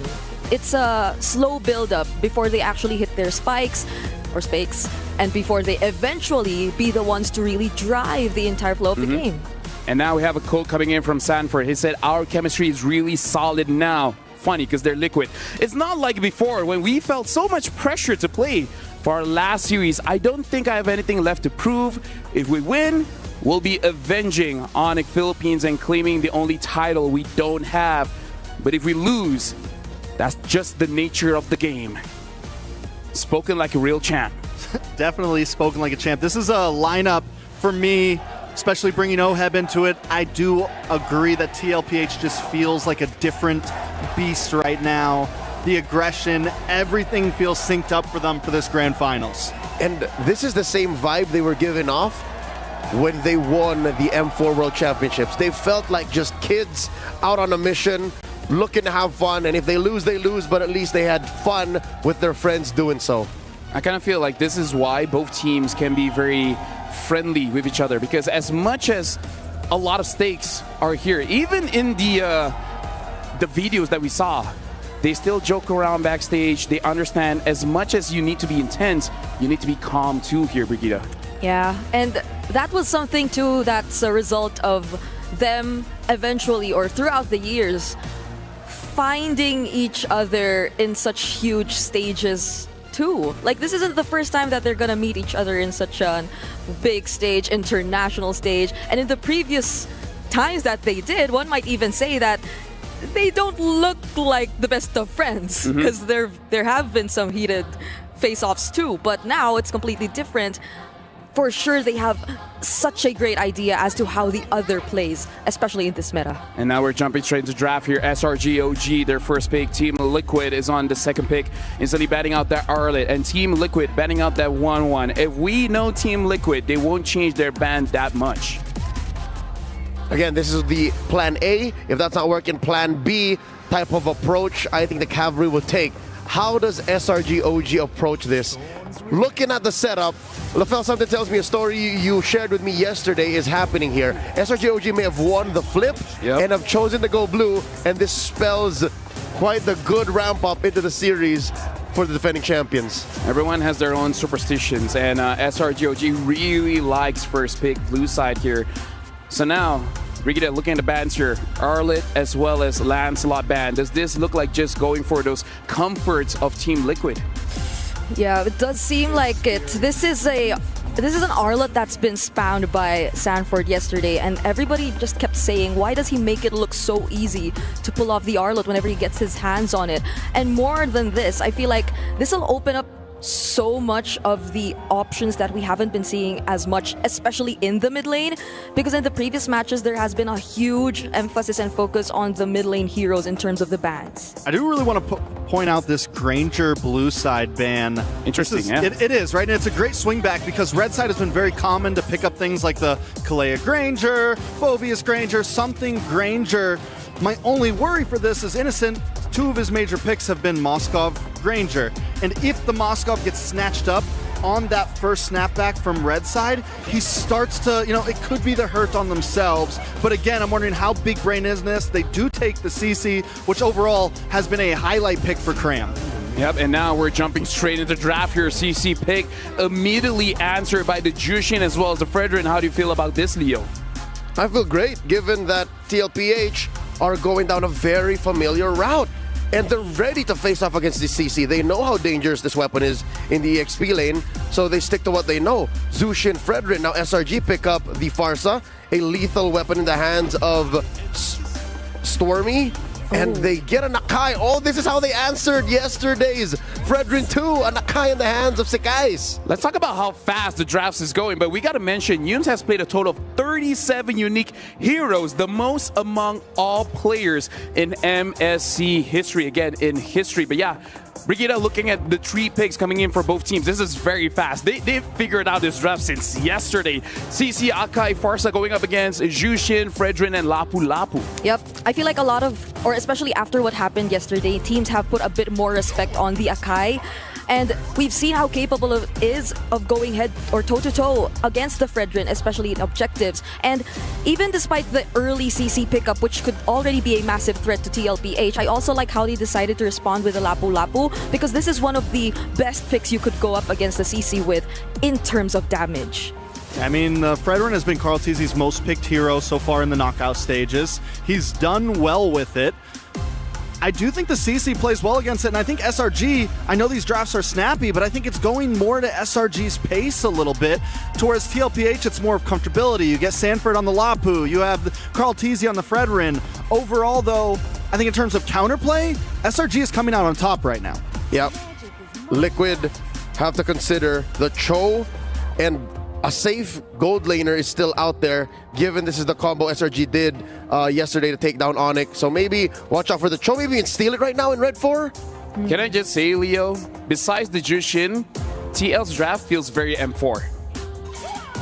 And at M4, oh, there it is. See, I told you. That just leaves the Gadot for Yumes, because there seems to be so much pressure in terms of Yumes and the heroes that he's been playing so far. They've taken out majority of the heroes that he's already picked. Yep, ban the Gatot here, because that's what Liquid wants to do. Liquid also drafted a very similar lineup with a Gatot here.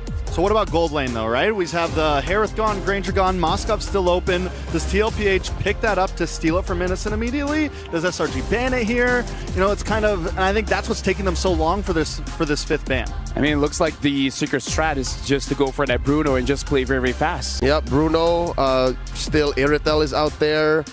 Beatrix, Claude. Claude, yeah. Claude has suddenly become a breakout gold laner in the span of 48 hours. And they banned the Matilda again. I feel like even in the previous series, this has been a trend. Teams just ban out the Matilda entirely because, again, it amplifies the entire idea of a utility jungler. But do they go for gold lane here? As mentioned, the Moskov is still open, or the Bruno, or they can leave it for later and instead maybe go for Got taught, and that's in. So this is what they want because it's a good answer towards the Farsa. Yeah, and they get some counterplay in the gold lane. Because of the limitability of what is left, there is some counterplay out there. Bruno, Moskov, you have a couple options, and they get to see as well whatever SRG ends up picking for their roam position here. They can also pick a gold laner to kind of play around that. Something interesting to point out as well is the Hive as well as Granger. Very lane heavy, very bursty hero. So it looks like they are looking for a comfortable lane for Innocent here. Yeah, and Liquid are comfortable with playing with a lineup that has no burst. So SRG have to account for that. What are they going to put into the hands of the half-man, half-beast, the Innocent beast? They get the Bruno once again, all right. We saw that coming, but there's no Cho. What does Yumes play? Do they switch up? No, they don't. It's the Grok. We haven't seen Grok. Hey, looks good here. Most unique heroes. 37 for Yumes. There it is. Let's also point out that when SRG takes a new unique hero pick, a lot of the times they win. We saw it, I mean, a lot of times they're able to win those games with those random picks coming in. I like it here. I like it a lot. I think SRG looks very clean in their draft. Yeah, I was considering the Claude before this even, since it's also one of the options that is left, but the Grok just answers that so well too. Even with a single Blazing Duet coming in, you could just be cancelled by the knockup. So Team Liquid Philippines might revert back to the likes of them. Oh, Hey. okay. You know what? Having an extra monkey sometimes helps you out tremendously. Track's final thoughts before we throw it over to the casters. When TLPH played the Claude yesterday, that was the one game that they lost. Everything around that as well. Carl Teasy's going to have to be careful in these neutral objective pits. The whole draft of SRG is built around that. What about you, Leo? Any final thoughts? This is a very similar draft to what we saw from both teams yesterday with a little bit of spicy flavor. I'm expecting... I think Liquid's got this though. All right, thank you very much. And now, without further ado, we're going to throw it over to the casters for the first game of the Grand Finals. Thank you so much, LaFell. It's great to hear our panelists be so excited for this game because it's our time. It's Gideon and Miracle here at the desk to keep you guys entertained for our very first match here in the Grand Finals. And man, it is such a high-stakes matchup with two brutal competitors. Ladies and gentlemen, this is the defending champions of MSC, those who lifted the trophy that you see on stage just last year, up against a team who's been waiting all these years to compete, to contend, and to find redemption for themselves. Now, straight into the game, we're already seeing that the compositions are starting to come online, right? They want to make sure that this mid-prio is held within their grasp. And it's important, so important for both of these teams to maintain this momentum, to kick things off, to start off with a fresh impression in game number one. SRG, we've been talking about mid-prio a whole lot on the group stages, just in this tournament, how important it is to get yourself prio, tempo around the map. And that's what the Grok does. We haven't seen this pick in a while, but it's so good at clearing waves, and you can see it here. JP and Sanji are always just shoved into their own turret. Absolutely, and I think Gatot and as well as Grok kind of do the exact same thing, right? They want to make this mid lane 2-for-2 fight to be obsolete, but we were actually talking about this in the back, right? It's not just about them. The EXP has been such a large proponent of MSC so far, right? Based on the emblems that we're looking at so far, nothing too out of the ordinary, other than the Grok, of course, but he's taking Wilderness Blessing, allowing himself to rotate a little bit faster just in case JP is able to quickly jump into the fight with the AOG. Yeah, this is also a pick, technically, that we have really seen Innocent pop off on. It's funny how we didn't really get to see the Bruno on Innocent at M6 when it was broken. Here, we finally see that it's actually kind of like a final piece of the puzzle for SRG. beating Onyx Philippines and now securing the XP Crab. This is a big fight for Turtle One. Both teams want to play with the snowball early, and it really starts here. Could be make or break for both. Let's see how they skill check each other. I think this is the most important part for either side, right? This first Turtle, we've seen a lot of teams snowball out of control when they make that first mistake, and it looks like so far for Stormy, he's shoved in. He's going to be a little bit late to the fight, but level 4 achieved at least. Sanford level 4. Look at the damage from Yums already. No regen, it seems, for Sanford. He's going to have to hold it. Great reset. No. The Turtle's still within the vicinity. Skies walks up with a heavy spin as well. Now he's going to dive over for Sanford. Still able to flicker out though, and Stormy does the same. Heavy spin, put him in a great position, even with the Brave Smite. It'll be a kill over to SRG with the Turtle take 2. Beautiful fight coming in from SRG's side. The setup was interesting, right? He uses the Nature's Barrier. We thought that maybe he was looking for the reset. They don't find the reset, but it also works as a piece of terrain that Skies can use that heavy spin to guarantee some form of stuns. It's great that Yums also hit level 4 on time to get a wild charge to extend the lead because Sanford was already so far. It was really just tough. Sanford was chunked in at the start, and you gotta give credit to Yums, to Cram for doing that. He started the fight at half HP. The Turtle was put in a tough spot, and he technically just had to dive on Stormy with a quarter of HP left by that time. And that's exactly how SRG need to play this, right? They are looking not only for opportunities, but to shorten the trigger finger of Team Liquid because they've been so good. Liquid, when they stampede, it all starts with, hey, do we have tempo on our side? And that's been the largest problem we've seen from a lot of teams. Can we wrestle away that control? Can we get the timings on our side? Ooh, JP's got some vision, though. It's going to be a bit of poke over to Innocent, but it's actually going to lose out in the trade. Innocent, doing a whole lot. Oh, locking him down as well. AOG force out, but Carl is left all alone. Sacrifice to SRG. And a gold crab for Innocent. A beautiful Nature's Barrier coming in from Yums. Admittedly, we haven't seen this Grok in a long time, and yes, it was shown during the wild cards, but played at the highest level, especially when the stakes are so high, it can be risky. For now, it's looking good for the side of SRG, but Team Liquid, they're not completely out of the water just yet. With Carl's very first death, it means that the rest of the team needs to compensate. For SRG, everything's going to plan. Again, they've built a composition to really just secure these neutral objectives, and that's why it was paramount for them to get the first Turtle. Now, it does seem like it's smooth sailing. Cram is in a comfortable spot. They have the crazy CC to deny Carl TZ of the crazy red tree steals we've seen from him throughout the tournament. Speaking of crazy red tree steals, this might be one of those opportunities. Ooh.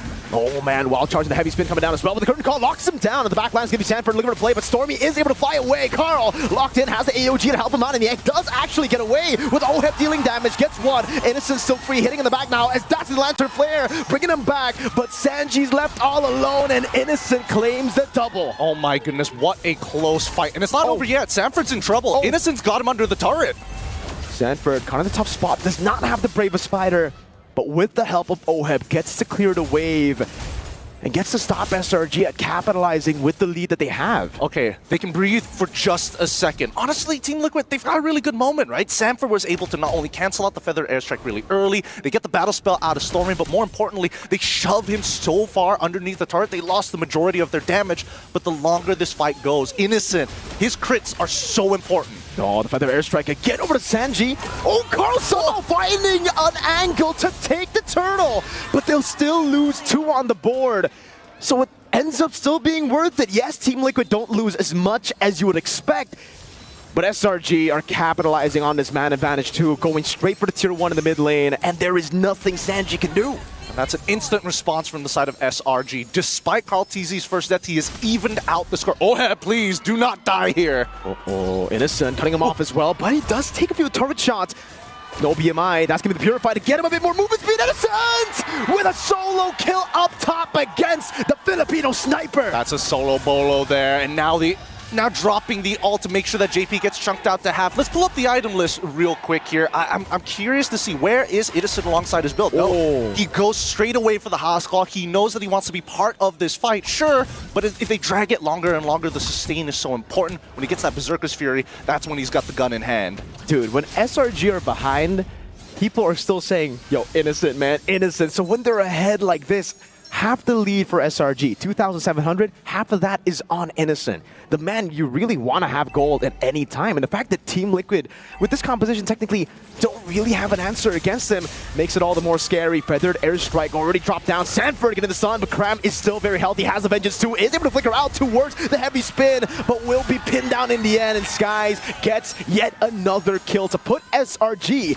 8-1. But what's Liquid's response here? They see everything that has happened on that bottom side. They saw the initial engagement. They know they don't have that heavy spin, so they push out that mid side. They're trying to get OHEB as quickly as possible to get into that Trinity as Carl TZ protects the structure down bottom. Now T1 mid is open, which is allowing SRG to have some very convenient rotations on their side. It doesn't mean that Team Liquid is completely out, because look at the lead. Despite everything that has happened, 8-1, only a 2.5 to 2.4k lead, which is not much. Nope, which is weird. With 8 kills and those crits landing. All right, now we feel that lead.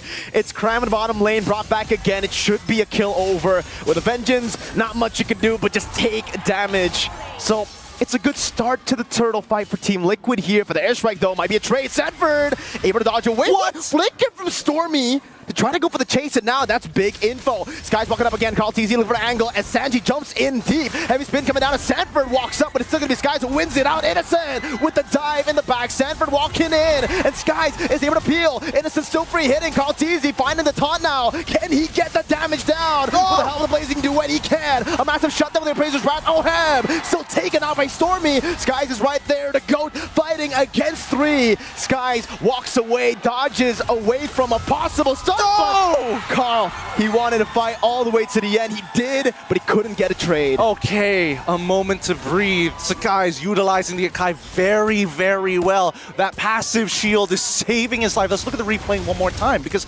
off of this, we noticed immediately. Stormy, no flicker, no feathered airstrike. This was such a winning scenario for the side of Team Liquid. And as they continue to press their advantage, it's just target prioritization from SRG, despite all of the chaos. Can you see JP get chunked down first, and then turning their attention to OHEB? Did you see Innocent in that fight, dude? He was chain CC'd. You saw Sanji straight up go for the Crimson Beacon, lifted him up. It was a combo with JP. But the flicker came in first up top. Live cam view. OHEB ganked! Everything used, even the Vengeance. Everything except the heavy spin and the worldie. But that's a whole lot. It is a whole lot. The tempo is affected as Sakai makes another play. That's the heavy spin. The AOG to cut him off there to try to stop Carl TZ from getting picked off. Good taunt to get the reset on the second skill, dashing back to safety. And SRG, 14-3. They're looking very healthy coming into Lord timers. And now without the heavy spin, as well as the wild charge, they don't have much of a setup. Unless Team Liquid make a significant mistake, they would rather stay healthy, stay alive, to try and buy time for OHEB to get to the point where he can actually fight. And that's when he has that Trinity build, right? The big issue that he's facing right now is that every single time he walks up, there's a problem of, am I going to get hit by the heavy spin? Oh, wait. No, man, well, look at the peel there. JP with the conceal finds it. OHEB gets the Blazing Duet take now. Carl TZ brought back all the way. Curtain call by Cram to take the GOAT down. JP, they know he has no AOG. He's going to have to go with Unbreakable. AOG came back right in time. Baits out the flicker as well. Yum's caught in the bad spot. He's going to be the Purify out of the wild charges. Cram goes over the chase, but now Sanford walks over the bravest fighter. He's looking for the stun. Will be able to find it, but it's going to be the power from Yums with the CC immunity as the Lantern Flare comes in again for Sanji, and they peel back. Look at these low kick checks from both sides. Every single time a play is made, there must be an instant response. They will not get disrespected if they want to make sure that this 1.7k lead doesn't turn back into that 2.5, doesn't get a ×2 multiplier on it, despite the kill score, which again, very deceiving. It really is. 15-4, we saw a glimpse of what that lead could do with Innocent doing this much. 52,000 damage dealt, leading the charge with Stormy and Cram, and then we start seeing Team Liquid. But OHEB is slowly but surely scaling. Carl on it already. Sanford with a dash back again. Sky's holding on to it. Carl TZ doesn't want this to be a reset, but Cram's coming in again, shredding him down. Appraiser's Wrath coming out as well with a sustain, and it is going to be a kill back. Skies with Retribution, Winner Sanford going to be pinned down again. It's Innocent, just gets a free hit, but in the back line, the Blazing Duet is doing a whole lot of damage over towards Yums, who's so tanky, and gets away in the end. Sanji forced to use the Crimson Beacon. That's got to be heartbreaking. Team Liquid fans are looking in disbelief. How does he survive that? He flickers out of there at the very end. The fact that he held on with Power of Nature alone, could have chunked out more more targets just wasn't enough. But look at the Emperor's Eye, the zone from Team Liquid as well as SRG OG Esports, right? They know exactly what they're doing. First, secure the Lord. Next thing, you see Skies quickly jump onto Lapu's side to ensure that Stormy has a better time. All of this just using a small margin of their lead in terms of items to stay alive. Hey, Cram walks up a bit too aggressively, wild charge, but JP gets away. Is there a heavy spin angle here? No. Looks like Sakai's not going to take it this time. They're walking with the Lord at the very least. If they can take an inhibitor, that'd be great. No wild charge, they still have the heavy spin, but they gotta be careful because they need to peel for Innocent and Stormy. So no base turrets taken down here for SRG.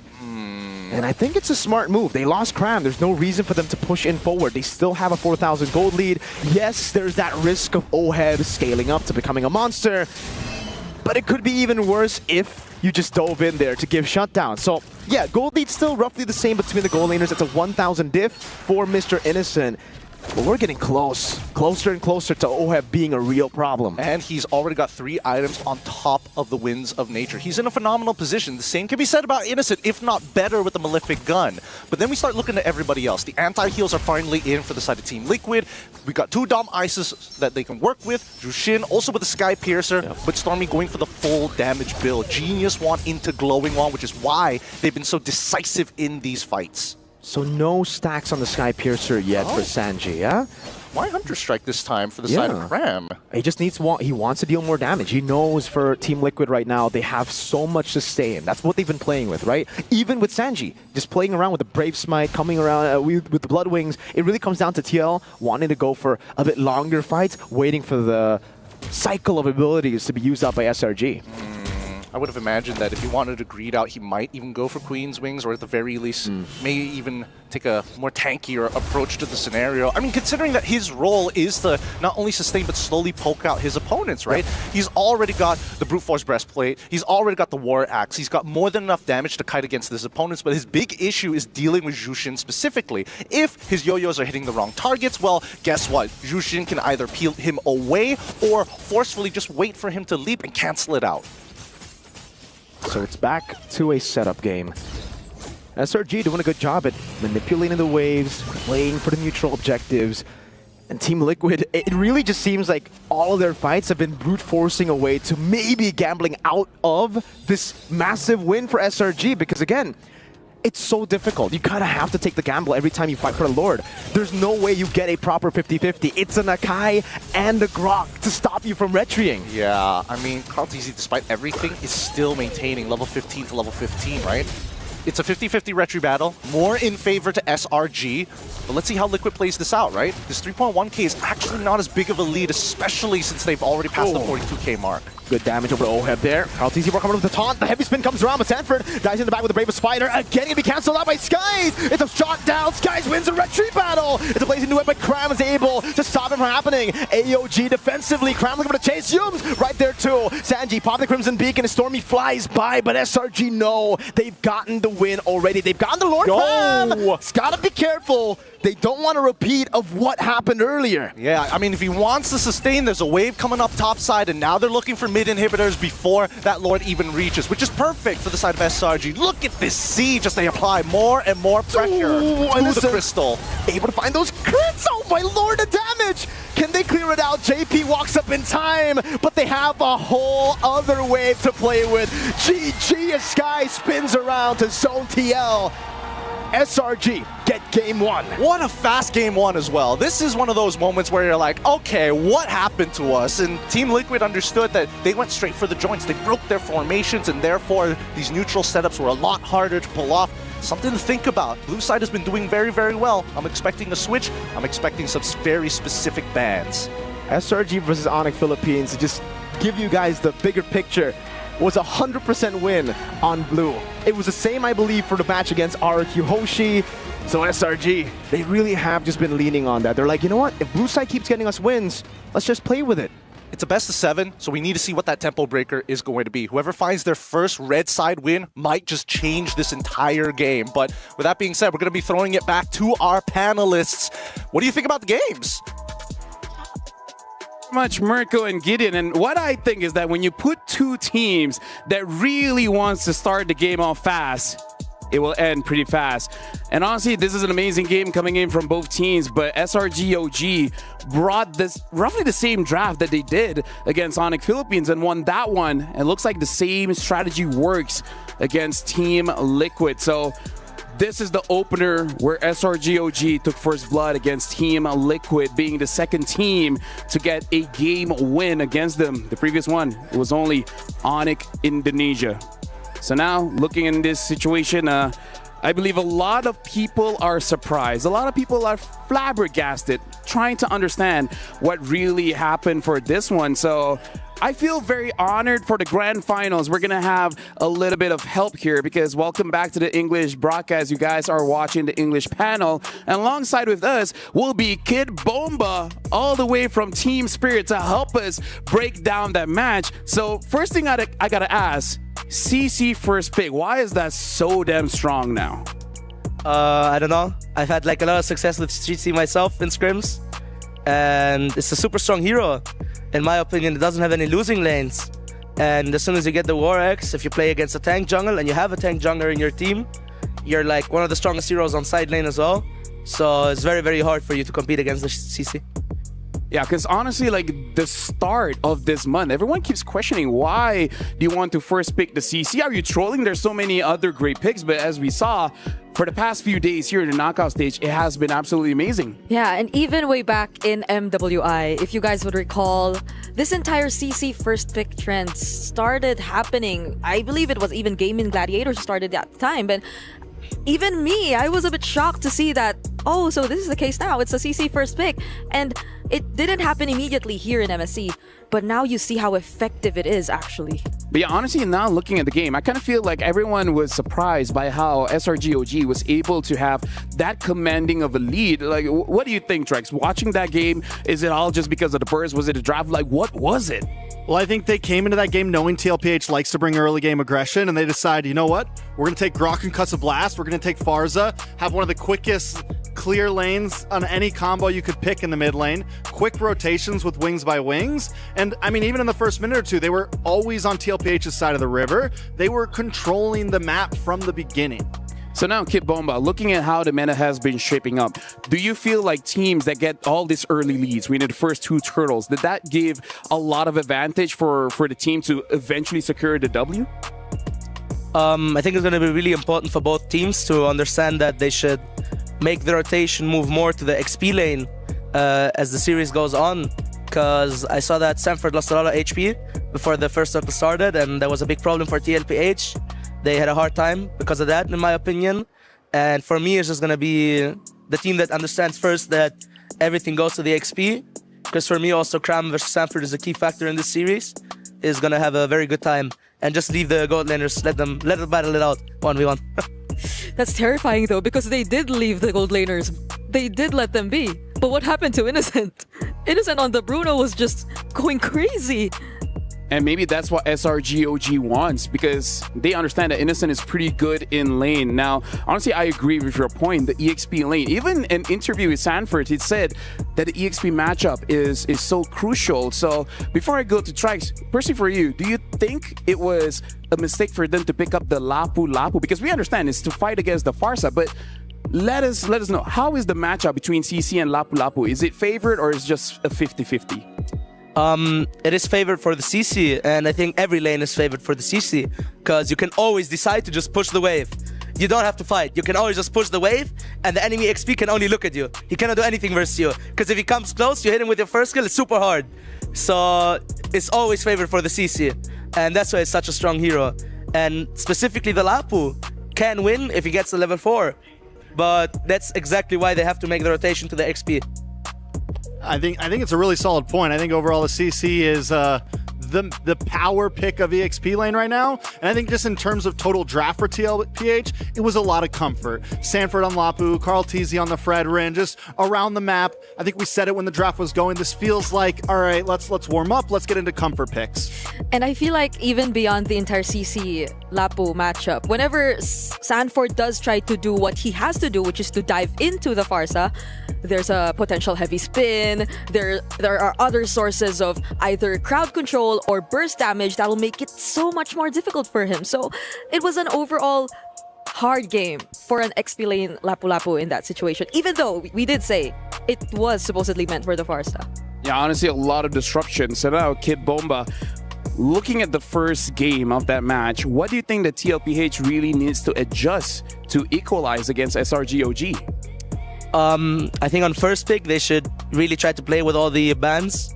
Maybe give away the 1-1, try to do something with that, try to counter pick it, and just try to play around with that, because as we just saw, the CC is really hard to counter if they don't get the correct XP laner. At this point, is it like bannable, or is there a way for you to play around that? In my opinion, the way to play around it is to force the enemy to pick something different first. So, and then you take it, you know? So open something juicy up, like, I don't know, Put the bait out. Lancelot, Yeah, you bait them, right? Something like that, yeah. Fair enough. And we've seen a lot of teams take that strategy overall. SRG, though, they favor. I think the best answer against SRG might be the ban, because Cram has done so phenomenally with the CC that I don't know if they're going to fall for the bait overall. And now that we talk about the entire draft, the bans and the picks, this is actually, if I'm not mistaken, the first time Team Liquid lost on the red side so far, because they've been with... I'm colorblind. I cannot... They've lost in general, so we don't have too much statistical facts on it. That's aside the fact, but it just goes to show that Team Liquid are supposedly very comfortable with the red side, or the right side for the but SRG have found a way around it. So that's another thing. It seems like they're definitely well prepared heading into this matchup. Because honestly, like, if we're talking about leaving the CC open for, say, either SRG OG or Team Liquid to possibly not pick it up, then that becomes the question. What is so juicy that you would let go of that CC? Because at this point, what? Is it the Yi Sun-shin? Is it the Lancelot? SRG OG, they really like the Kalia. So maybe that? Who knows? Like, what's your YSS. I think YSS is it. You leave the YSS open, maybe they go for it. I do think next game, most likely TLPH will take that blue side. So the question on my mind is, does SRG ban the CC? Or do they throw out the Kid Bomba bait tactic? So the Kid Bomba bait tactic is, again, that's what we're calling it. Is that the new meta? Yes, is that the new name? Hey, it's the Bomba bait. Bomba bait. Bomba bait. But now, honestly, like, I just want to switch it up just a little bit, because my boy Stormy performed really well on that Farsa. So just want to ask you, like, do you prefer just having more burst damage coming in for your mid, or more controlled, something like a Jushin? Because we've seen success with both, but at least for SRG OG, it looks like this burst damage has been helping them out a lot. I think he did phenomenally on the Farsa, and it's a super good pick versus Zushin, I feel like. Especially together with the Grok, the way Yums played this game. I really, really liked it.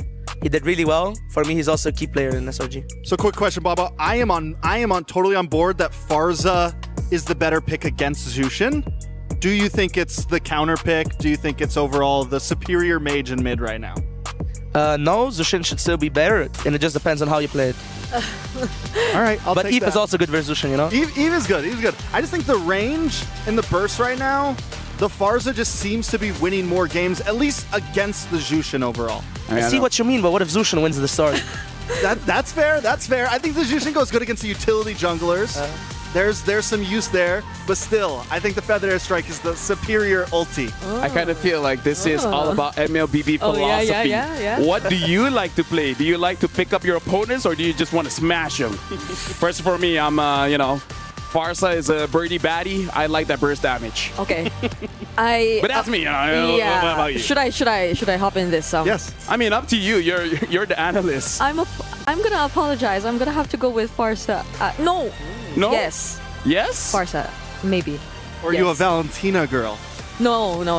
I mean, if it were Sanji, yes. But I mean, because for the Jushin, I would be leaning into it more if you see it alongside certain heroes, similar to the Arlot, and if you get to pair it with those kinds of combos. But the Farsa overall, I mean, this conversation has been going ever since. Damage definitely is the way to go if you want to establish that momentum and that early lead or pressure up against your opponents in the game.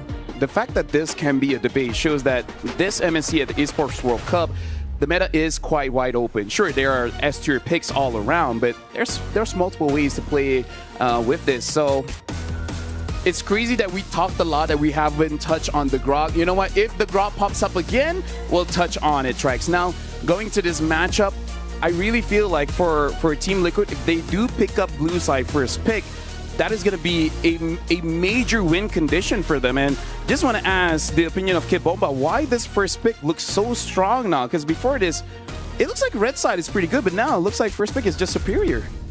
You really don't want to give the 1-1. You don't want to give the YSS. It's hard to play versus the Kalia. There's the CC. There's just too many picks that you go for. And as long as you ban the OP heroes, then it's really easy to just pick one hero and you're confident. You know, you're good with it. You're fine.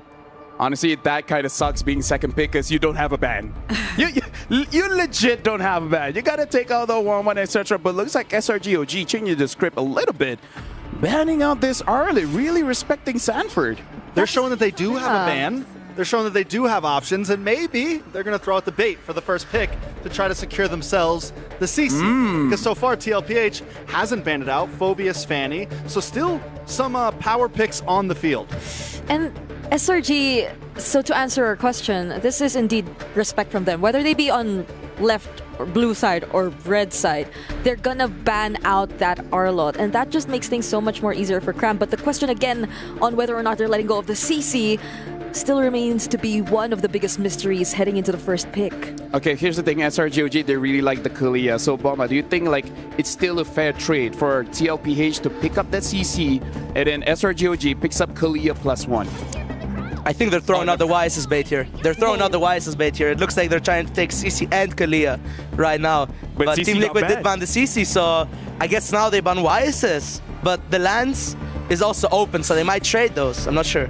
Honestly, the trade does seem very viable. I don't know if they want to see Carl Tizia on the Lancelot. I wouldn't. I think whatever ends up happening, if the Kalea's open, Granger's also open from last time. Let's see what the last man is. Jushin. So either Lancelot YSS from TLPH, Kalea +1, Granger, or the YSS Lancelot. I don't mind early Farsa, not gonna lie. And are you gonna be comfortable with letting Yumes get his hands on the Kalea too? Because that's gonna be another option that SRG can pick later on, since they have the next pick after this. What do you think, Bomba here, first pick for TL? Personally, I think the YSS is the strongest hero in the meta currently, so they should pick it up. But I really see the vision that they don't want to give Yumes the Kalia. So you either steal it, or you take the YSS and fight it with YSS Gatot versus Kalia. And it looks like they do pick up the YSS. Not gonna get risky with it, but it does look like SRG OG, this is part of their plan. Kalea Farza, the Jushin's already gone. You get a powerhouse in the mid, you get the Kalea. You can save your jungle for third pick. You don't need it right now. I think that's the way we go here. Okay, there you go. Looks like we're reading the draft quite well here, gentlemen. Yeah. Should be the Gatot. And Lucky Lady. So the Gatot mentioned by Kid Bomba here, I do feel like it's going to be a great answer. And might they want to reveal or pick up their OHEB hero now? The Granger to match up, with the range. That I was thinking along the lines of that. But then that'll reveal much of where the damage and much of where they're going to play around for the draft if they do decide to go that route.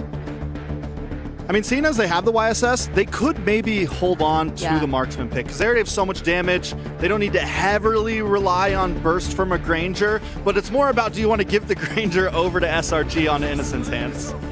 And as expected, the Gatakacha got picked, and this time the Lapu as well. So, I don't know, what were your thoughts on this opener coming in from TL?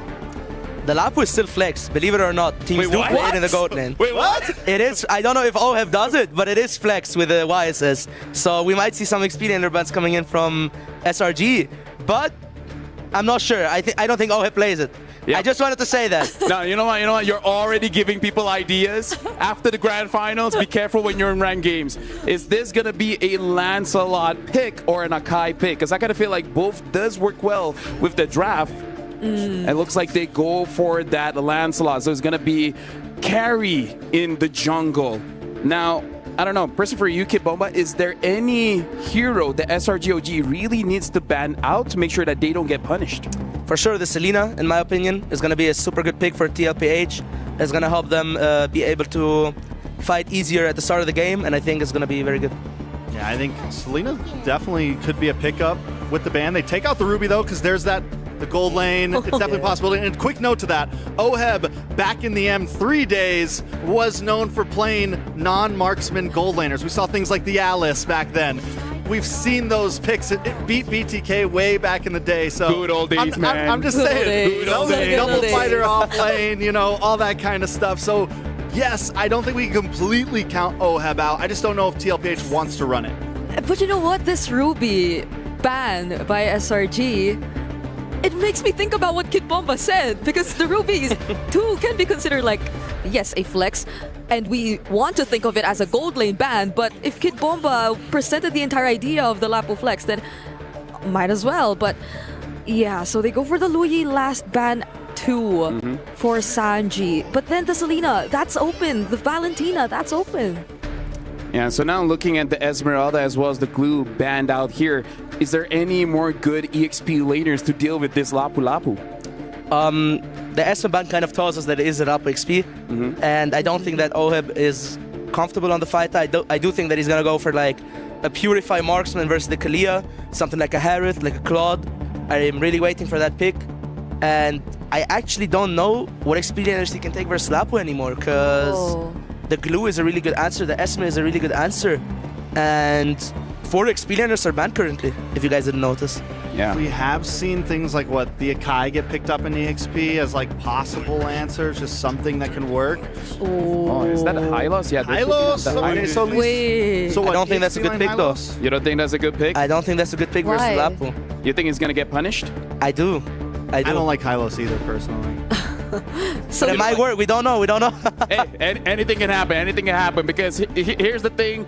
First pick is just overall superior. So now, Brigitte, we're looking at the final 2 picks here for Team Liquid. Looks like they do pick up the Harith and they do pick up the Valentina. What do you think of the overall composition coming in from Team Liquid? I feel like they're gonna be much more comfortable with this, aside the fact that Sanji did get his hands on the Valentina again, and there are just so many ultimates he can steal away from SRG. And despite the Granger still being open, for Sanji, that's just another option. Like the Death Sonatas can just be picked up by the IMU, and they have ways to reach these heroes in the backline for SRG. Now, especially that they have, or they don't have the Akai and the Grok in their lineup. Yeah, I think you definitely just pick up, you pick up what, just the Granger here, Purify, Flicker, whatever you want to go. You could go for something like the Claude possibly if you really want to play the safe route because of all the dive heroes. Oh, that's a Bea. Oh, Beatrix. Yeah, so now Kid Bomba looking at both drafts. Any final thoughts before we go into game number 2? I love the draft of Team Liquid. It's the YSS together with the Valentina and the Gatot. I feel like they're stronger on the mid lane because Gatot is a super good pick against the Kalia. For me, it's going to all depend on the first turtle, and I have a feeling that the Lapu Lapu is going to make the difference in this game. So let's see. Yeah, very solid picks here coming in from Team Liquid. But SRG OG, looks like they want to go for the all combo of the Kali as well as the Beatrix. So thank you very much, panel. But now we got to throw it over to the casters for game number 2 in this grand finals. Thank you so much. Everybody on the panel is absolutely right. We love the words coming out from Kid Bomba. Me and Mirko definitely agree. It's going to come down to this Lapu here. The matchup is tough, but we've already seen what game 1 looks like. That tempo is important. These neutral fights are high stakes as we get right into the Land of Dawn for our second game in this best of 7 here at the grand finals of the Mid-Season Cup 2025 here at EWC 25. Let's get this show on the road. TLPH on the blue side facing up against SRG OG on the red side. So we've seen a composition where SRG basically said, nah, Carl, you're not going to win out those red tree battles. Now we're seeing more of a brawly composition. This is what I think we've come to expect from SRG, more so than game number 1, where it was an unorthodox SRG. We didn't expect that kind of strat. So let's see if they can actually do that. Again, Bomba mentioned this matchup going to be very good for Team Liquid. Turtle One, very important for both these teams. That guy knows a whole lot about the game. I think he should go pro. Yeah, I think he should also maybe turn into a talent or something afterwards. But it's the way that we've seen this game play out. We can tell from the drafting phase alone that SRG have kind of doubled down on the strategy of the pickoff, right? Really utilize that Tsunami Slam. Whoever they pick off, they have to instantly kill. Because Team Liquid, they see this Beatrix and they're like, wait, she doesn't have the Purify. If we can get that Battle Spell out, that's a huge window for us to punish our opponents. If they went Granger with a Purify of his own, I think Oheb will be a lot more confident into taking on this fight, especially if the Granger makes a mistake. Based on Emblem so far, things are looking pretty normal. Nothing too unorthodox or out of the ordinary. Only notable thing is probably going to be not only the Weapon Master from Innocent, but the Wilderness Blessing coming up specifically from Cram. He wants to be part of these fights. He does. A whole lot more mobility to already a very high mobile hero here with the Glorious Pathway. Again, also the firmness of the pull yourself together here coming from Yum. So he wants to go for those big ultimates, but also he wants to respect how much damage Team Liquid have, especially around the first turtles, where it's very important for them to secure it. It comes down to the snowball again in the mid lane. Stormy, feathered airstrike over to Sanji, taking him so low, and that's just so much more pride to play with. Sanford already there, but the Glorious Pathway is going to stop Carl Teasy in his tracks. It's going to be tough. Sanford diving with Raven Spider. Onto Stormy goes. Tries to predict the flicker move. The wings by wings was a bit too much for him. Carl with the move. Again, Mountain Shocker. Predicting the move from Skies. Sanford with the jump one more time over Stormy. Good peel from Yomes. And Sanji now has the Glorious Pathway. And a third with a Renner's Apathy to turn the tide around. Skies finds up execution. The taunt dodged away from. And it becomes another from Innocent! He's playing out of his mind now. Another feathered airstrike. They're going to get it this time. Oh, JP, the next to fall. What a start coming in from SRG OG Esports. They're not done yet. Give him another one, might add it. Holy, a 3-0-1 start for Innocent. Innocent on a Beatrix. This is a big gamble.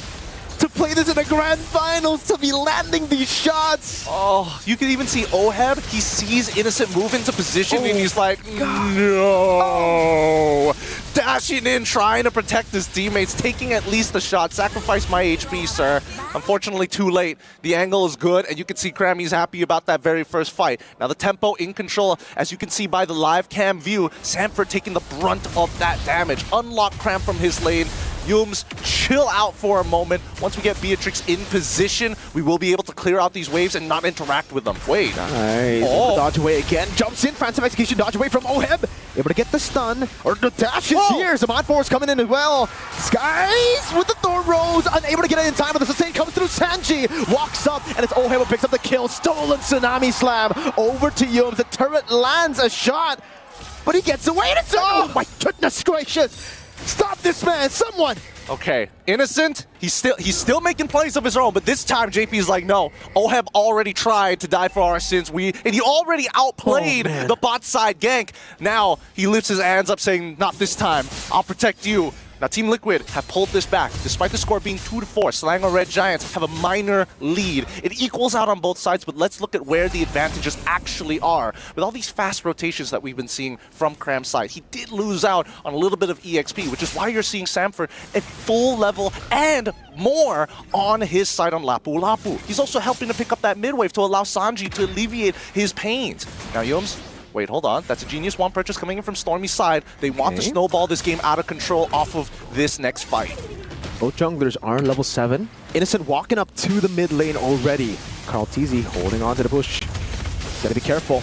Walks over the damage again. Yum's gonna be caught under. This is gonna be the red tree from Skies. AOG with JP walking to the back. Sanford jab solo! Still doing damage. Will fall in the end. No, he actually survives for a bit longer. As Stormy walks up, gets kind of a better airstrike over from Sanji, but he gets away in time. Turtle for Yums and Sanford. Not too bad for SRG, but it worked out. Team Liquid, they walk in, they get the turtle of their own. Where else can they find the punishment, right? They're looking for invade options, but I don't think that Carl Teasy is comfortable enough to walk in just yet, knowing that Innocent is nearby. But so many resources have been already utilized. Now that they've spotted Sakai's down on the bot side, should this be a green light for Team Liquid to try and extend Carl's lead, to try and get something over Sakai's? Could be, but it's just... Yums is saying no. He's like, nah, he's checking it every single time. Don't invade. Don't try. This is our territory. It's very, very difficult for Carlton Bate here up against a Lancelot. And again, this is the reason why, yes, Easton Shin is really good in the meta, but just in the third place match, we've been seeing how Lancelot could take over games. Cram with the glorious pathway against Sanford! Jumps with the bravest fighter over to Stormy! Tsunami slam there, but it's not going to unpack anything. Sanford gets a stun too, and that's a capitalization from Oheb into Cram now. It's Skies the puncture. Carl looking for the shot. Skies with the puncture one more time. Terrified in! Sanji gets away, gets the help of the revitalize. Oheb with the chase. Can he get the last shot onto Skies? He gets a turtle buff again. There's a few more minions. He buys some time. He's gonna go down. Skies knows he's dead for sure. He's got no more mana to puncture or even Thorn Rose. And you can see that the TL fans are happy to see this happen. Now, 1.7k lead for the side of Team Liquid. They've evened up the score and even found a lead of their own against SRG OG Esports. What a fight to turn things around. Now, majority of this gold is leading in to both Carl TZ as well as Oheb, but that fight was won by Sanford and JP's combination. Great synergy, knowing Innocent, hey, you get hit by any CC, it's over for you. Dude, I thought when Innocent got 3 kills at the start, it was over, but it just goes to show you how good Liquid are at recovering. That's Sanford who gets caught. He still had the flicker, has the bravest fighter, saves it. Good damage with the Demiru's passion over to Oheb, who's going to be at half. That's a big feather. Airstrike not landing at all. Do they want to actually go for this? It looks like they're going to try. Sanford, he's already in. Doing a bit of damage. Taunt over to Skies as well. That's a stun. Dodged away from again. Sanford caught in the midst of it all. That's a Render's apathy landing on JP. AOG cancelled out of Skies. Jumps over to Thorn Rose. Oheb with a Zaman Force still jumping back and forth. Another shot from Carl. Retreat battle on the turtle. Yost jumps in, but won't be able to find the range. Sanji kiting away now. It's a retreat. Carl TZ secures the turtle. Crazy. 3v4, and Carl TZ making it known he's not going to lose another retribution battle against the rising star of Skies. War Axe already purchased by Carl TZ, and that's great for him because now he's got true damage in his kit, and he's going to be able to sustain in his own jungle, even if he takes a bad trade against SRG. Oh, whoa, whoa! Zaman Force there. Skies luckily able to escape, but it will be a turret down below, and they're looking for more. Sanji has it. Innocent forced to flicker out. Sanji with a Tsunami Slam can use it. JP gets caught. Feathered Airstrike one more time on him. He's a bit too tanky. Too tanky for now. All right, for now. There will be a time where JP is going to take more damage, but that Revitalize saves him so much. The execution was good from the side of SRG OG, but now that they don't have much of a lead, and technically they're playing on the back foot, Team Liquid are more than confident to make these plays. Yeah, sure, take JP. Of all people, as long as you're not taking Sanji, as long as you're not taking Oheb, we can make this work. And don't worry about Carl TZ. He hasn't missed the trace list just yet. It's been on point. Oheb too. Man, again, he had to lane against a 3-0 Innocent. Has been doing it really well up against a matchup that is still very skill reliant before level 4, right? So Innocent had a lot of that advantage. But now I would want to see the items again to see if Oheb is going for the Starlium build or the Enchanted Talisman build. He's going for Starlium, if I remember Starlium, all right. And it's very close to a Holy Crystal. That is going to be the massive power spike for Team Liquid to take control in these team fights. If we're talking about punishes in terms of the item build, Team Liquid, they're aware that SRG OG, especially for Stormy, going for that Genius Wand, it's like, oh wow, it's huge if you have the lead. And now that they've taken that lead back, yeah, that Genius Wand can do only so much. Purify out of Tsunami Slam. That's a Tsunami Slam over to Skies as well. Zaman Force going to be popped in as JP holds the back line with the help of Sanford with the Ravens Fighter. But still, oh, Sanford gets the stun again. And it finds Innocent in the back line. He's still alive. Sanji walks up again. Might be overzealous. Now gets all of them. Pops in to Purify and gets taken out by the Thorn Rose. Sanford look for the kill. Oheb still on the purple buff. Gets it away as Yomes disengages. And it ends up being 2 for 2. But Sanford wants to go with the Ravens Fighter one more time. Over to Yomes. Oheb has Zaman Force and they get Yomes. 10-10, 3.3k lead and an important fight for TLPH to now take the Lord convincingly. Sanford has been so monumental for this squad. The Sansan duo still connected as ever. As SRG OG, they cannot have these extended fights against a team like this. 2 bravest fighters were used in that fight. 2 of them. Goes to show you how balanced the cooldown is on that. You know, I mean, hey, it is also Sanford, signature pick from when we saw him at M4. He did wonders with that pick, and he is doing it here too. It really just seems like the KDA isn't doing it justice, right? 3-4-3. He's not invincible on this pick. SRG have been able to punish it a lot of times, but they have to be very careful once those flickers have been spent. Stormy and Innocent are so vulnerable when they don't have those flickers, and it just makes it so hard for SRG to play the front to back that they want to. That's why we keep reiterating that tempo is so important, especially with like these high execution style of compositions. You're playing a pickoff composition. You start falling behind, Team Liquid can just force resources out of you, and it always feels like you're playing on the back foot. These leads are so big in terms of their 2, maybe even 4K swings, but look at them just zoning them out, right? Come on, throw something at this. Team Liquid is asking SRG to do something about them. Yums try to go up, and it will be the Holy Shield in the mid lane taken. Team Liquid, 6,000 gold lead. The scoreboard isn't looking as, crazy as it was in game number 1. It was SRG dominating. Here it's 10-10, but still, the gold lead up for Team Liquid. Take a look at Oheb now. He's building towards, I believe, a Divine Glaive. He's almost 2,000 gold ahead of Innocent. Again, something to remember is the fact that Innocent went for weapon mastery. So once he gets these big items, it will be a massive power spike. I mean, the Blade of Despair is already pretty huge for him, which is why you're seeing him, try and get some really important damage. But just notice the item builds on the opposite end, right? We're seeing Blade Armors come on through. No Malefic Roar just yet. A Malefic Gun? Sure, but you got to walk into our range. And that's something that Innocent doesn't really want to do just yet. Worst yet, Carl Teasy's damage is through the roof. 3 items complete and a Winds of Nature. I'm expecting him to get a little more snowbally. He's running the killing spree, right? So if he reduces SRG's health down to at least 50%, he might be able to start chaining kills one after the other. Massive lead for a whole lot for Team Liquid. Again, those are some big power spikes that we were just talking about. What was going to be built up? See Halberd, Divine Glaive. Now what for Oheb? Does he go for CE? Does he go for Immortality, maybe Winter Crown to just survive the burst that's going to be coming through from Innocent and Stormy is the big question. Because JP, he knows he's taken a lot of damage. He would much rather have the Immortality so that he can be back up when he gets taken out. Which is, by the way, the main win condition of Selangor Red Giant. Sanford with the Bravest Fighter walking up again. It's going to be the AOG coming through. Flicker in for Sanford. Goes for the stun. Finds Stormy in the back line. Forcing the Flicker out. And now it's a collapse for Oheb. Sanji in the back. Liver to splash again. Tsunami Slam to bring Cram to give Oheb a mega kill.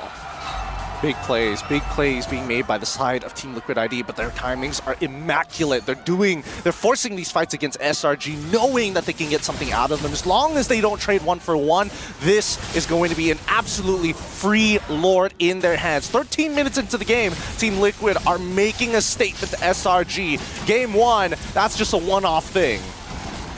They're going to time it too. They don't want to take it right now. They know they need to take it after 40, I guess? 40. Yeah, so they want to play with the next wave, not this one. They want to have time to build up those big waves because they know how good the wave clear is for Selangor Red Giants OG Esports. And it's especially dangerous, right? Because if Team Liquid want to siege against SRG, JP has to commit the AOG, and that's not something that they want to do. They want SRG to launch feathered airstrikes, to use the Tsunami Slam first, so that Sanford and JP have an easier time to pinpoint the location of the backline and where that battle is going to flow. Sanji, I think, probably has to take the brunt of the damage, right? He can't really get into these fights just yet, and I think stealing away Stormy's ult has been a big problem. When he does get it, it's a heavy win for Team Liquid. When he doesn't have it, he's just chilling, waiting. Maybe Cram runs a little too far forward and he can slow that peel down. If he can terrify Sakai's, it's already a big win.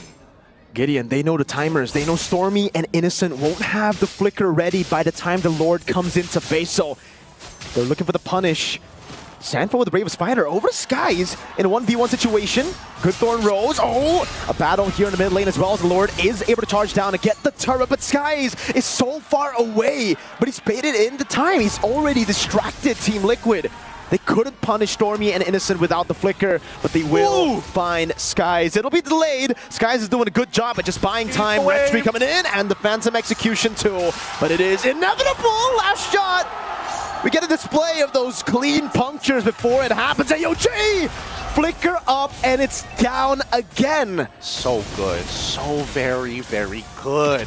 That's why when we're talking about the Emperor's Eye, we're talking about just a full view of the map. You would imagine that with those phones that they can only see so much, but Team Liquid, they see everything on the map, and the same goes for SRG. These punishes are huge because now that somebody doesn't have that flicker, no huge plays are going to be made. Here we go. Sanford again with the Brave Spider, wants to go for it, but a Tsunami Slam locks him down, and JP goes over the taunt. Sanford with the flicker backwards again. Turret dealt with already as Carl shoots out the Mountain Shocker, but it doesn't land on anyone. Ooh, that damage!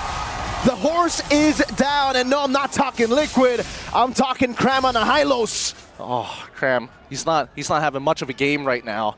And Team Liquid are having the time of their life. 13-10, 11K goal lead. Most would say that this is, or what I would like to call it, the checkmate angle. However, SRG will hit 42K of their own, but Team Liquid have so many more resources, so many more options when it comes down to the fight. They can start swapping out their immortalities mid-fight if necessary. Winter Crowns might even come into play, but for the time being, it just looks like they just need SRG to make that first move. Ooh, Sanji going to be completing the Winter Crown first. There's a chance he might make a play of his own. I think it's just for survivability, right? He's been placed in very tough situations.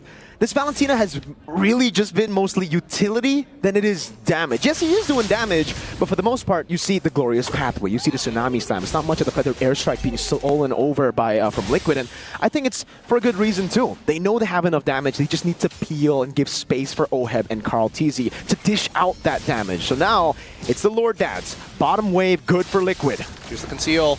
They're going to try. Cram takes it first. There you go. That's a damage. Cram should be falling here. Goes in for the stun. As Skies walks up too. Cram actually survived with the glorious pathway. 1v1. The GOAT goes in and wins it out against the Prince. This will be free. SRG are running back to base. He got hit by the turtle boats. The guy's unable to outplay it. Carl TZ, he's probably laughing to himself. He's like, come on. Lancelot, I'm the Lancelot guy. I am the guy. I have a skin after me, sir. Please show me some respect. You can't 1v1. Nope. Sanford, you're pretty good. Very good. Tsunami Slam coming down. Oheb. Zaman forwards. Carl TZ Majaya. Oh, wow. That's actually a full dive over. Traceless to get away. Oheb still doing a bit too much damage. Jones will lose his immortality too. Carl handling the mini wave. That's 2 members down. Skies will be back up in 1. Innocent holding it down, but without Sanford, can they still look for the siege? They could try. Innocent still has ults to work with. Oh, they've got Feather Airstrike, but they need a stall. JP taking very low penetration. Oh, clips him.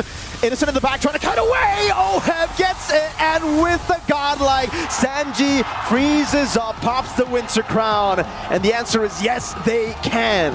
Woo! The Liquid Stampede is already gearing up.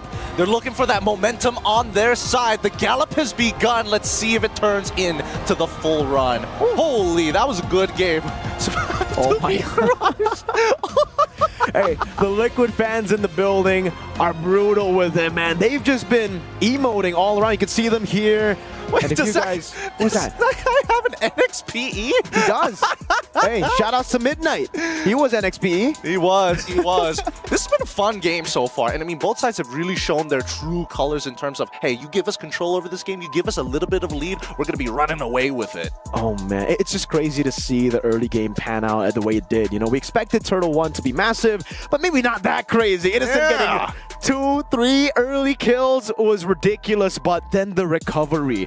We talk so much about the Stampede that we forget how clean they can be even when they're behind. I mean, their fights have been looking a lot better this time, and I think this draft definitely allowed Sanford to have a much better time. I mean, let's not forget, the one thing that I was a little concerned for is Innocent's item build. He decided to go for the Halberd as a third item. I was thinking maybe a Haas Claw might have kept him alive in a lot of these fights, considering that Sanford was like gunning out. He was looking to line up both Farsa alongside with Beatrix in one line so he could knock him down like bowling pins.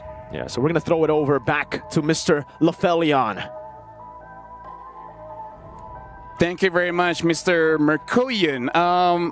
It looks like without the Akai as well as the CC, Sanford can finally be comfortable in its own shoes because he had a performance of a lifetime. And I agree with the casters. Like, the KDA doesn't really do justice on the things that he did on the game just now. Yeah, I can't help but agree, and I love the point that you made that it just felt like Carl TZ could do whatever he wanted in so many of those fights, and even though it didn't seem as flashy as you would normally see on a YSS, it was still overall very dominant in that game. Yeah, I mean, even the timings, after he does make use of the bravest fighter, I think that's another thing too. Because typically when someone goes in, you find an immediate punish through the Tsunami Slam, but the Lapu Lapu does not seem to be the best target to do that. And he gets to immune himself right after land the Land Shakers with such well timings and precision towards the Farsa. Often it happened towards the Farsa against Stormy. I kind of feel like we got to go back to what Kid Bomba has been saying throughout the draft. He feels like Yusunshin is too strong. You got to ban that out. And he really does not like that high loss going up against the Lapu Lapu.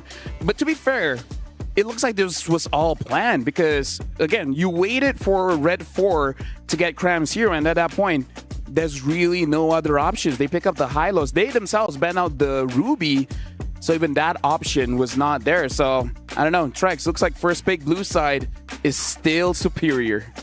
Definitely still superior blue side, just overall, I think from today to yesterday, it feels like the favored side. But TLPH just was able to control that draft so well. And you know what? Coming back to us, now we have a series. We say thank you to Kid Bomba, but now welcome back, Mr. Leoman. How did you feel watching the second game? I had so much fun not just watching the game, but also leading up to it. My patron, my avatar, Kid Bomba, did so well. Again, repping the Bombanatics from Manila to Riyadh. He spoke of how these picks determine what these two teams are capable of doing. And watching game one, watching game two, I think there's one thing that SRG OG kind of leaned hard on despite some factors changing around the draft, and that's range. You look at their game 2 draft and they committed so much to range. They got the Farsa, they got the Beatrix. But after that, what do they have? They were forced to play passive in the XP lane, and that changed the dynamic of effective range. Because once you got in your face, once 40 got there, and once JP jumped the gun, and once Oheb is in your face, what do? What now? And that's what made game 2 so winnable for Liquid. Yeah, honestly, it was an amazing game. Looking at both strengths, Liquid showed their strength, SRG OG showed their strength. By the way, while we're here, I just want to say, I think we're all in agreement. We love Kid Bomba as a player. But in case he wants to retire, I kind of feel like being on the panel, it's kind of good for Bomba. He looks great. We got a seat ready and warm for you whenever you want it, Bomba. Several. Any region, just pick. Just say so. Imagine the entire idea about the Lapu flex. Yeah. And honestly, I kind of feel like there's a lot to digest, even for us panel. So we're actually going over to the stage where I heard we're giving something away. So you know what, stage, I hope you're ready because we're throwing it over to you. Hey guys, welcome back to the Amazon Arena. Now, what a series it has been so far. It is currently 1-1. It is very hot and everybody here can feel the intensity of the matches. But because everybody's so intense right now, we went around asking the audience if they want skins. Do you guys want skins? And because of that, we actually have 3 lucky audience with me here today for the Metro Zero skin giveaway. However, before that, I want you guys to take a moment to look at our beautiful cosplayer. Hey, so what hero are you cosplaying today? Hello everyone, and I'm cosplaying Ixia and her Commander Invoker skin. Ooh, very nice. I'm pretty sure everybody thinks it's very pretty, and you look so pretty today. Thank you so much, Rose. Hello sa mga Pilipino dyan! Let's go! As we can see, our cosplayer is rooting for Team Liquid. However, over here we have our 3 lucky audiences. Hello, what's your name? Marte Cometa. What should I call you? Teng. Teng. Okay, so are you ready for your first question? Yes, I'm ready. Okay. I will give you 4 options and you pick one, okay? Which of the following heroes is featured in the Metro Zero campaign? Is it A, Beatrix, B, X-Borg, C, Ling, or D, Martis? X-Borg. Are you gonna lock it in? Locked in. It is correct! Congratulations, Kuya! That's pretty good. You know, we got apparently 2 Liquid fans and SRG fan here, so, you know, things go as they do. But I have a question for you. First of all, what is your name? My name is Alejandro. Alejandro. Well, let's see if you can wow us today, Alejandro. Our question is, the Metro Zero set is set on which mode of transportation? 4 options. A, airplane, bus, train, or spaceship? It's a train. Oh, and it is correct! There you go. A second win with us here. There's still one more key. Yes. For our final audience, we have over there, he is wearing an SRG OG jersey. Hello! Hi, what's your name? My name is Silas. Okay, Malaysian. Yep, Malaysian. Hello, Abang, how are you? Good, Alhamdulillah. All right, Abang is very, very good. So, Abang, your question is, which of the following heroes is featured in the Metro Zero campaign? Is it A, Cho, B, Kimmy, C, CC, or D, Roger? Roger. Is it correct? It is correct! Congratulations! Now all 3 of them will be walking home with a Metro Zero skin. That's a cool time. That's a fun time. All 3 people got their skins. We have wonderful cosplay on here. And our grand final, best of 7, is tied 1-1. Riyadh, are you ready for more? I can't hear you. I'm sure you can get louder. Are you ready for more? Then let's send it back to our panel. Thank you very much. We're ready for more. And now we already have 2 games, a maximum of 5 more. And here's the thing. We're going to be jumping into draft very, very soon here. So again, we have to assume that SRG OG will be picking up blue side again. Now the question is, will we see an adjustment? Because in game number 1, TLPH, they banned out the Kalia. Will they change that out with banning out the CC? I think there's definitely the possibility. I don't think they let the CC through again, at least first pick for SRG. If they do, then they might not pick up Fredrin. I don't know. I think we're going to see a lot of different ways this draft's approached because for the first time in the meta, it's so open that you can take so many different avenues. The question is, if they do open the CC, because since the meta's so open, you might as well find solutions rather than avoid the problem entirely. Does Sanford have a Paquito in this current metagame? Can he do that, or are they willing to roll the dice and say, do Lapu, wait till level 4, then get out of there? Yeah, because even Onic, even teams yesterday, they've been trying to pull off the entire Paquito into the CC matchup because it does do well. And even Kid Bomba, like, behind while the game was going on, we did ask that to him too, and he did say that Paquito, is such a good pick against the CC, but it hasn't been as effective yet in terms of converting it into wins. I don't know. Personally, for me, I tried to punch a yo-yo before. I lost. What about you, Trex? What's your thoughts on this? I think we might be heading too far into the CC. I don't think that was the only problem completely in game 1. Like I said, I think the Kai, the Grok, Carl TZ had no play in those turtle pits. By the way, right now, looks like we have a quote coming in from Innocent. It's hard to defend your title because every patch favors a different team. Even throughout the tournament, the meta changes. During the group stage, it was about team fights and it was about tank junglers in the knockouts. So we're lucky to make it to the grand finals again, which shows even in a span of 2 to 3 weeks with nothing really changed in terms of patches, the meta can shift. Even in 48 hours, the Innocent Beast could have added one more line to that, and now in the grand finals, in the last day, it's about the EXP lane, because that alone might be what dictates the team that gets the win in game 3. I would like to think if that's solved, the next problem is indeed, we were on the way to this anyways, the jungle, because the Akai is so good against the Fredrin.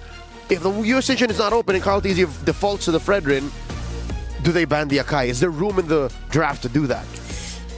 I mean, teams, or at least based on what we've seen, don't necessarily bring out the Akai in the first phase. I think it happens once. Yeah, it did happen once. In game 1, it happened. I feel like SRG is the only one that picks it early. Yeah. So SRG is a team who might be confident enough to introduce this entire idea of the Akai countering the Fredrin whenever they do like. So yeah, it's gonna be tough for Team Liquid if they want to stick with the entire Fredrin jungler for Carl TZ. What if from Red, they ban everything and only allow the Fredrin for SRG and do Red 3 Akai? Because Carl TZ plays a mean Akai, we know that.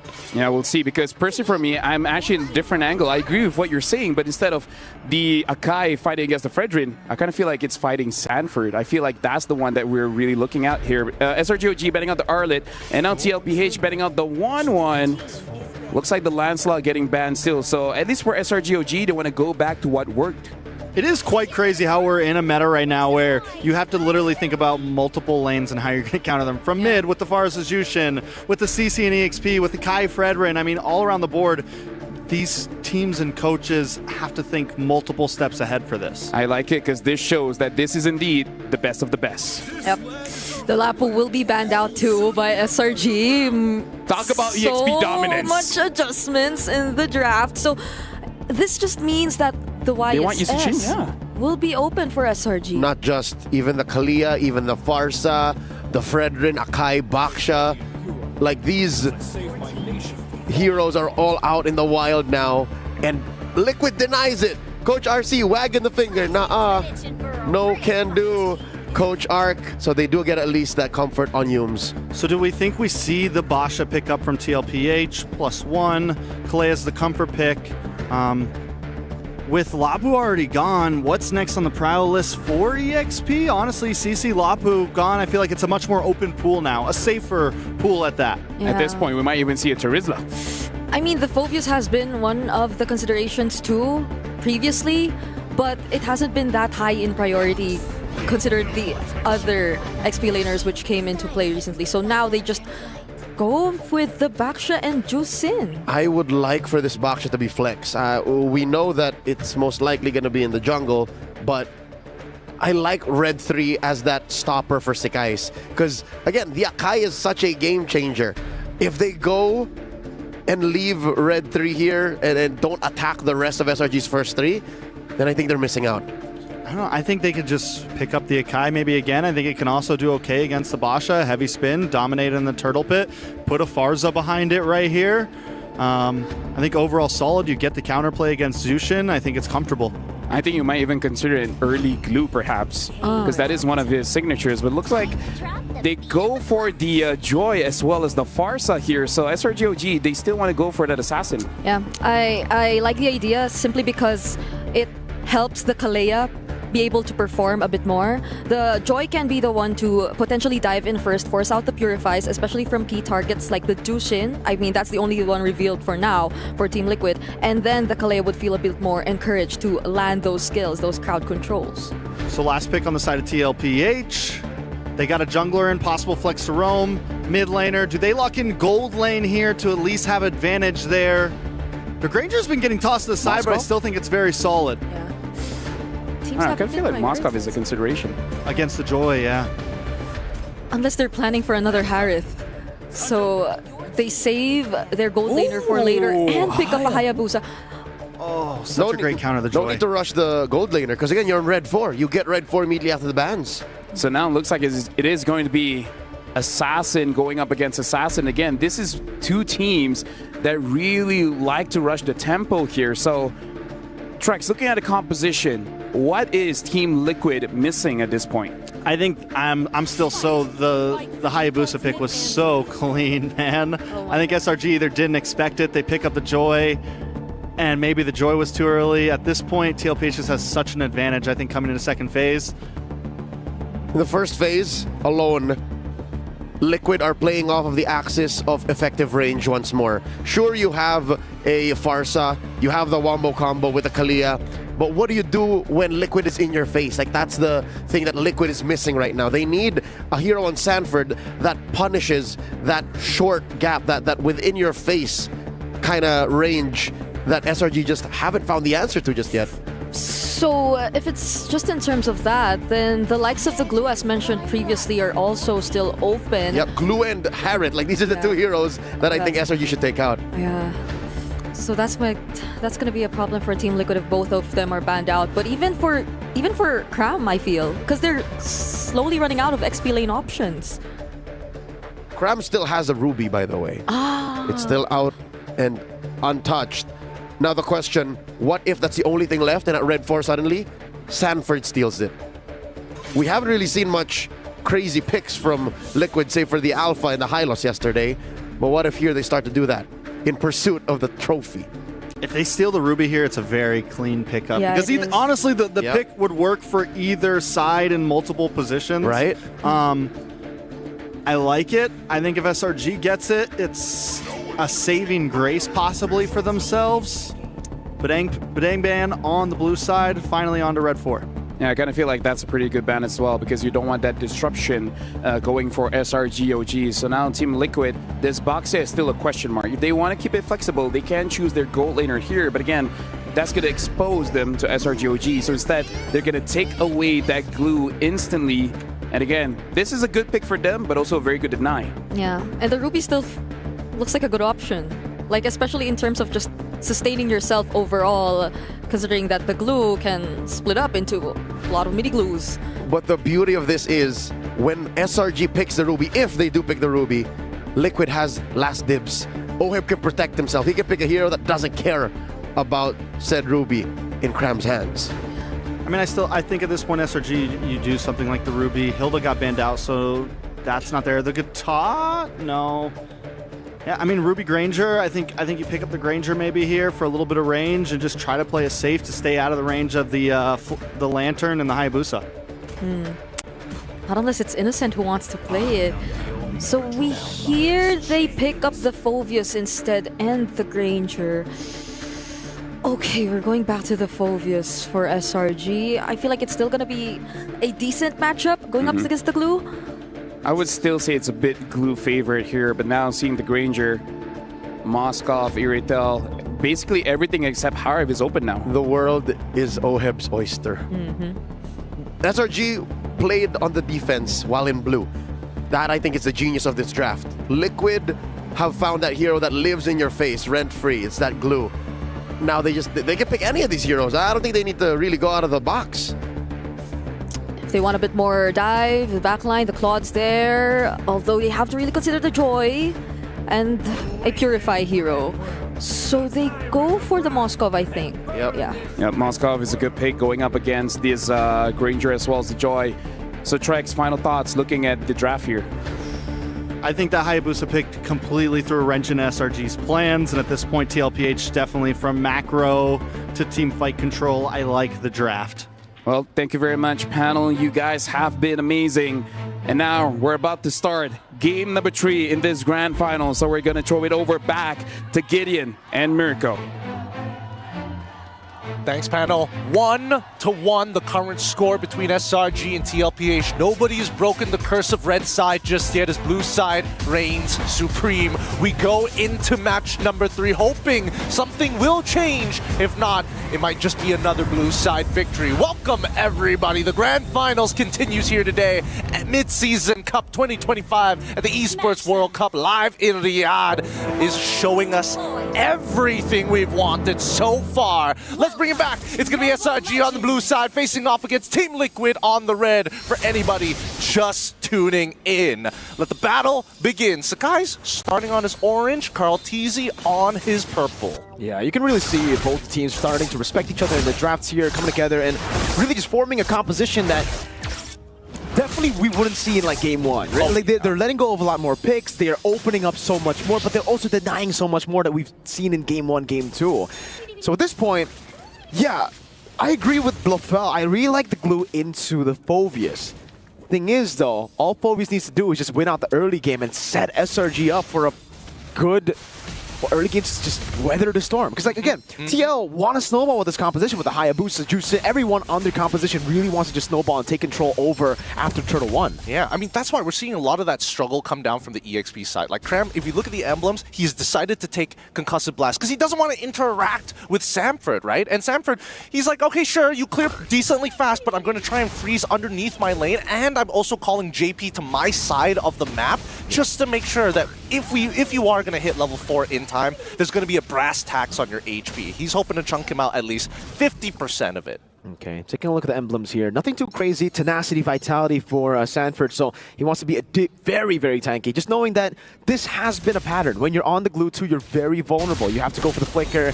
And Kaleas usually punish that very early. So having a little bit more sustain will be great. And Team Liquid are already en route to that first turtle. Pryo over for Sanford. Pryo for Sanji in the mid lane too. Oh, let's keep in mind, Stormy also took the Wilderness Blessing on his side. He's not going for the tenacity, he's not going for pull yourself together, right? It's all about rotating fast across the map as soon as possible. First turtle, now contested. Yeah, Sanford putting the stacks down on Yums and Cram. It's fully loaded on Cram. He will lose it now on Yums. He puts the stacks down. And Carl is still taking it slow. Meanwhile, Sky's over there. That's going to be the jump forward. Sanford able to play again, has it fully stacked up. Mount, and he will be able to go for it onto the Phobias. All alone has Dark Wave, able to go back and forth. So Oheb lands the SOD and comes into the fight. But Innocent does the same as he walks by. Crab still going in with the infinite pursuit. Sanford still in the midst of it all now. Sanji picks up the kill, and that's the retry from Carl Teasy. A long, long rotation. Oh. The shadows are close. The shadows are very, very close, but it's so clear. No, he's not going to kill him here, right? He's used the quad shadow. Sanji's nearby. Oh my god! Skies just ran him down. Knew there was no quad shadow. Carl went a bit too ham, and he pays for it with his life. I'm surprised that Sanji didn't immediately show himself. Even he was questioning like whether or not this was going to happen, but it's not over. Stormy gets picked off in the mid, and now they find a trade back into JP. It's not the best of trades, though. It's still great for Liquid, just because, again, Stormy was taken out. They only got the roamer here. Roam for mid, Liquid still with Pryo, but SRG, they have the kill lead in this game. And Skies should have a bit more to say now, as he was able to take Carl TZ down. So more space to farm to get that lead for Turtle 2. I think there is a bigger argument. It's time to rehash the Farsa ult, or are we going with the Jushin ult? Because right now this 2v2 is heavily in favor in Sanji's. All because Baxia is part of this equation. Oh, okay. All right, gets the ult out. Okay, this time, nothing too crazy. At least it's going to expectations. But I want to see whether or not Carl TZ is going to be able to develop a lead of his own, right? With that turtle on his hand, and also picking up an EXP crab, good sacrifice coming in from Sanford's side, it allows that full level lead from Carl. And then we're back to just setting up again. The old game of just waiting for neutral objectives here. Cram's going for it again. Skies walks up, but there's no kill threat here. At least there shouldn't be. Sanford can just walk away with the longs back to turret. It's just big chunks, looking for anybody to make a mistake in lane. And there we go. I mean, SOD as well as JP, the fact that they're pressuring so much. Wait, did they spot Stormy out? They just really want to deny that. Oheb blinks away. JP popped the Revitalize, and Innocent is able to get his hands on the cannon minion. Now it's the invade down below, as they've seen a lot of those members from SRG rotate up top Turtle. Yeah, I'm surprised that Stormy was willing to sacrifice his mid wave for this. Oh, okay. Cram's out of the fight. He's done for him.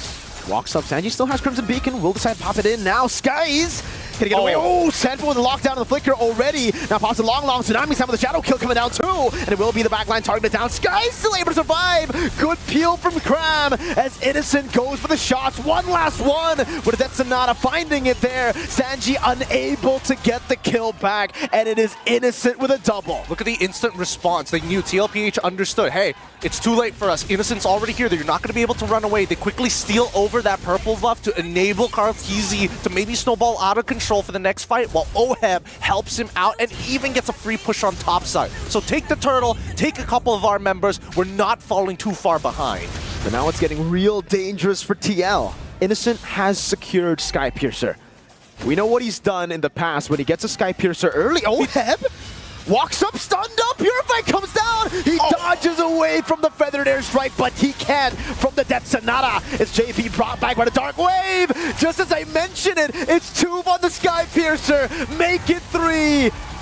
It's Sanford who buys a little bit more time. What, Maniac as well? Oh my lord, Innocent! Tell me that this man can do no wrong. It's in his name! Maniac this time! Oh, wait, hold on. Carl's trying, though. He clears the wave with the help of the SOD as well. Oheb is able to recover a little. Luckily, nobody dies just yet. Oh, I was ready to eat my words. I was ready for Cram to go down just randomly. Oh, my lord. Oheb, yeah. Way too aggressive. The snipe from Innocent. And then what happened next? It was JP all alone, but the rest of the team wanted to follow up. They knew Oheb was down. but they just wanted to stick together, and it ended up being so brutal, dude. I mean, the timing could not have been more perfect for me to say, hey, Skypiercer innocent, and then that Yums goes in, Tsunami Slam, locking it go down, and it's another for Stormy this time. Not Innocent, who picks up his 5th stack now. It's Stormy. Okay, it's Stormy. It's 11-3. Okay, we're getting a little bit of game 1 here, but the gold lead, again, the gold lead doesn't seem to be like slipping away from Team Liquid. It's 1.8k. It's not that big of a deal. We've seen them turn this around. We need to see if SRG can close out the game and maintain this lead. I think a lot of that really depends on whether or not Yums gets his fleeting time at an early pace, because once he does, that engine is ready to go. All it just needs is gasoline. Thing is, Innocent is massive right now. He's 6-0-2. 6-0-2. 4 kills on the Skypiercer, you gotta remember. So he's at 40 stacks here at the 7th minute mark. And it's going to be tough because TL kind of want to prolong the fights. But how can you prolong the fights when Innocent always has an execute threat ready? Like, you get low enough and you just have to back away. You just have to back away. He's also got the Malefic Roar as well, so JP's got to be careful. JP pops a shield unity. Dark Wave landing. Skies now looking for the stacks again. Able to get full stacks on the electrifying beats. SOD landing too. But it will be a turnover. Sanford already in there. Carl winning the red tree battle, but Tsunami Slam locks him down, but he still has the quad shadow back. Innocent unable to get the executes down as Cram walks it forward. It's what? Cancelled by Oheb. Shadow kill is Sanford with a jump in the back from out of nowhere. And the game is turned on its head. Woo! What did I tell you? Nothing to worry about. Kill score in favor of SRG. There's not enough gold in the bank to turn it around. Sanford, what a play. 2 for 2. His flickers have been immaculate. As you see, TL slowly cover the map and turn it red. Let's look at this fight one more time, right? Because everything looked like it was going well. They even found a Tsunami Slam on the correct target, which was called TZ. However, when you're clumped up this much, and especially since Innocent was looking for an angle with no energy whatsoever, Carl TZ does amazing here by baiting himself, absorbing the shots, and then going in quickly with his Oki shadow kill. Sanford saw the angle, and it was perfect. That was... oh my lord.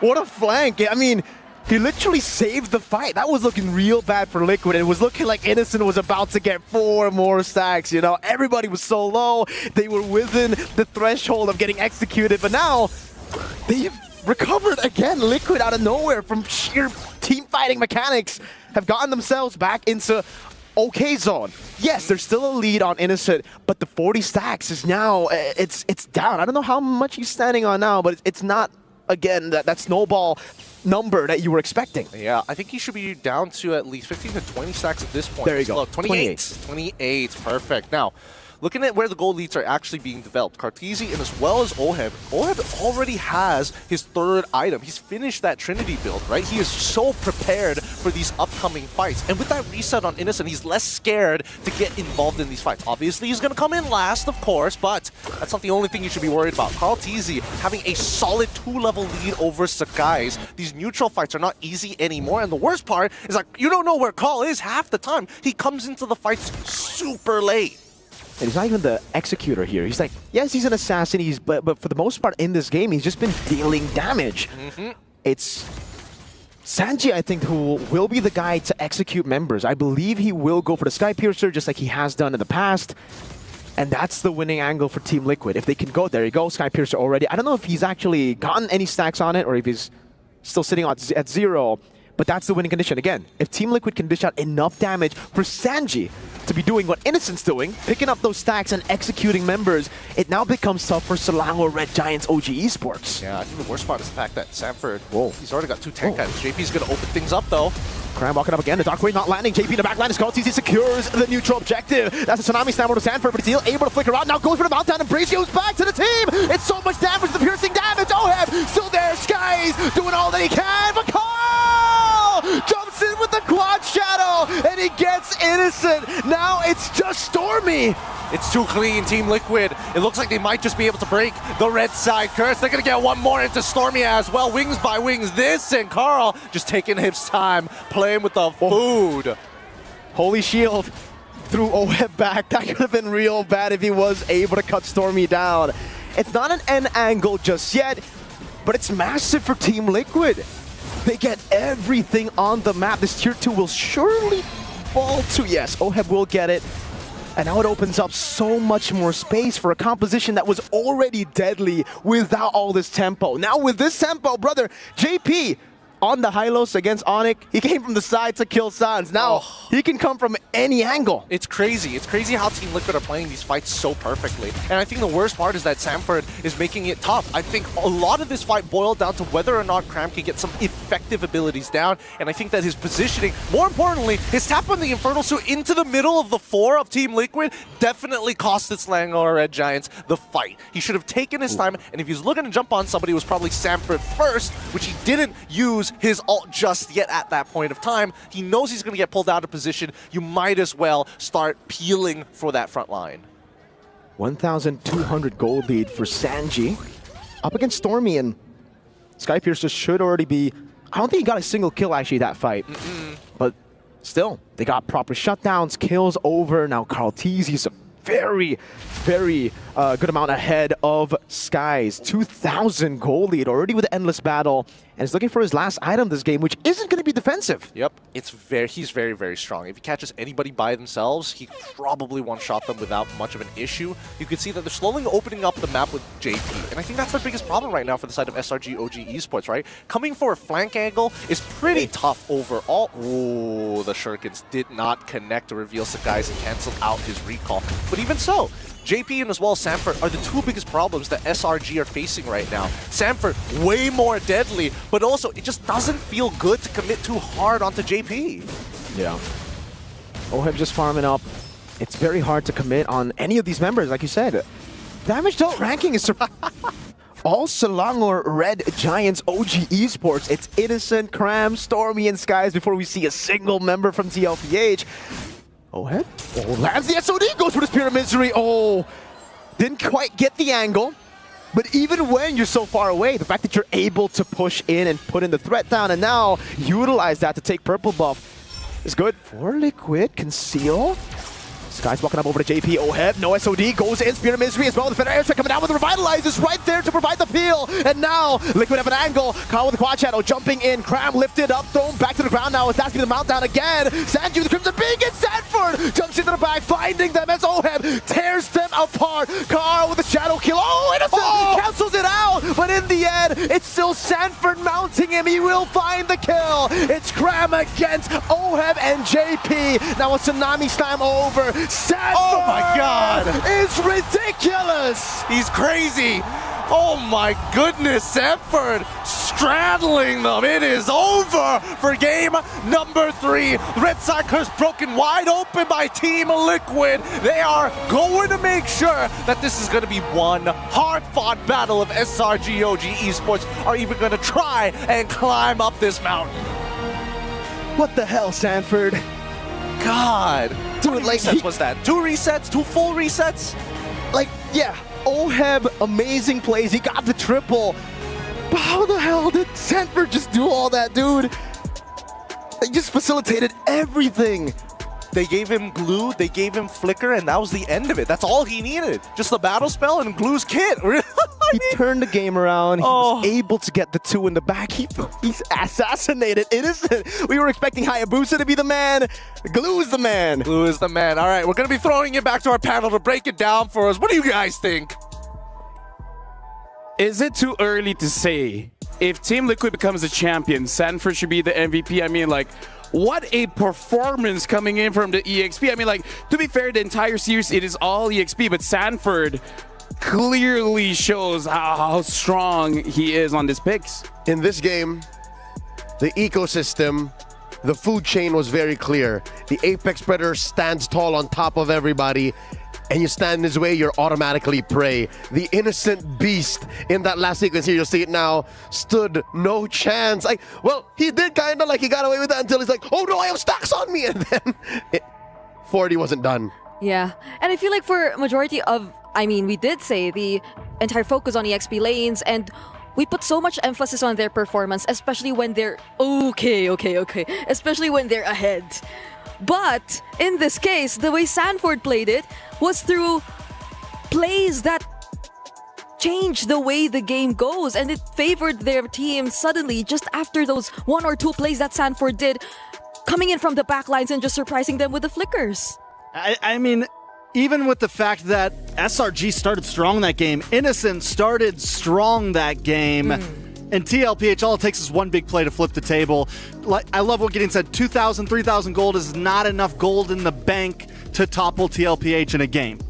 Either ways, right now, whenever you're thinking about a draft, you always have to think about that EXP matchup, because at this point, I feel like you're in the grand finals, you just have to be honest. Cram, can you deal with him? And if you can't, someone needs to help. Because even Kid Bomba said, looking at all the rotations, you gotta focus going on to the EXP. So this is 2 big organizations. TL, they're just a few wins away to become the first organization to have 2 straight title wins here at the EWC. In the span of 24 hours. Last night, Magnus Carlsen took it home. We are, 2 games away from Carl Teasy taking it home. Big 4 here for game number 3. Oheb, big money, big pockets. Innocent, though, still dealing a lot of damage. So it's not like Innocent can't do his job. It's just, what does the rest of SRG OG do with what he's bringing out? I would argue he couldn't. Dude, Sanford was too much. No, he will do a job, but he'll die. And the rest of them will die too. So it's not enough. Because like it's not just Sanford that goes in. It's also JP. And that happened one time. I think it was in the objective which spawned in the upper portion of the map, where it felt like SRG OG were the ones ahead. Well, they were ahead, but just because of that single play done by JP and Sanford, they could not position themselves at all.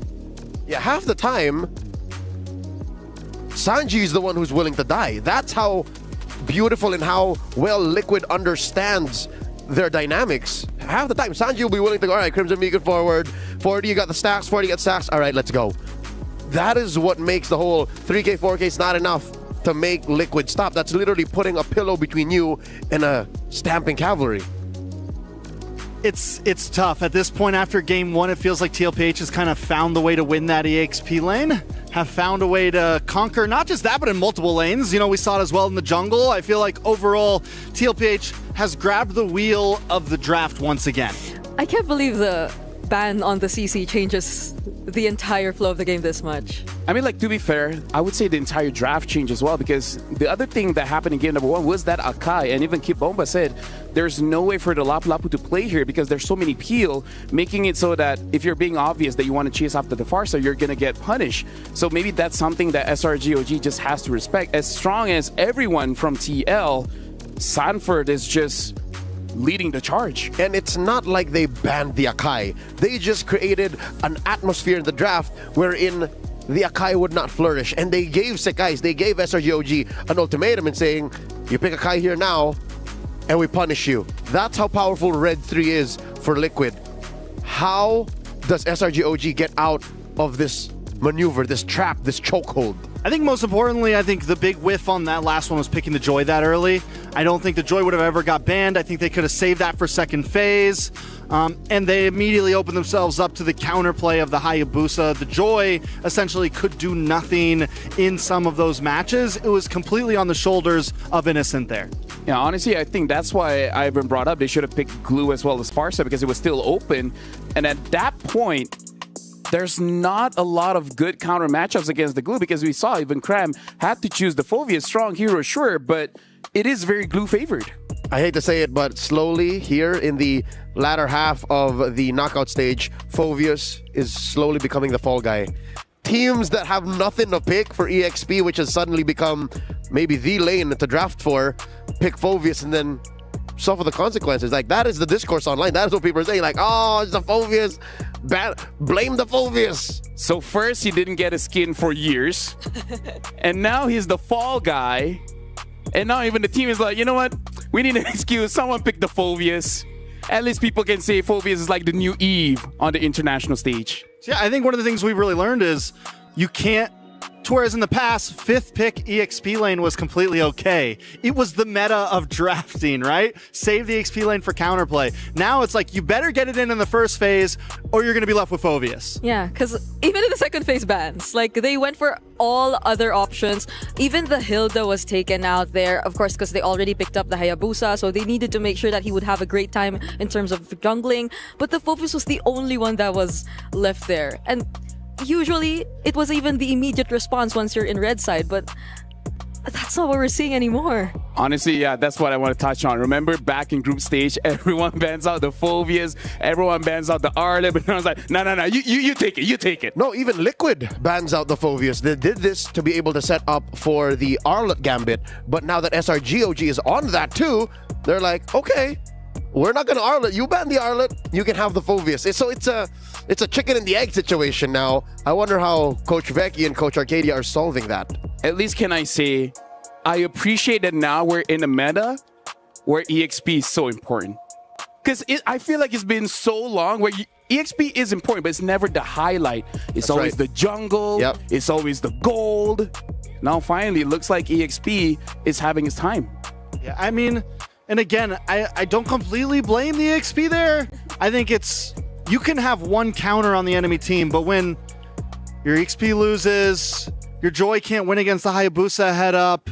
I think there's multiple kind of cracks starting to show on the line of SRG. And it was the same thing in game number 1 when SRG won. They had multiple winning lanes. You know, it's, if you're just losing one, that's okay, but you can't lose all around the board. Yeah, and that's why they have to be very careful about their picks still. Even though the XP lane has opened up so much, during instances wherein we saw teams previously, even in the group stage or wildcard, pick up the likes of the Benedetta, it still hasn't been going too well for those kinds of picks. And you would essentially think that maybe it is damage XP and it is their era right now, but there still has to be, you know, you need to be a little more particular. It's not just pure damage XP laners that matter. And this isn't just assumption or perception kind of thing because CC and Lapu-Lapu are such big picks, even Glue now after game 3.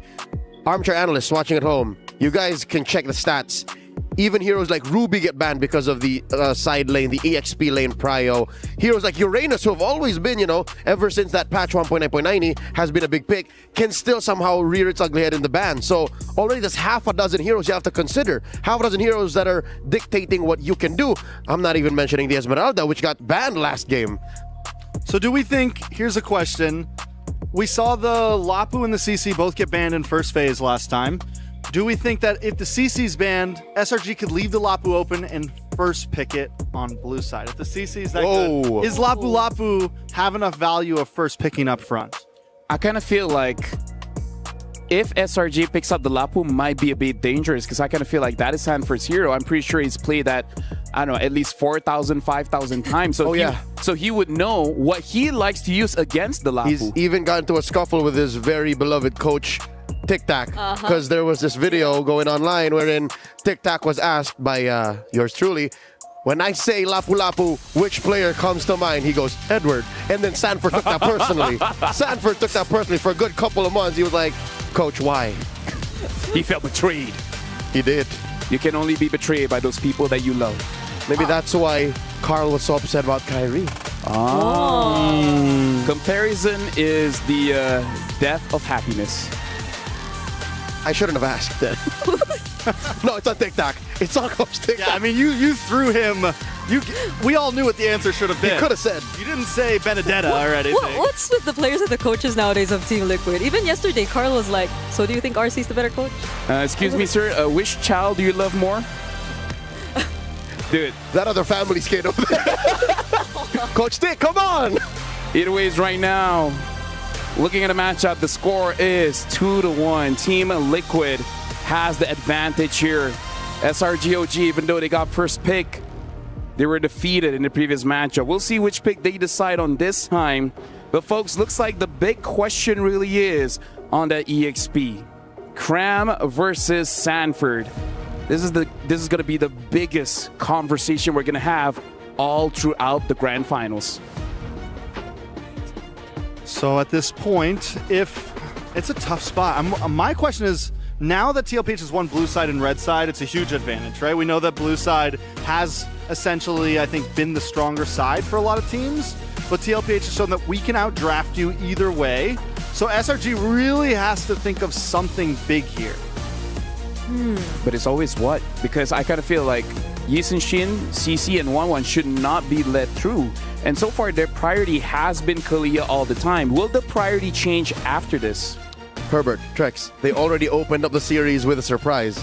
They showed us the Grok, and that was a game changer. They brought back the Akai, answered the Fredrin, answered Sanford. That was big.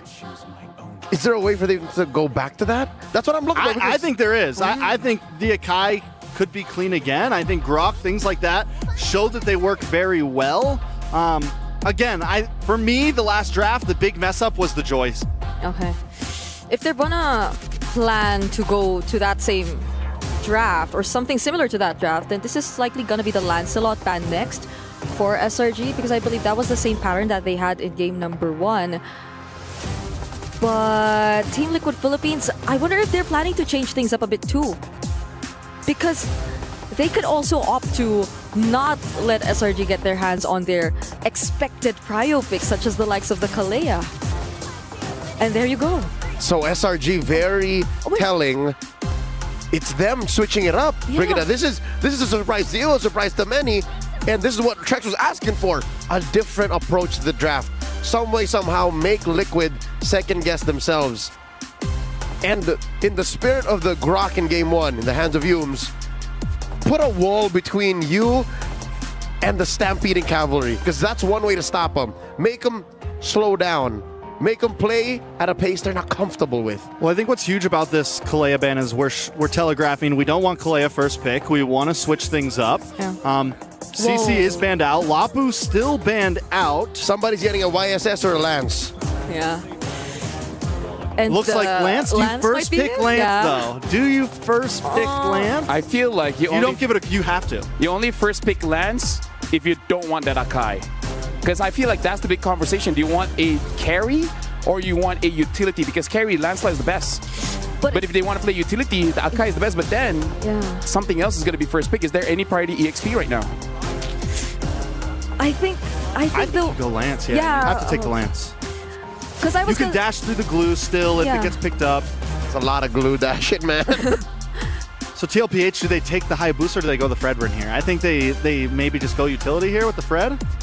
Do you risk the Akai flex from Yumes? How likely is it that we see it from Yumes? But that's Yumes though. I'm not even discounting the fact that maybe Cram has a pocket Akai. Who knows? I mean, like Yumes does have the largest pocket here. Yeah. Instant glue pick against the Jushin. SRG OG, they only had minutes to think about how to deal with Team Liquid. If they have an answer for the glue, it has to come out soon. So do you Faramis in first phase? I was going to say, do you Faramis first phase? Or honestly, with the changes in glue, I don't think that's counter, because you guys saw the very last moment how quickly Sanford got off of Innocent and then immediately got onto Stormy. As a Faramis player, it's so hard to deal with that. It seems like he always gets to mount on a certain member in that last fight or in that last game. Oh, we don't have to be so absolute about it. It'll slow down the hopping from side to side. But instead, they're not falling for it. No Faramis, not around here. Instead, it's a Stormy special, the Farsa. And then for the first time in a while, a Uranus. So this is your XP lane matchup, the Glue versus the Uranus. I wonder how Kid Bomba's gonna feel about the Uranus. Let's call him. Because like he disliked the Hylos. He disliked the Hylos earlier. I like this better than the Hylos. Yeah, but that's true. So because Hylos has 4 legs, Uranus has none. Yeah, he just floats around. He can float right to the back lane and harass people. Oh, but the thing is, like, Cram did it once in the group stage. I hope it doesn't happen again here, where he just cuts the lane too far in and... There's no way he's gonna, die first blood again. There's a Uranus specialist in the crowd. The General Dilar is watching. Oh. So he would have a... Come here, let us know. Very strong opinion about this matchup. So what's his opinion? I'll check in with you. All right, thank you very much. Shoot a text. Figure it out.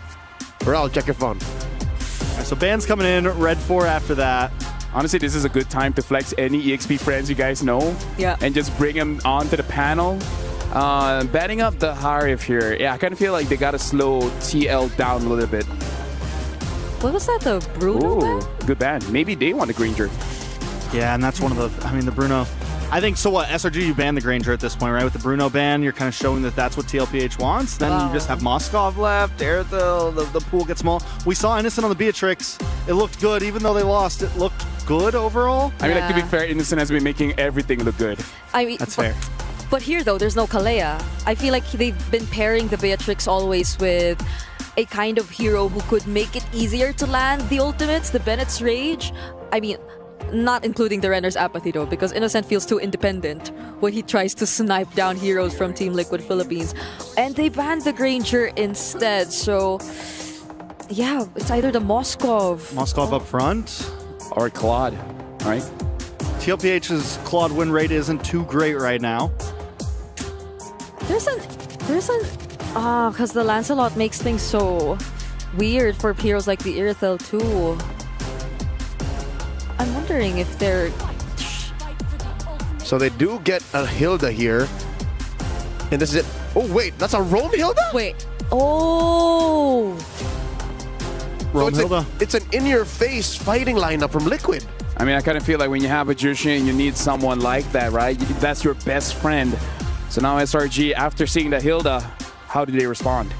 They need heavy crowd control, I think, at this point. They need something that can either slow down the Hilda, something that can... I mean, they have zero crowd control currently other than Farza. We've been talking about the Ruby for a while. Could be a possibility in the hands of Yumes. Ruby, Gato. Oh, no. Yeah, the Gatot's still there. Oof. The Badang's the only one that's banned so far. So... Oh! Is this Kimmy Gold? I'll be damned, it's a gold lane Kimmy. What's interesting here is they blind picked this gold lane Kimmy. Because Oheb can do anything, but I don't think Oheb should Irithel. Because he'd be dead, or at least half dead by the time he's in effective range. Kimmy has been looking good at mid, but this is new. Being in gold, I wonder how it's gonna turn out. Yeah, so I'm not crazy about it. I don't know. I like the Claudia. I think at this point it's like, hey Oheb, what do you want? You know, just pick whatever. So Briggs, final thoughts on the draft.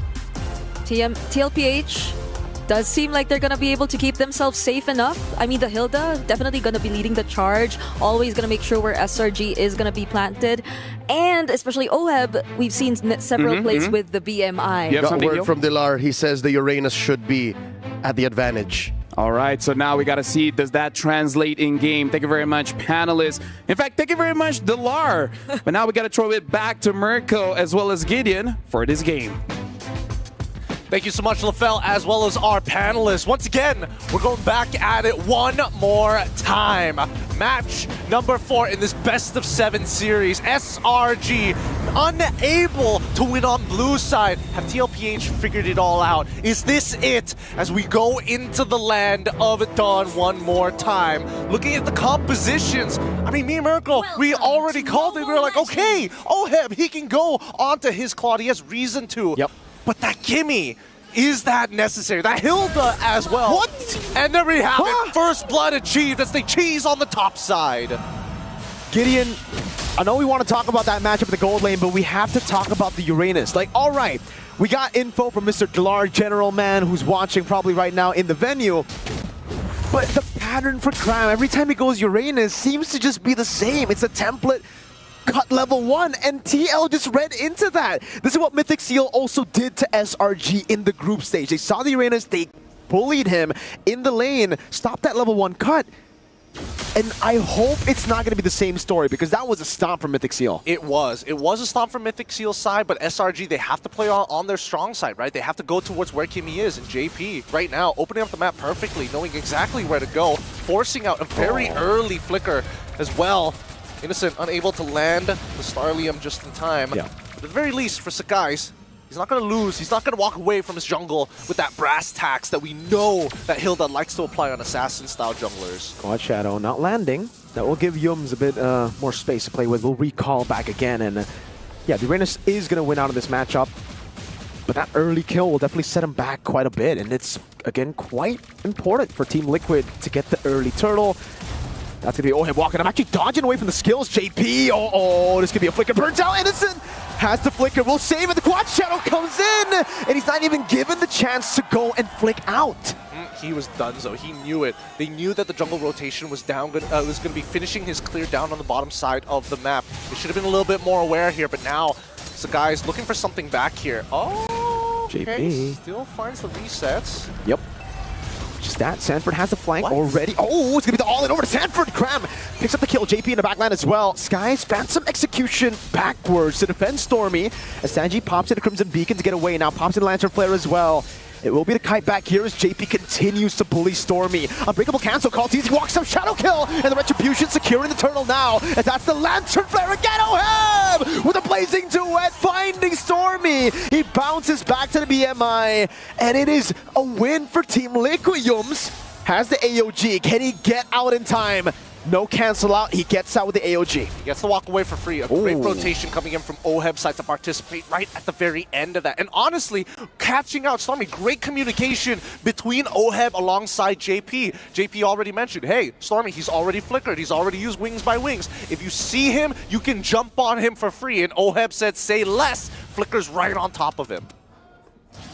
Now Team Liquid, like, their win condition is on. Like, very early on, it almost felt like they kind of knew the Kimmy was coming, because we were here talking about the Hill to Roam. We were like, all right, I'm not a fan of the Hill to Roam. Feather Airstrike, that's a taunt. Sanji just gets away with the Crimson Beacon. But then you see the Kimmy after the Hilda, and you're like, whoa, wait a second. Did they just read through that? I mean, maybe. I mean, but why? Especially when Moskov was available. Exactly. So it's a little strange to see.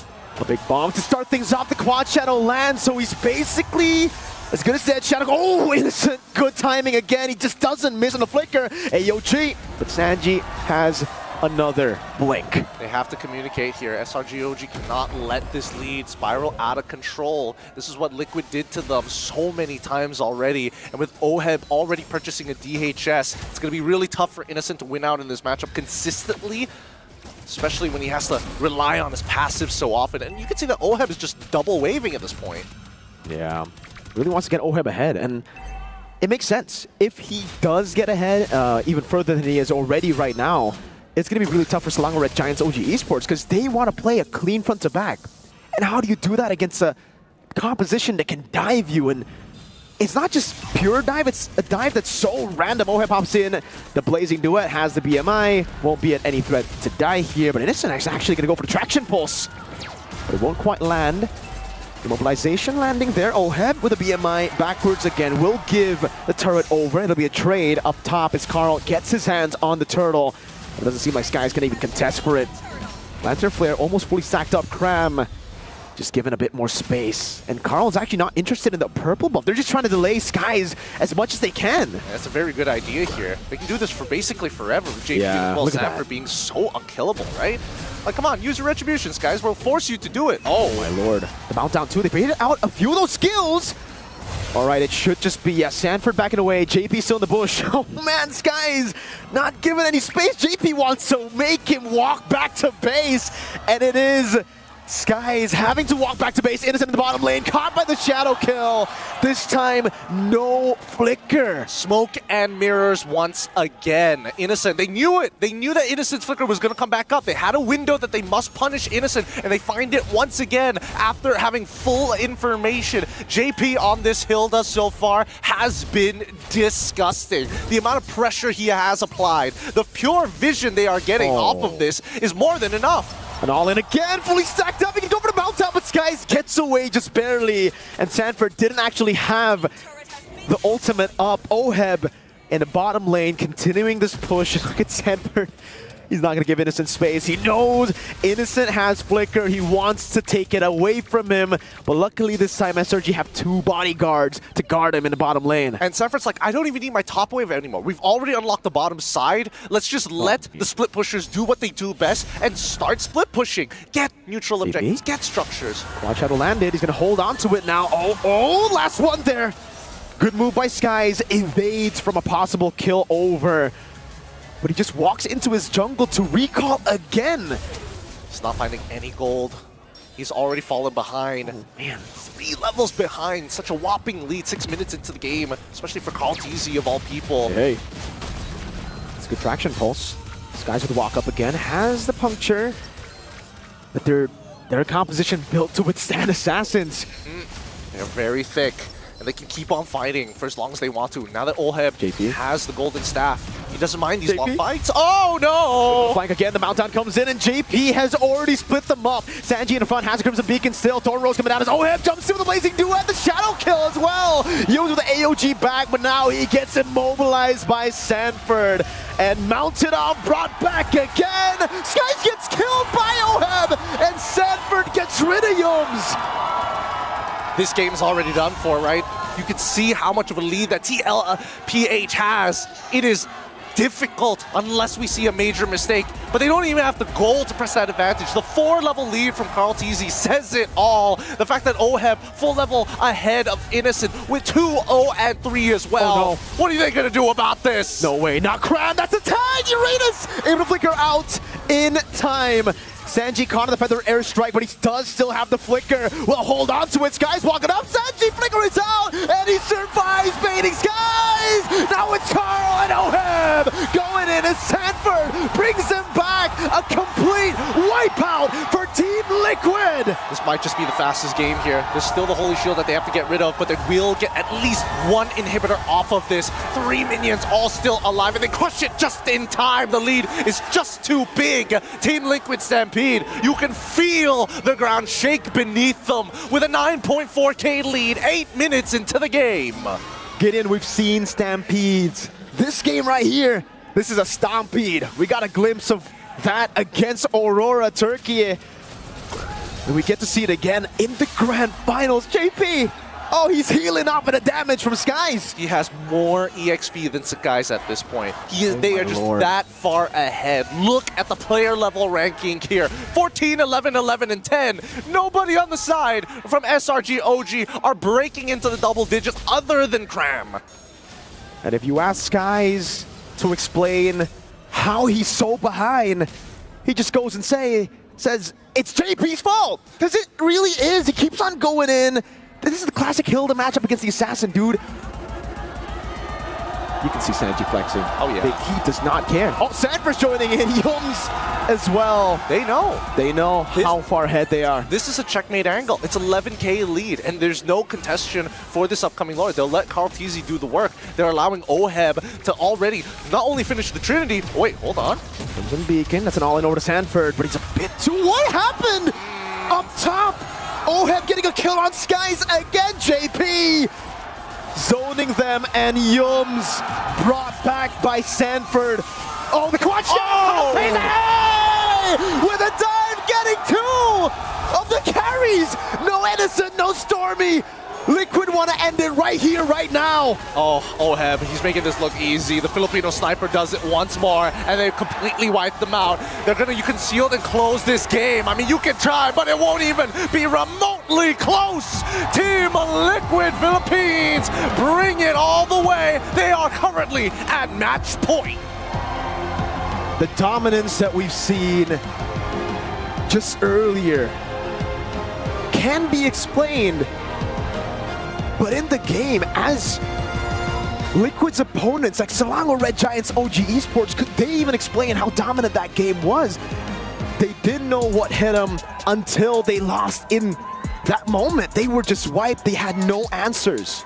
They really didn't. They lost as soon as that first blood came through, and just the raw dominance from JP's side melts down from EXP all the way to the gold, and you can see that compounding interest in Oheb alone. Every smoke and mirror that was thrown up by the side of TLPH, they took advantage of him every single time Innocent used that flicker. Beautifully done by Team Liquid Philippines. And Selangor Red Giants OG Esports, they gotta go back to the drawing board. They gotta pull off a crazy comeback here to stay in the grand finals. Maybe our analysts have an idea. Let's throw it back to the panel. How do they break out of this? That is going to be the question, because they only have one more opportunity to survive in this grand finals, because as of now, Team Liquid has match point. And like our casters talking, the game just keeps on going faster and faster and faster. At this point, SRG OG, what else do they have? It seems like Liquid have reached maximum velocity, and this is the cleanest we've ever seen him. Even though I'm saying that's absolute cinema, that's what we want. But there is a weird part of the script that I don't think any of us expected. The gold lane Kimmy. What was that? Yeah. I have zero words for it. It threw me off, and we saw in game one they were willing to throw out some picks that caught us off guard, but they were for a reason. They had a job to do, and the gold lane Kimmy just didn't feel good for me. It made my insides hurt. Yeah, I gotta feel like because Kimmy, you don't actually auto aim, you gotta target. And going up against a Claude, it's pretty fast. And overall, the lineup, usually where we see the Kimmys come in, even for the mid lane Kimmys, have to have people who could literally guard for the Kimmy or stand in the front lines. And I feel like it doesn't just matter for SRG just because of the Kimmy, but also because they needed something to stop TLPH and the speed that they were going at, the way they just kept pushing in towards SRG, and based on their lineup, they had absolutely nothing to do that. Maybe at most Yums, but that's just the Unbreakable or the AOG, which you still have to channel before you get to land, and he had to use it several times to get away from the stampede of Team Liquid. For the last hurrah here, this SRG OG has to consider just go back to utility. I think that's definitely a possibility. If they're going to pick a Kimmy, they need utility in the front line. I think they need to go back to having a hard crowd control setup against a team like TLPH that wants to be all around you and attack. Crowd control's going to win games right now. Look at TLPH. They're focusing heavy on being in your face. You need something to stop that and put them in their place. And as of right now, so far, the most successful is with that Akai. We're going to see if they're going to be changing it up because, again, this is their final opportunity for them to defend their MSC championship. And Team Liquid is just one win away from making a lot of history, a lot of records, completing their own trophy cabinet, making Team Liquid the first organization to win 2 different titles in the same week. I gotta say, right now, if I'm, the bosses of Team Liquid, I'll be smiling. You would be more than just smiling. I think the energy in the arena is palpable, and I'm wondering how is Liquid keeping their energies managed, because that's one of their problems, right? Overheating. They have to also watch out for that. And right now, since we're talking about breaking records, the GOAT Carl, he broke a record as well, a personal record for himself, where I believe this is his 100th turtle on MSC. Talk about breaking records. Carl has been in 3 MSCs, the 3 past MSCs, and that's where they fell in the semifinals each. That's what Sanford was referring to as the semifinals curse. So imagine the consistency and the skill involved in doing that, 100 turtles across 3 years of competition. As of right now, everything is looking good for Team Liquid. SRG OG again, final chance here. We're going for a short break, giving opportunity for both teams to really think about their own strategy before possibly going to the final game. So don't go anywhere. After this, we're going to resume the grand finals.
Level up your gaming experience with over 8 billion playlists, only on Spotify, the official audio streaming partner for the 2025 Esports World Cup.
This land is calling.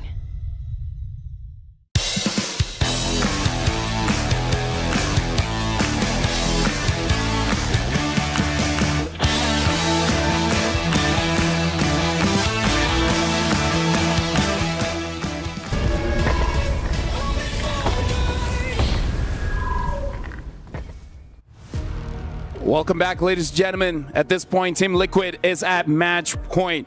SRG OG only has 1 point for their team. 3-1 is the score. 4 is needed to become the champions here. Team Liquid 1 step away. This is the English panel here. Leo, you were the one predicting that it doesn't go more than 5 games.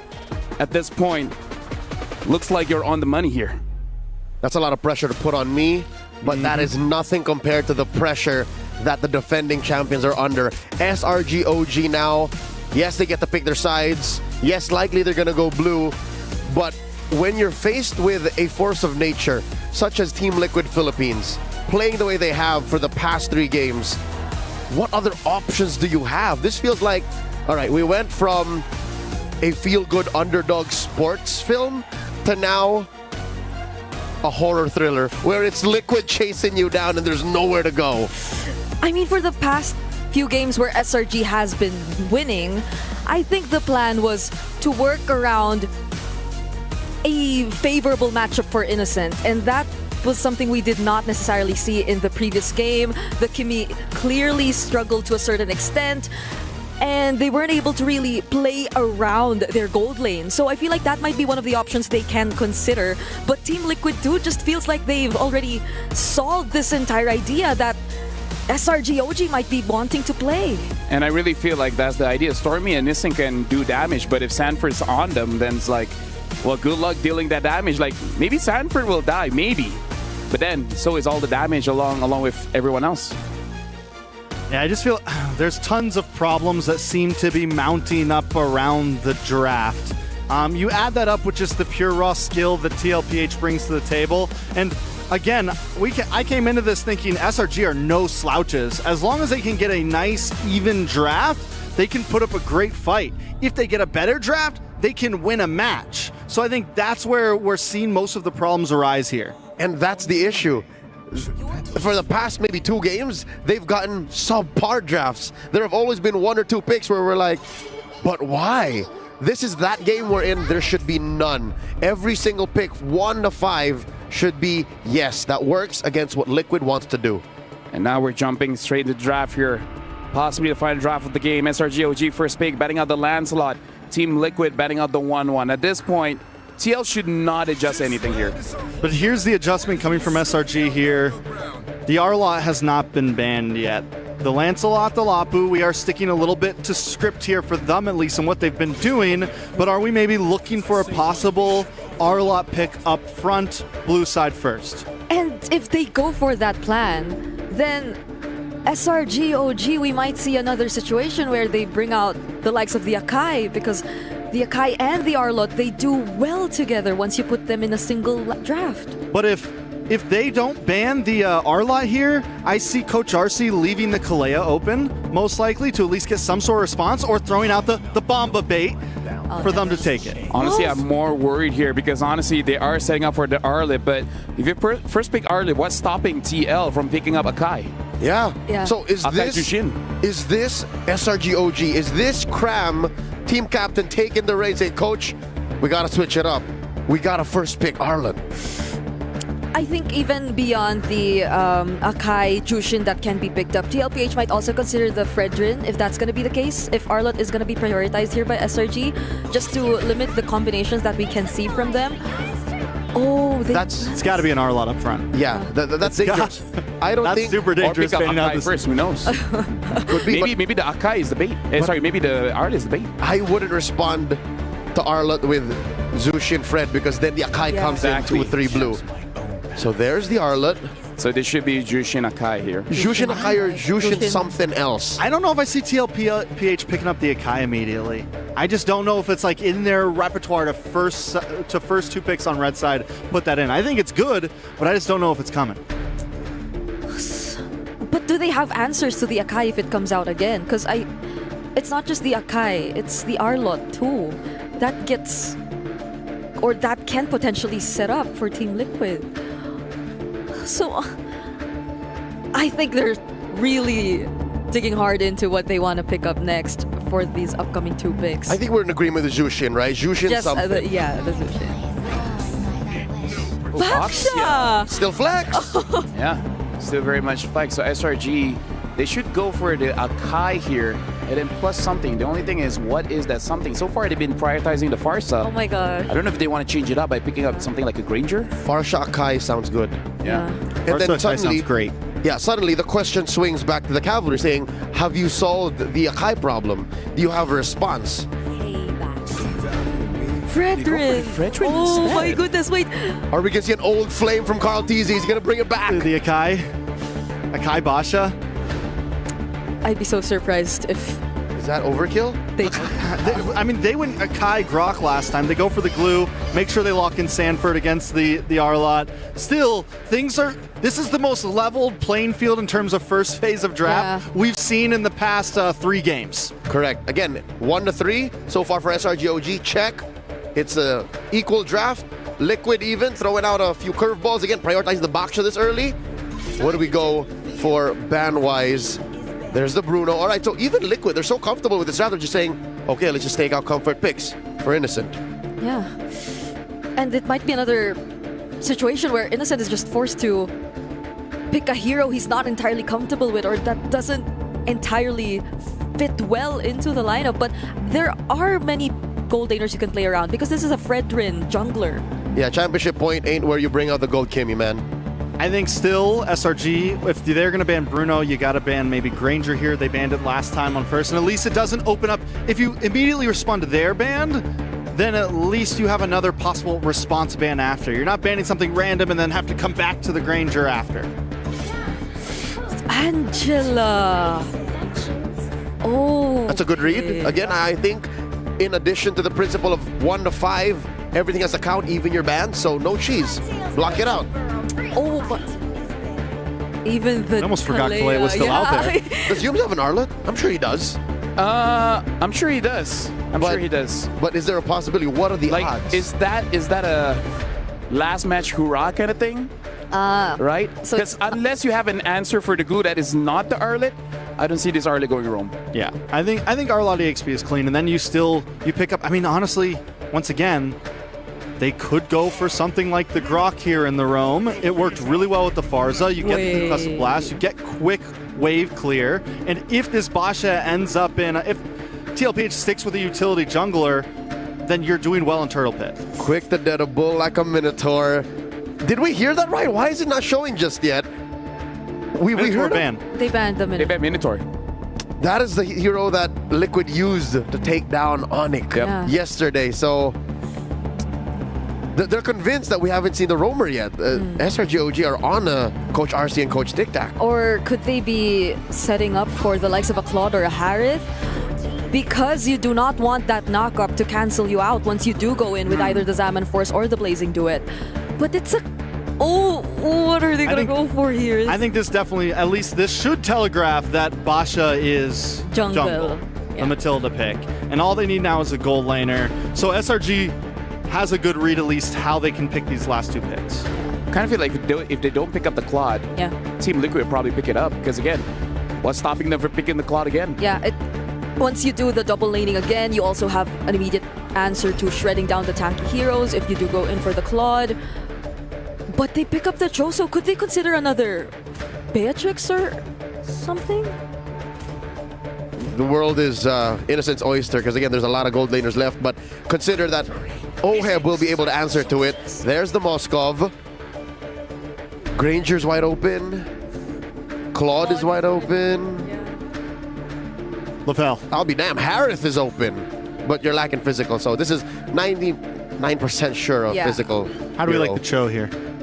It's one of those when all else fails, you pick up the Cho. Because does it win when all else fails, though? Yeah. Okay. That's Yum's signature. But again, there's a time and place. This is gonna be a hard game for the Cho, but sometimes you just gotta throw it up to fate, you know? Like, this is my best hero. If I win, I win. If I lose, at least I have no regrets. So Honestly, SRG OG, it does look like they're just going for their final strongest pick. Works or not, this is their last possible chance to extend the series. So thank you very much, the panelists. And now I'm going to be throwing it over to Mirko as well as Gideon to call this game. Thank you, panelists. Match point for TLPH. They figured it out. Red side is now their side. Despite having hearts of blue, they challenge once again the defending MSC champs. They're not going to let them take it that easily. They're looking to stampede. They're looking to roar. They're looking to charge into this next game. Good luck to both of these teams. Whatever happens will happen. SRG Selangor Red Giants, OG Esports playing from the blue side. Team Liquid Philippines on the red side. Such a dominant force. And it's now or never for SRG. They gotta show what they've got here. But the composition, yes, it's a strong composition. They have now played into the Arlet pick that they went for very early on. But is it really SRG OG? We saw a weird one with Onic ID yesterday against TLPH when they were put on in a corner. And now it does seem like we're seeing the same. Skies on a utility jungle. A whole lot of the picks that we wouldn't really categorize as comfort.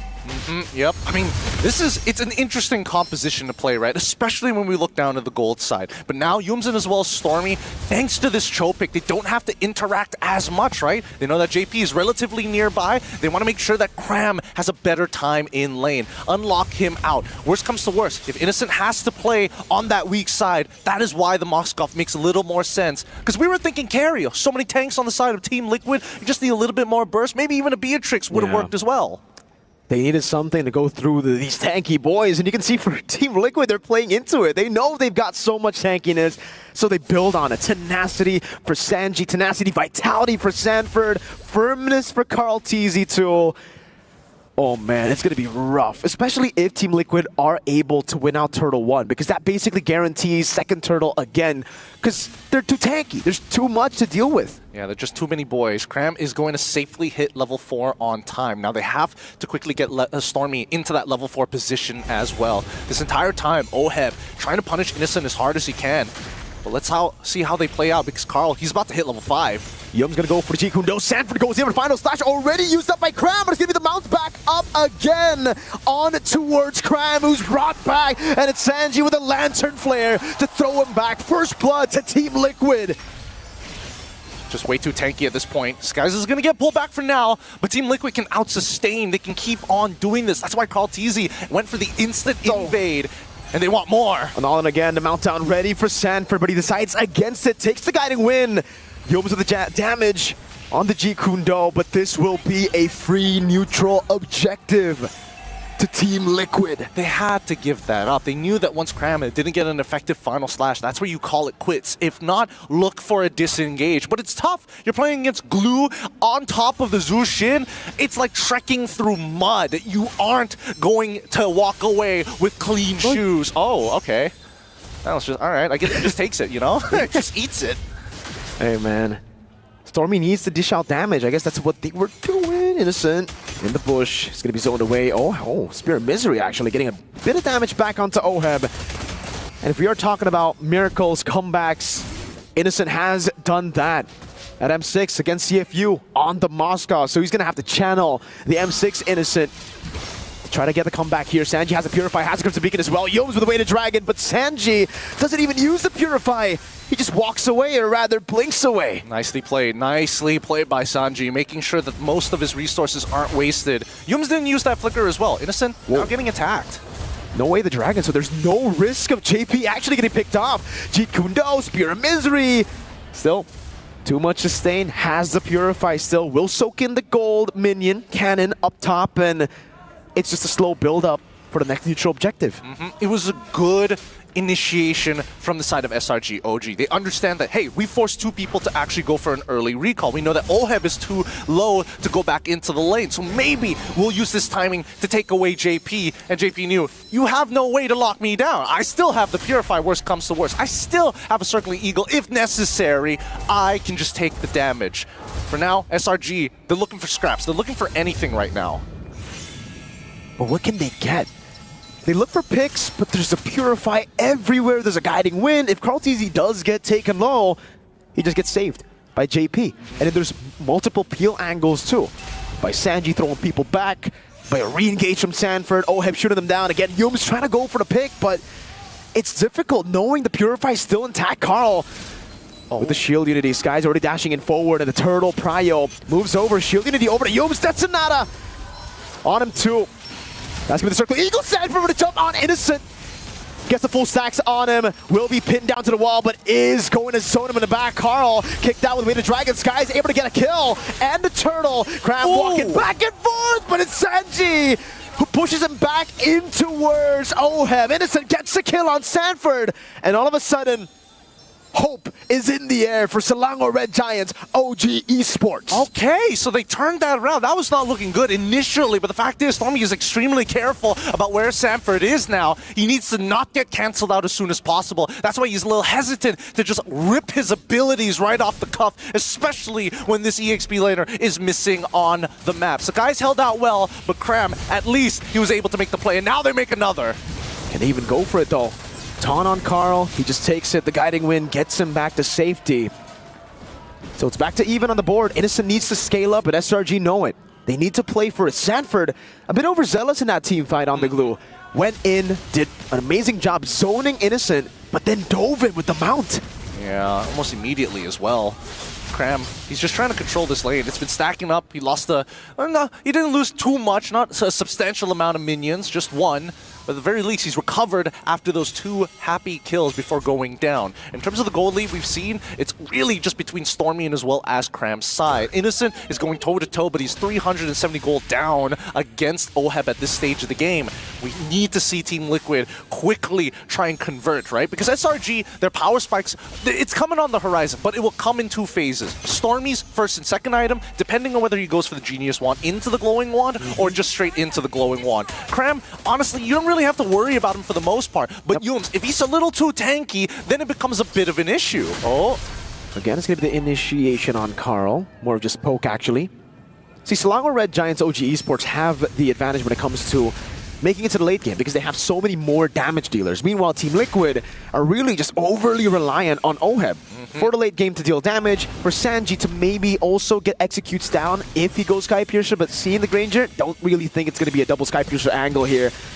Way the Dragon over to Carl TZ for the airstrike as well. Everything used with the guiding wind gets him to safety. Sanford gets a 3-man immobilization as Skies gets thrown back by the Crimson Beacon and Lantern Flare, and Oheb is right there for the taking. It's going to be Sanji with the kill. Cram mounted up. Sanji still with the Lantern Flare again as Sanford jumps in again, but Oheb gets the Death Sonata in. Sanford immobilization, and the chain CC keeps on coming. It's Cram dashing back and forth, but in the end will be lifted out. Carl jumps with the shield unity. JP wants to go for it. It's a 3-man dive, and it's Oheb, the Filipino sniper, with a triple kill. What am I telling you, man? It's about that conversion, and Oheb finally finds it. He's already got a Malefic Roar in the bag at this point. Sky Piercer's going perfectly fine, but the worst part about it all is the fact that Sanford, these initiations, these long fights work out in his favor. You can see that Innocent, he can't just auto-attack him for free, especially when Sanford is on top of a crucial team member. He doesn't want to hurt his own team, but Sanford doesn't mind. And this is costing Innocent free auto attacks for him to eventually reset his own dashes, which he can't do, which is why Oheb gunned him down.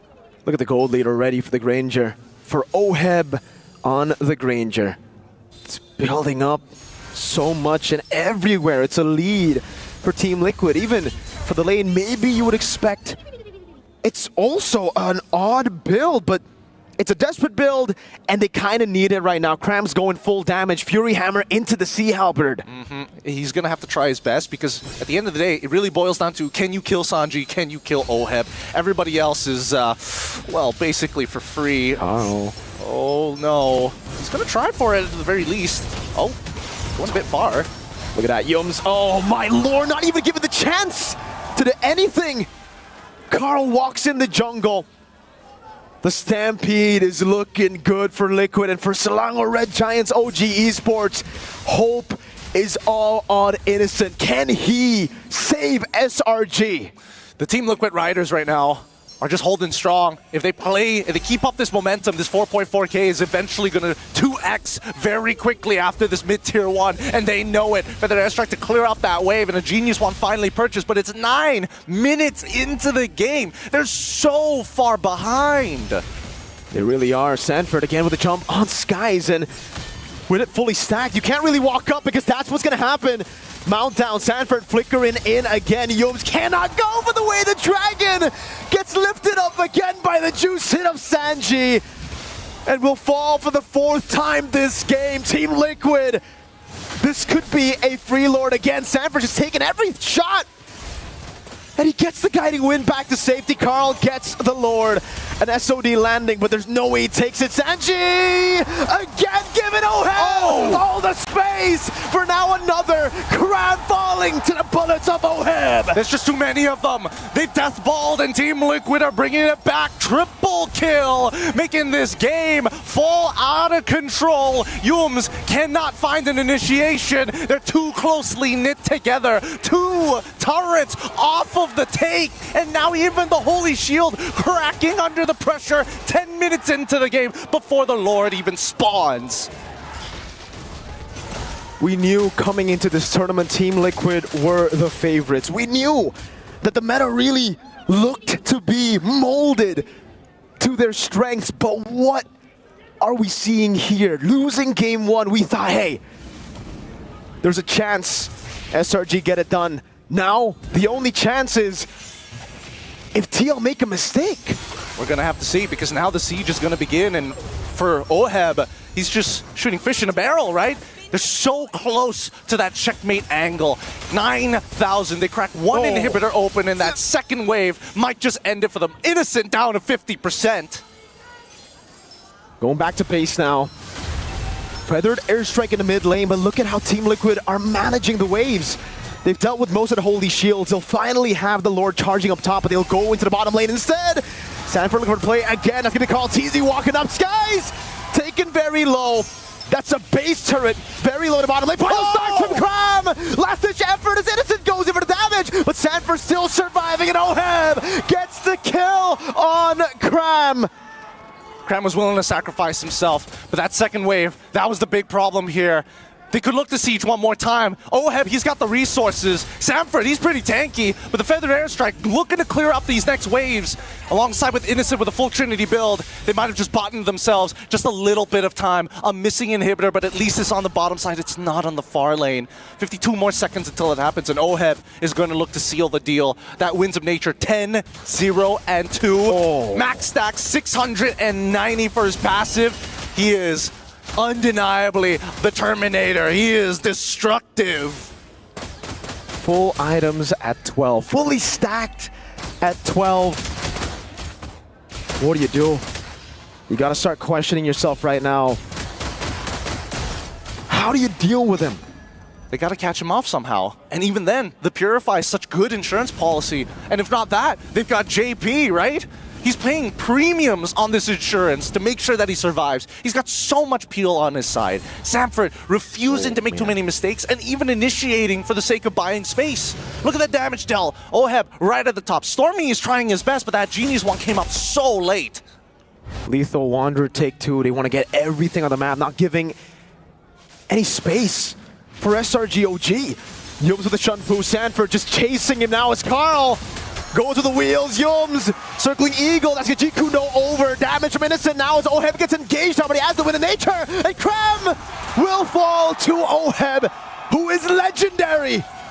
He's having the time of his life. Headshot after headshot after headshot for the Filipino sniper once again. He's going to try and end this game with a perfect score. Unbelievable performance coming in from Team Liquid. And now Selangor Red Giants, they have to deal with the upcoming wave to push into him. Cram, again, it may be a last-ditch effort, but he's got to make something happen. These Purifies need to come out. We know that Oheb doesn't have a Winds of Nature. Can Innocent pull it off? Sanford walking up again. Good Feathered Airstrike. Team Liquid still have the Lord.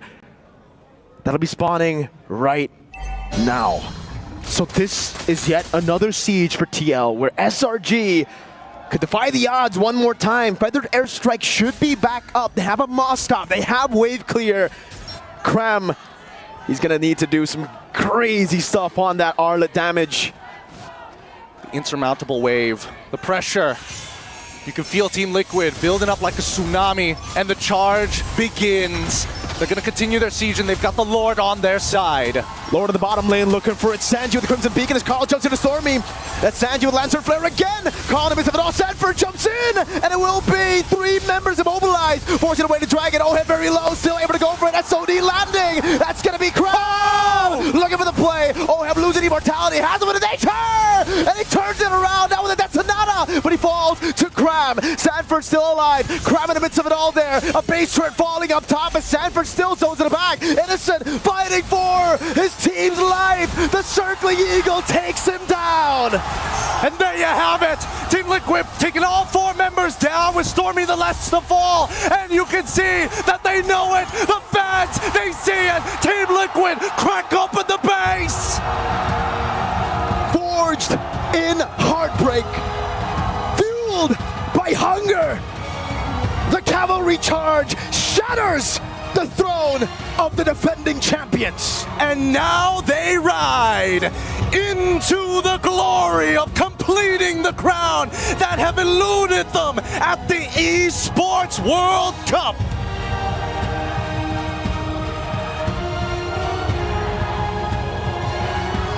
Every step of the way. Domination from the cavalry. They've only dropped 3 games in total this entire tournament. Dreams fulfilled for SRG, making it to the grand finals against a team like this. They dared to dream again. A phenomenal performance. The cherry on top to complete the last missing piece in their trophy cabinet. The only one that they had been waiting for the longest time, that they had to go through. MSC 2023 losing to Onic ID in the semifinals. MSC 2024 as the champions of the Philippines, coming in strong again, but falling short. Now they have done it. Now it all falls into place. They switch one legend for another, and now it is complete. They have 100%ed this esport. Ladies and gentlemen, watching from around the world, this is the crowning moment. Team Liquid have done it. They've made it to this moment, and now it just comes down to this final lift.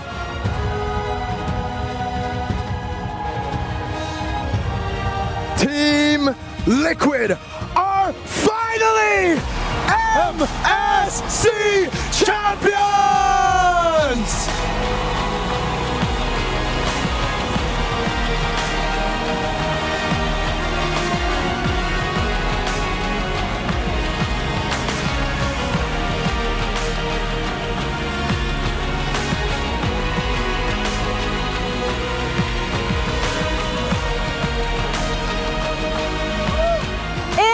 Journey to encounter the unknown, Team Liquid has proven that nothing is granted, everything is earned. Once again, congratulations! Team Liquid is your MSC and EWC 2025 Grand Champions!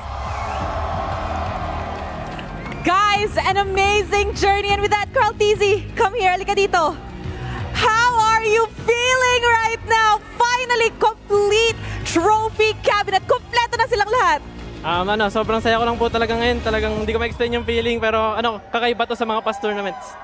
He said he honestly cannot fathom how he feels right now. He's insanely happy, and the feeling very much different from other tournaments that he has won. Carl, I have a question for you.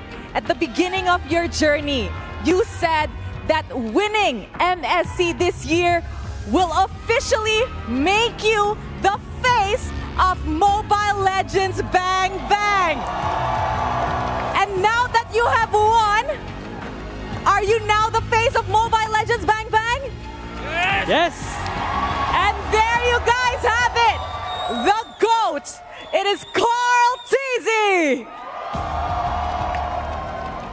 an amazing best of 7 grand finals, but it will not be complete without another trophy. So let's call on my co-host, Milosh. Hello, Rose. Hello. It's been a while. It has. What an incredible matchup we just had, but we have one more trophy to deliver. Our Sony Finals MVP. Do we have an idea of who it will be? Do you guys have any idea?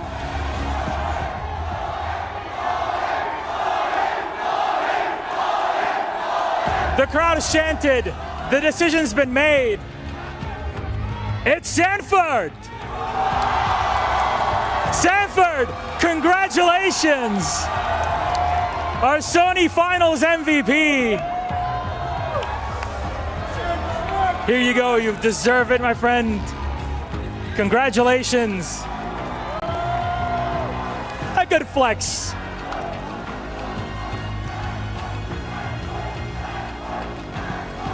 A question here, look, you used to be known as Baby 40 back in the day. You're not a baby anymore. It's been a while. What do you owe to that evolution over time? Well, I owe it to my teammates, and thanks to them, I've grown a strong fighter. Yeah, thank you so much. Thank you so much to everyone. And look, let's count together how many things you've won so far. You've won M Series, right? You've won MSC and MVP. You've won MPLPH. What is there still left for you to win? What's your next challenge? Just repeat it again. Repeat it again! One more time, your MVP, your Sony Finals MVP, Sanford. And again, please give it up for your MSC 25 champions. It's Team Liquid! However, guys, the day is not quite over yet because as you all know that once you win over at EWC, you will have the honor of picking 3 keys to be placed in your trophy. So, I'm pretty sure an internal decision has been made amongst these bunch. Who wants to choose your 3 keys? Carl, come on up, come here. All right, so official decision, okay? Which are the 3 keys that you want to be placed in your MSC trophy? Let's go. SRG OG, Onyx ID, and Onyx Age.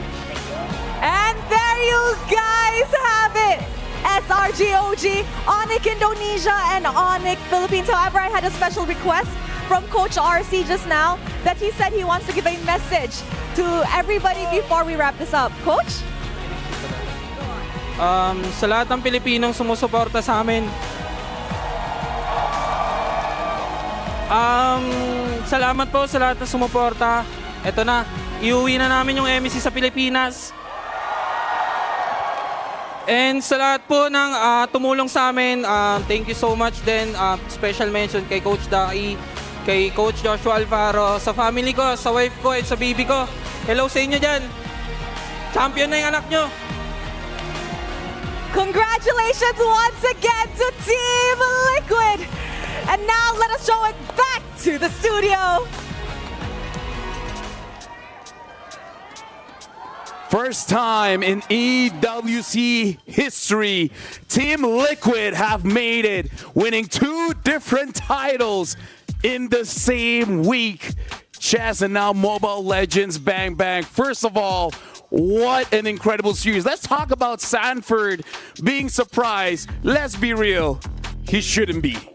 He definitely shouldn't have been. The guy was a monster from start to finish. We were watching him as MVP, I think, from that second game forward, and he did not disappoint. So every game Liquid won was off the back of Sanford's efforts, Sanford's ability to dictate the pace of any fight he's a part of. In a majority of his games, he played glue. I mean, SRG OG did not let the Arlot through at all, and that happened in as soon as game number 1 began. So from the very beginning, they knew they had to respect Sanford. But the other thing that we do have to announce, finally, Carl Teasy has admitted with a resounding, confident, yes, I'm the face of MLBB. And I gotta say, he deserves it. After years of discussion, the debate is done. TLPH are your champions. Take a look at how the knockout stage bracket of MSC 2025 at EWC concluded. Maybe mix up a few results here and there, and this is my forecast. It's the wrong equation midway, but it's the same result. I saw this Liquid Stampede from light years away. Yeah, I think none of us, I mean, a lot of us didn't doubt them out. They came in swinging strong. They ended strong. I mean, overall, TLPH have earned their win here. I mean, like when we read the patch notes, this looks like an EXP's dream. And I gotta say, Sanford really fulfilled that dream. And it's not over yet. The fact that they chose both Onyx as well as SRG as part of their trophy. Every single time something happens, like look at this. They're gonna be choosing the keys. This is exclusive for here at the Esports World Cup, first taking SRG OG's key, and of course taking both Onyx Indonesia as well as Onyx Philippines. You could see how happy Carl is. He said it in the interview. This win feels so different compared to all the other championships he's won in the past.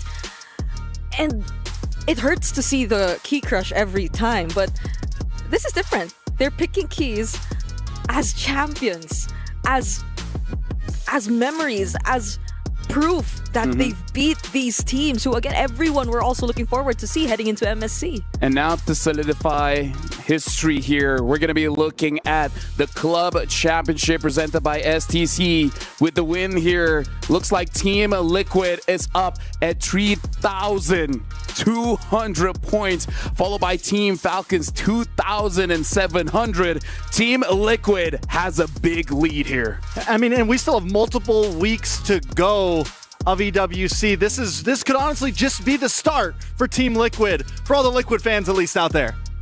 I mean, like, their investment worked really hard this time, and I gotta say, this is a big win for Team Liquid's fan. By the way, congratulations to both y'all, to all the PH casters here. Team Liquid made it happen. Unfortunately, SRG OG didn't get the back-to-back, but here's the thing, as a Malaysian, still proud, and I feel like for all the Malaysians watching, you should still be proud because, again, going up against Team Liquid, that's a very hard series, but we know they give it their all. SRG definitely played well, and that is an understatement. I think there's definitely a nuisance to their run here, and showing up in the grand finals, going 4-1 against Liquid, I'm sure they had more in the tank. It's just, how did Kyrie put it? This competition, this contest, it's mostly mental. So I'm hoping that SRG OG, they're able to gather themselves after this match and, you know, recollect and say, you know what, guys? We can do better. We can come back. And again, MPL Malaysia Season 16 is just around the corner. Yeah, who knows? They might be the ones to turn things around in the upcoming M series too, because that's what they failed to do as well in the previous M6. And the way they fought against Team Liquid Philippines, a bit of tweaks here and there. Definitely the draft was a question, but I believe they still have it. SRG still has it. And now, to make sure all of this is recorded, to let the world know, right now we see Team Liquid Philippines with His Royal Highness Prince Faisal bin Bandar bin Sultan Al Saud. They're gonna solidify this by putting their key on the totem for the whole world to see that they've made it. The story, it began months ago, heck, years ago. And now Team Liquid, this is their moment. This is their time. This is what they have earned. MSC at Esports World Cup champions. Looks like the GOAT, the face of MLBB rising up and putting that key. Team Liquid, the champions of MSC. Not more than 24 hours ago, the chess man put his key on that same wall. Now, tonight, the chess man, Carl Teasy, puts one up for Team Liquid for MLBB. Yep, and now, again, big congratulations to Team Liquid. But that's it, concluding MSC. And for you guys, let's check out the Kadia top plays of the day.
And ladder, my ex-piss, come on, new one's better.